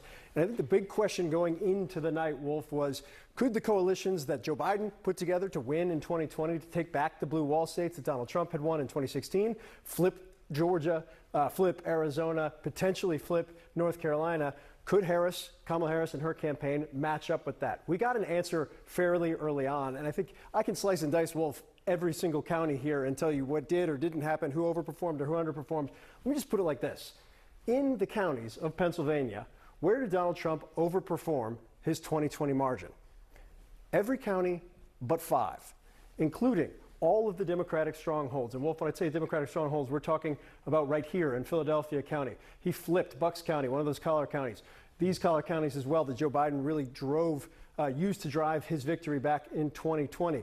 All but these 5 counties right here, Donald Trump overperformed his 2020 map in every single one of those counties. What about Vice President Harris? Well, where did Harris underperform what Joe Biden did in 2020? Pull that up.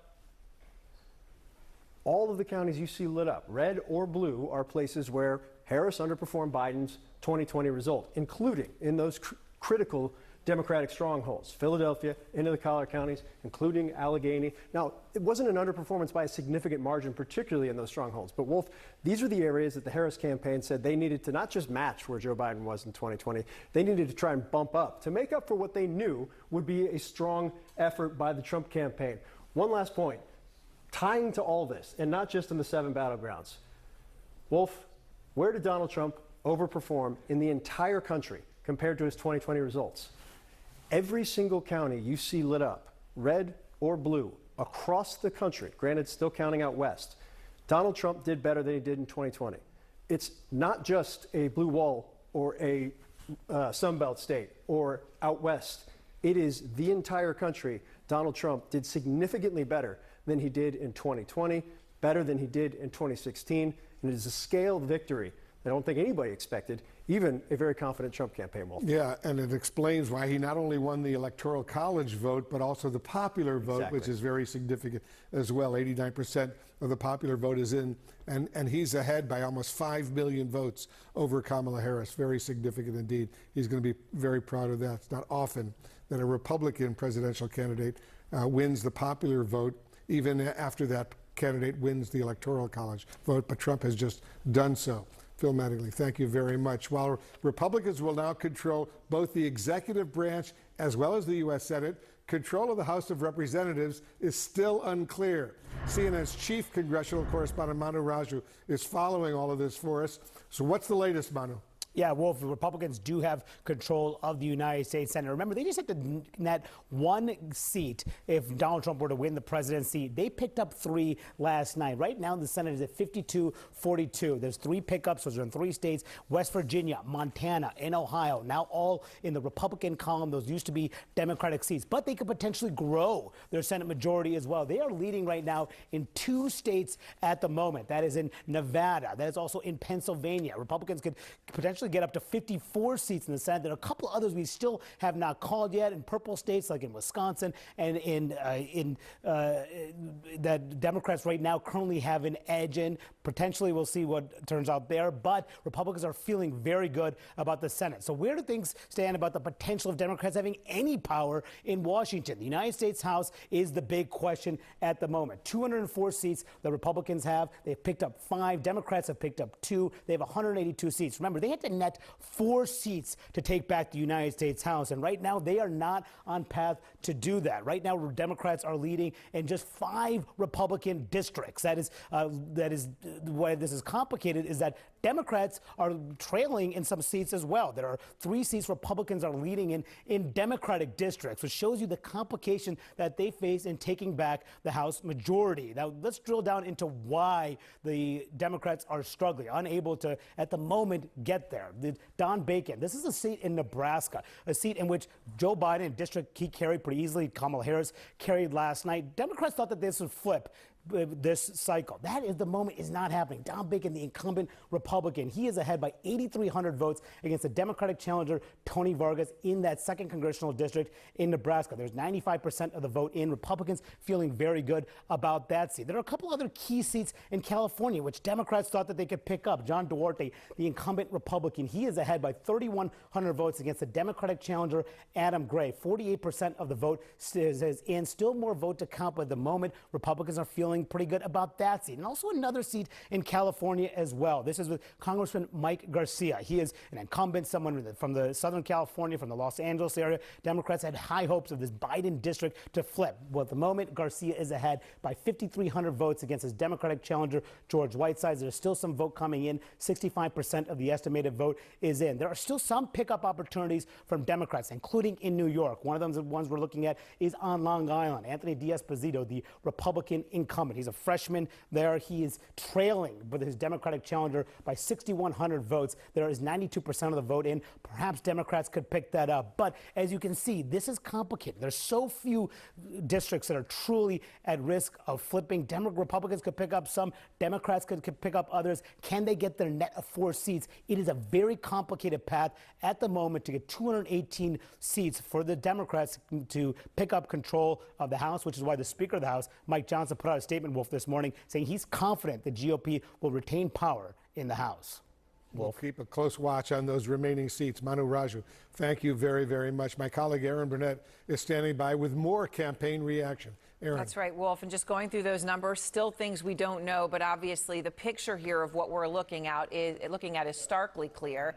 We are standing by to hear from Vice President Kamala Harris. Obviously, she did not speak last night. Source now telling us she will deliver her concession speech this afternoon at Howard University. And this will be the first time that we will see from her since she lost to Donald Trump, a night that, of course, she thought would go very differently, that Trump seemed to think could go very differently.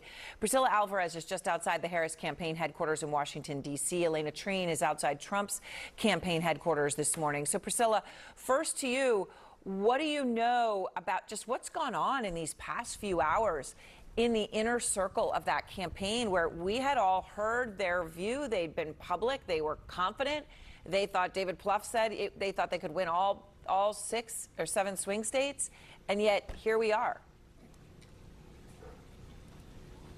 Aaron, I've been talking to allies of the vice president and sources close to the campaign over the course of the morning, including in the early morning hours, and they are in a state of shock and disbelief. Just to give you a sense of some of what I'm hearing, one source telling me that their, quote, stomach is in knots, another telling me that they felt, quote, terrible, and another just describing the mood among campaign officials as, quote, gloomy. And it was Pennsylvania and the results that came in Pennsylvania that was really the nail in the coffin. This source also saying, bluntly, the caveats won. Now, the reason that there is so much shock this morning among those closest to the vice president is because of what was being said privately and publicly by senior Harris campaign officials, essentially projecting optimism and confidence in those final hours leading up to election night, feeling as though they could pull some of those undecided voters to their side. And of course, finger pointing has already begun, because part of this strategy also included bringing in disaffected Republicans who they believed were fatigued by former President Donald Trump, as well as trying to lock in parts of their coalition where there had been waning enthusiasm. But the numbers have shown they just were not able to accomplish that, including in some of those red rural counties that they had banked on peeling off some of those Republican votes. Now, as you mentioned there earlier, the vice president will be speaking at 4 p.m. at her alma mater here at Howard University. She is also expected to call former President Donald Trump ahead of that speech. So certainly, Aaron, a lot of work going on behind the scenes to work on those remarks. Yeah, absolutely. You can only imagine that phone call, right? You know, he came out just the other day, right? Low IQ, all these things, and to have to pick up the phone and make that call. These are, of course, I think at these moments to remember, human beings. Priscilla, thank you very much. And let's go to the Trump campaign now, where Elena Treen is in West Palm Beach, Florida. And Elena, here's the thing. It appeared from everything the Trump campaign was signaling, the way he was acting himself, he didn't think he would win. Then he came out and won. And he didn't just barely win, he won in a landslide. So how does this adjustment sink in? And what do his next few hours look like? Well, you're certainly right, Aaron, that, heading into yesterday, Donald Trump's campaign kept saying they were cautiously optimistic, but behind the scenes, there was a lot of uneasiness. They expected the race to be incredibly close, and they were not expecting it to be called as soon as it was. When I talked to some advisors soon after most of the networks, including ours, had called it for Donald Trump, they said that they were obviously excited, but also relieved, again, because they had not anticipated that it was going to come so quickly, particularly those crucial votes in the battleground states. Now, as for today, I'm told Donald Trump is laying low for the most part. We know that he's been taking calls with a series of people who've been congratulating him. One thing to note about that is that we've heard, clearly we've seen foreign leaders publicly reach out and congratulate him over online, but they've also been calling him, as have CEOs. And Donald Trump's campaign is very closely tracking who was reaching out and when, because remember, Donald Trump values loyalty at many times above all else. And so this is something that they are watching very closely throughout the course of this day. Yeah, of course. Even watching the world leaders, so you think about what people said, what they thought, and now what they're saying. How does he manage that? I mean, so much is resting on how he manages that for the whole country and the world. Elena, thank you very much. Wolf. Aaron, thank you. My team of experts is here with me right now. MJ Lee and Gloria Borger. MJ, you're our senior White House correspondent. I understand you're working your sources, getting some new information. What are you learning? Yeah, Wolf, obviously there's going to be a lot of soul searching and asking a lot of questions in the coming hours and days about what, if anything, could Democrats and the Harris campaign have done differently. One thing that we are clearly already starting to see take place is finger pointing and the blame game. And a lot of that is going to be directed at President Biden. And this is even coming from some folks inside of the Harris campaign. One senior official I just talked to said Biden will hold a lot of blame for it, and frankly, they said he should.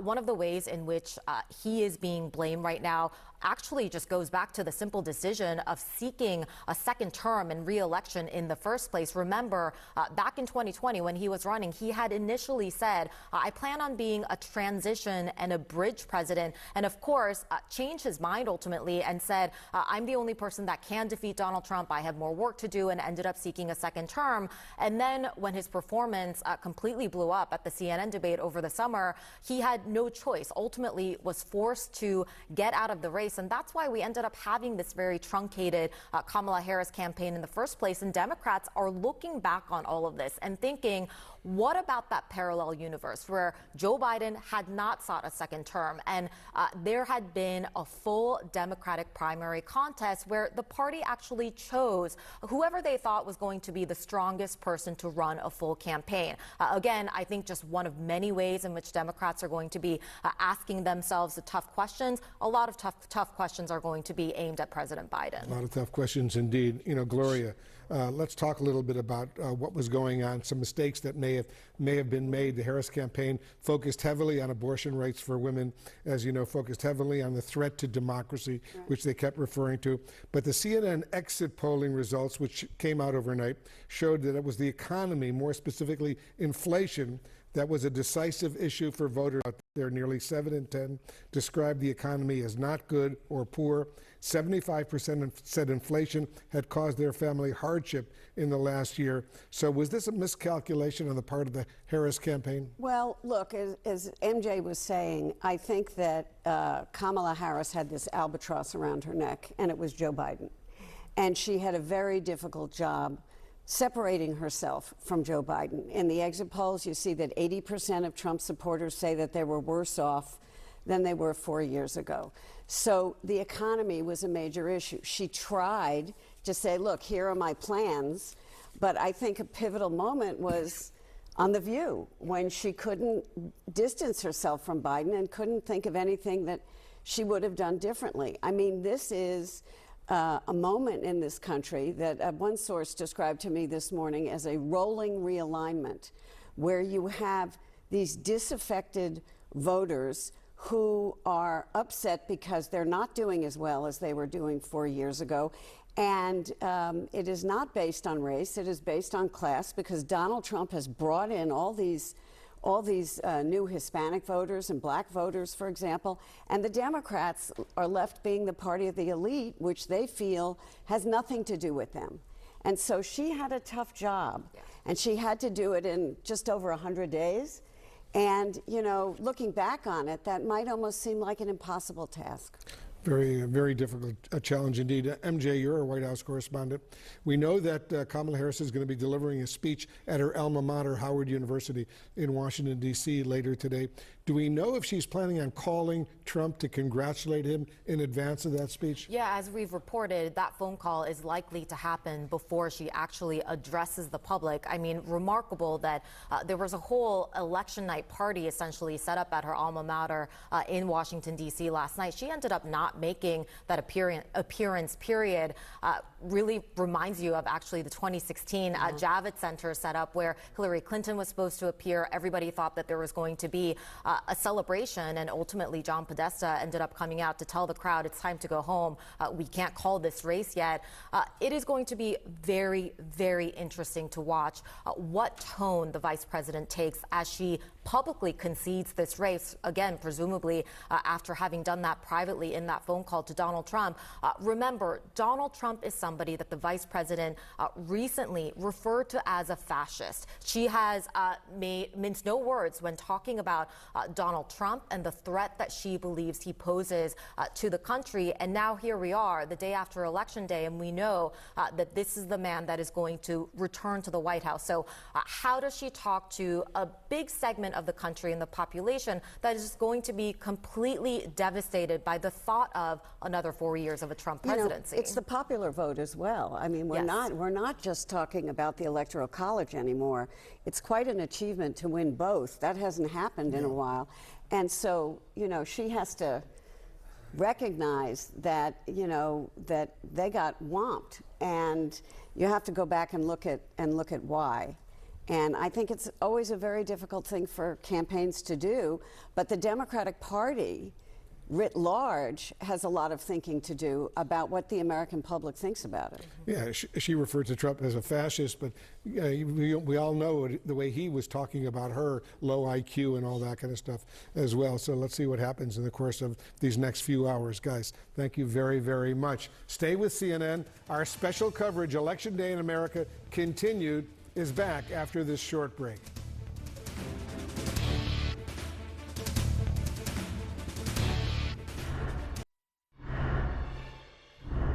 All right, welcome back. Rural voters and Latino men delivered big for President Trump last night, propelling him back to the White House. And the former president built on his support, making significant gains with these two groups most notably. So let's go now to Harry Enten, digging into the exit polls.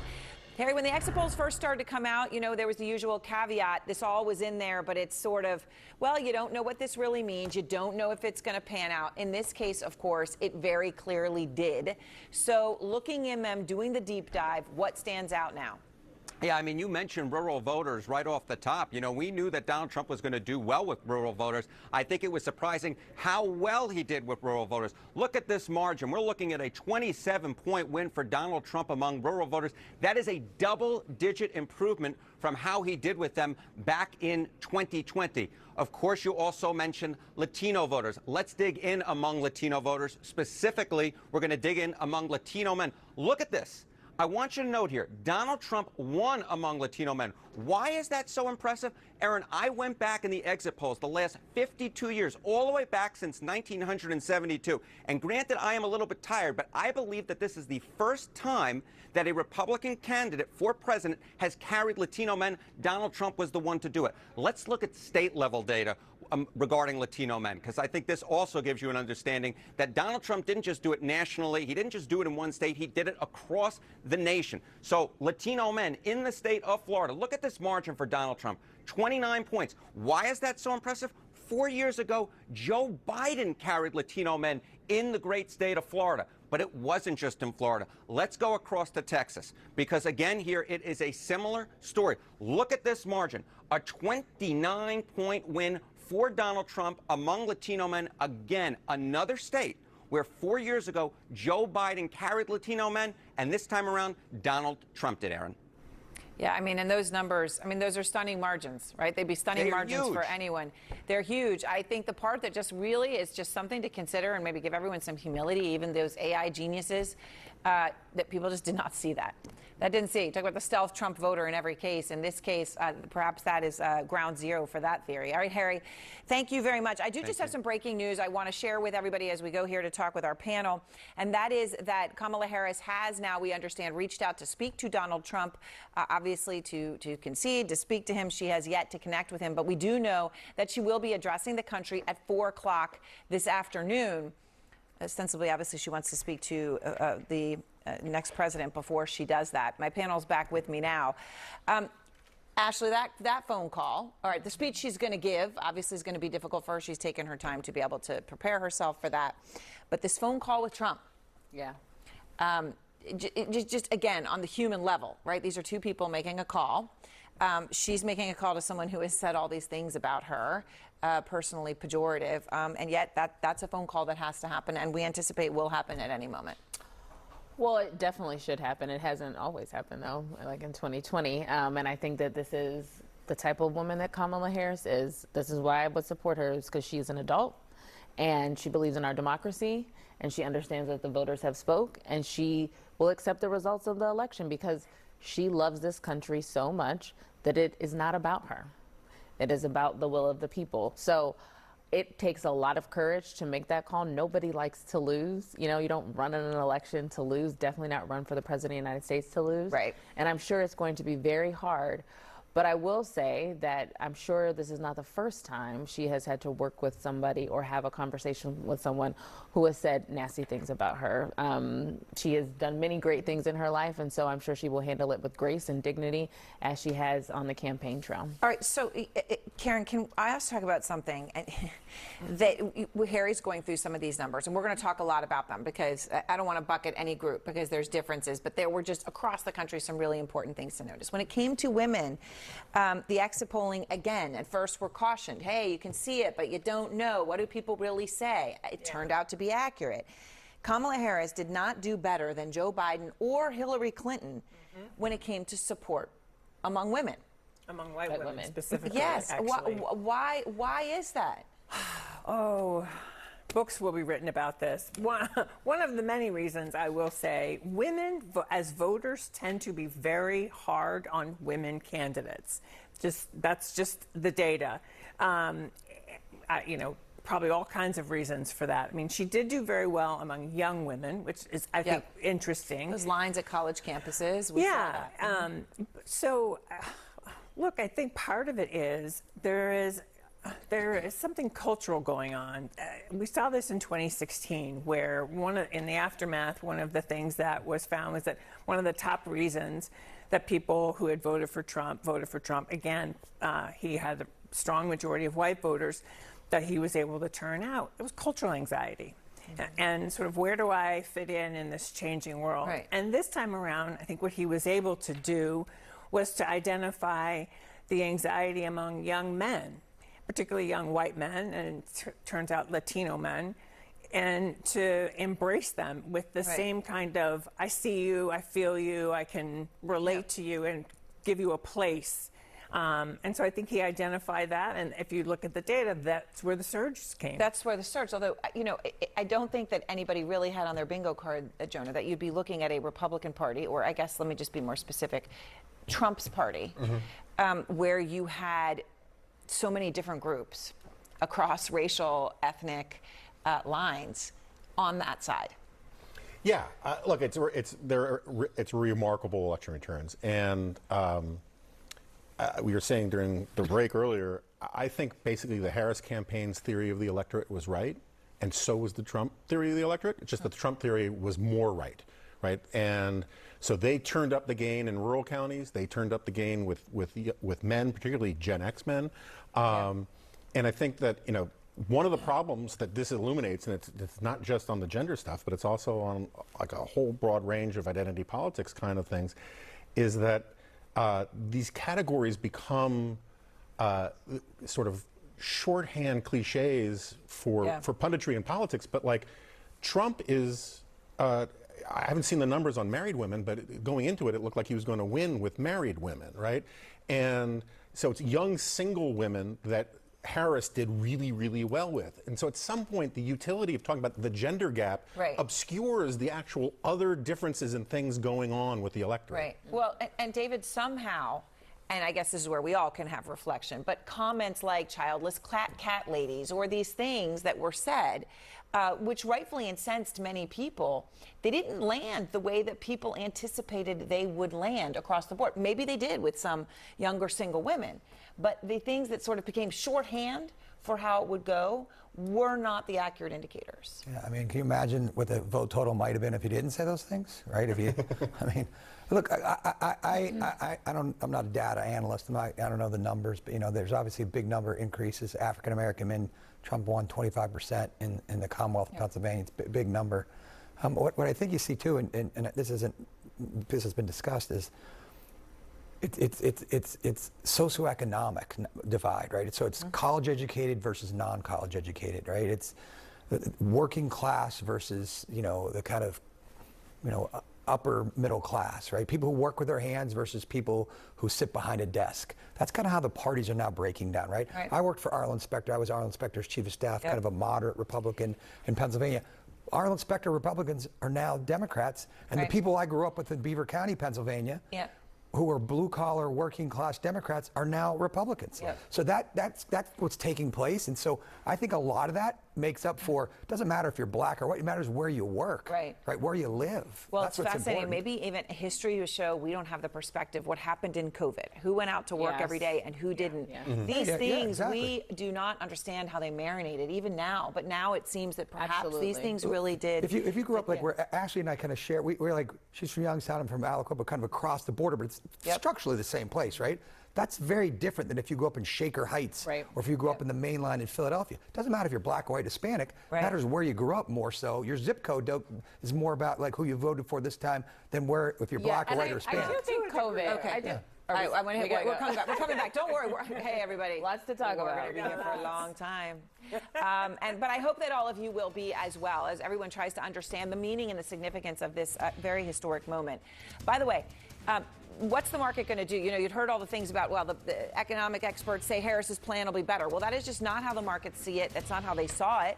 The Dow right now is up more than 1,300 points. That is a record high. That's just an initial response. Doesn't mean where it'll go. It's still stunning. Donald Trump's return to the White House sparking that. Much more on that coming up.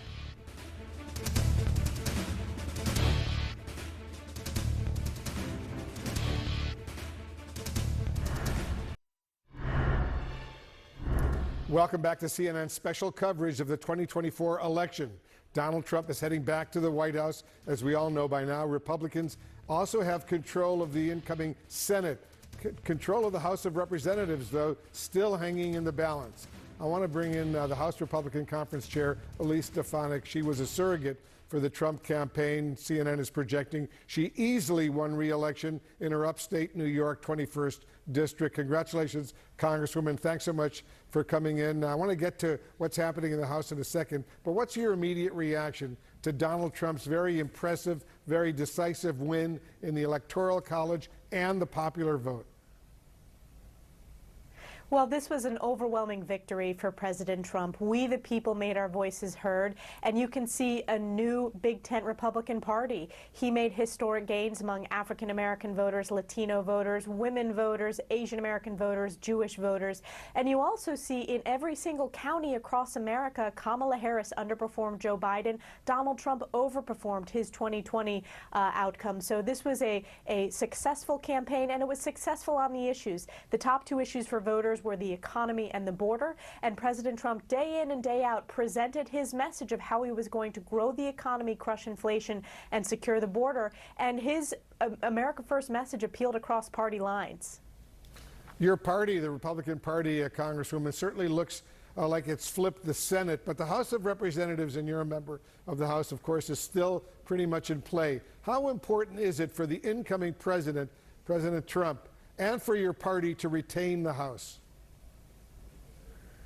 Well, it's very important, and we're very optimistic that we will not only hold the House, but that we will pick up seats, and here's why. If you look at the turnout in support of President Trump and how he was able to provide coattails to these Senate candidates with flipped Senate races, we believe we're seeing the same thing. We've already had 2 pickups in Pennsylvania. Of course, there were 3 losses in New York, but that was an overall win for us. Democrats tried to defeat 5 Republican incumbents in New York State. We're also watching the Upper Maine district closely, as well as California seats, which are trending in our direction. So we think we're going to pick up seats, obviously having unified Republican government to allow us to secure the border, focus on America First economic policies. That is a top priority, and that's why we worked so hard campaigning side by side President Trump.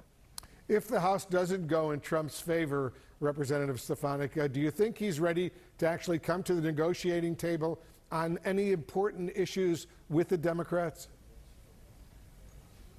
Well, I think the House is going to go in Republicans' favor, and President Trump said so last night, and he knows how to read these votes better than anyone. But this is where I think the media did not give President Trump enough credit in his first term, Wolf. He delivered many bipartisan victories, whether it was the USMCA, updated trade agreements to support American manufacturers, small businesses, and farms. He passed the First Step Act. He passed Right to Try to make life-saving drugs available for Americans. The media never wanted to give him the bipartisan credit, but he actually delivered major bipartisan wins in that first term. And certainly we're going to have a Republican House to work to pass our agenda, secure the border. The real question needs to be asked, why have the Democrats failed to reach out to voters? They lost independence. They underperformed consistently. And it's because their radical message is woefully out of touch. To tell the American people the economy is okay when people see it at the grocery stores every day, President Trump won on the message, won on the substance, and just outworked Kamala Harris. We did give him a lot of credit for the Abraham Accords, as you well know, Representative Stefanik, when he brought new partners for Israel to work with United Arab Emirates, Bahrain, Morocco. That was a very significant achievement on his part, as I'm sure you appreciate as well. You are the Republican Conference Chair. I want to add to that. Go ahead. Yes, let me comment on that because I think that is really important, Wolf. People are paying attention to what's happening around the world, particularly the Middle East, particularly our precious ally, Israel, under attack by Iranian-backed Hamas terrorists and Iran directly. And to compare that with the historic Abraham Accords, as you laid out, the biggest breakthrough for peace normalization in a quarter of a century, and we had peace and stability around the world. That was a driving issue as well that President Trump won overwhelmingly. Yeah, and it certainly helped him win a significant representative of the Jewish vote out there in your district and other districts as well, as I'm sure you appreciate. You're the Republican Conference Chair, Representative. What do you see as the party's top priorities when the 47th President of the United States, Donald Trump, takes office? Well, we've been very straightforward telling the American people it's securing the border and it's growing our economy. President Trump has laid out his vision and policy plans on both of those. The good news is we know what a secure border looks like. We can go back to President Trump's successful border security policies, and the House passed the Secure the Border Act with every Republican vote, and, you know, voters held Democrats accountable. Not a single Democrat voted for that border security bill. So we intend to pass that, growing the economy, unleashing energy independence. That is key. We passed that bill among House Republicans. President Trump is ready to get to work unleashing American energy dominance. And then, of course, growing the economy by ensuring that we continue to cut taxes for hardworking Americans. That means no tax on tips, no tax for Social Security. These were actually policy agenda items that President Trump rolled out that then Kamala Harris took and rolled out after the fact because they were resonating so significantly among the American people. But crushing this inflation is top of the mind, and we believe a path towards economic growth will help crush this skyrocketing inflation. Congresswoman Elise Stefanik of New York, thanks very much for joining us, and congratulations once again on your very impressive win in your re-election win in upstate New York. And stay with CNN. Our special coverage continues right after this short break.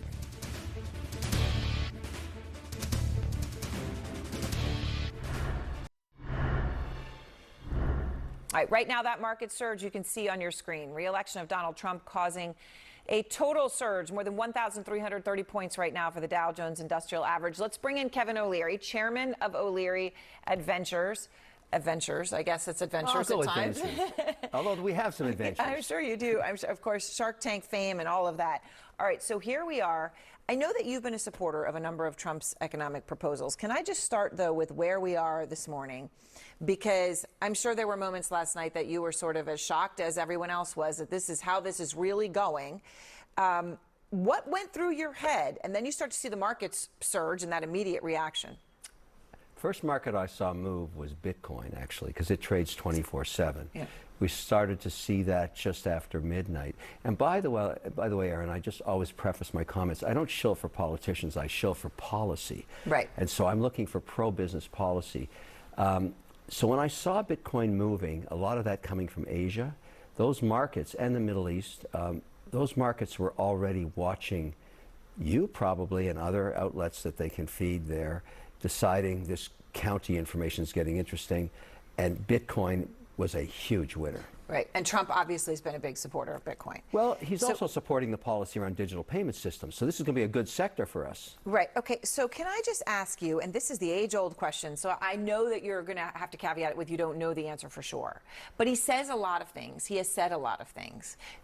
Do you really think he's going to do all these things? Do you really think that he's going to put tariffs in across the board, or is that a negotiating strategy that he was doing to say something, to signal to China? As you know, going through Congress right now is a reciprocal tariff bill, which is very fair. If Germany taxes us or tariffs us at 10% on cars, we do the same to them. It'll be reciprocal, with the exception of China. I'm an advocate for turning up the heat on China so that we get them to the table to join that act, because they came into the WTO in 1999.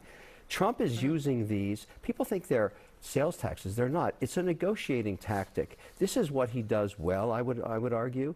If the Supreme Leader now knows that Trump is going to run the show. If Trump says, look, I'm going to crank you up to 400% until you get over here to Washington, he'll fly to Washington. That's what we need. We need Trump's negotiating tactic, his uncertainty that he brings to the table.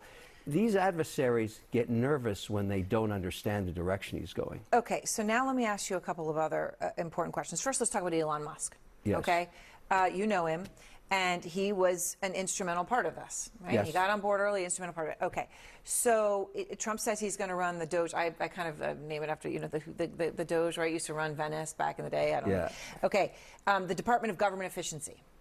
Do you think Elon Musk is actually going to come in and do that? Do you think he's capable of doing that in a good way? I mean, is this, again, more rhetoric than reality? No, actually. Think about, I used to work for Steve Jobs. I'm going to draw an analogy I think you'd appreciate. Yep. He was not a nice guy to work for, by the way, but he was 85% signal, 15% noise. The only other entrepreneur that I've ever seen that is more efficient than Jobs is Elon Musk. He's 100% signal. Difficult social skills as a result, doesn't matter. Every mandate. Diplomatically put. Well, I'm pointing out to you that every mandate that he's decided to take on, he's executed on. There's no man on earth with executional skills like that. If he says he's going to do it, he'll surround himself with advocates, and he'll put them to work, as he does. And if you look at his business models, he brings really good talent in, and then he comes in and runs the show. He's going to need Trump to back him on this, because no agency wants to be downsized. So if they do this, they can find a lot of savings. And do you believe, from what you're hearing now, and maybe the fact that Trump looks easily on track to win the popular vote, the fact that this is such a mandate, it wasn't just a narrow, eked out victory, right? Overall, it wasn't. Does that change the fact, the big worry that people have is who's he going to attract to work for him? After last time, after what the general said, I've after got all the good news for you, Aaron, on this one. Harold Ludwig is running the transition team.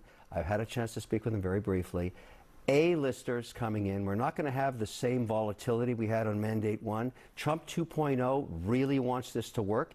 It's not going to be a rotating doors of guys coming in and writing books the next week about their horrible experience. They're going to find great people to run this mandate, because this is his legacy mandate. He's going to be good for 3 years before he's a lame duck. He knows that. I think You think it's he does know that? You think he does cares know about that. legacy? You know, being shot at twice kind of sobers you up a little bit. I think that's changed him. He's an older guy now. He's a far more pragmatic guy. I'm an advocate to let him go do his thing and watch him go to work. He cares a lot about the economy, and he's made promises he wants to keep.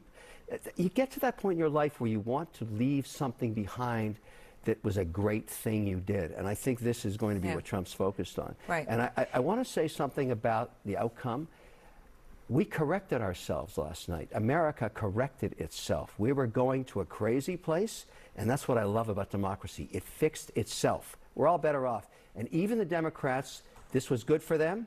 They're going to get to reboot. This party will be much stronger in 36 months. Yeah, well, it will change. It will change, and obviously could be very much stronger. All right, Kevin, thank you very much. And stay with CNN, because Election Day in America Continued is back after this short break.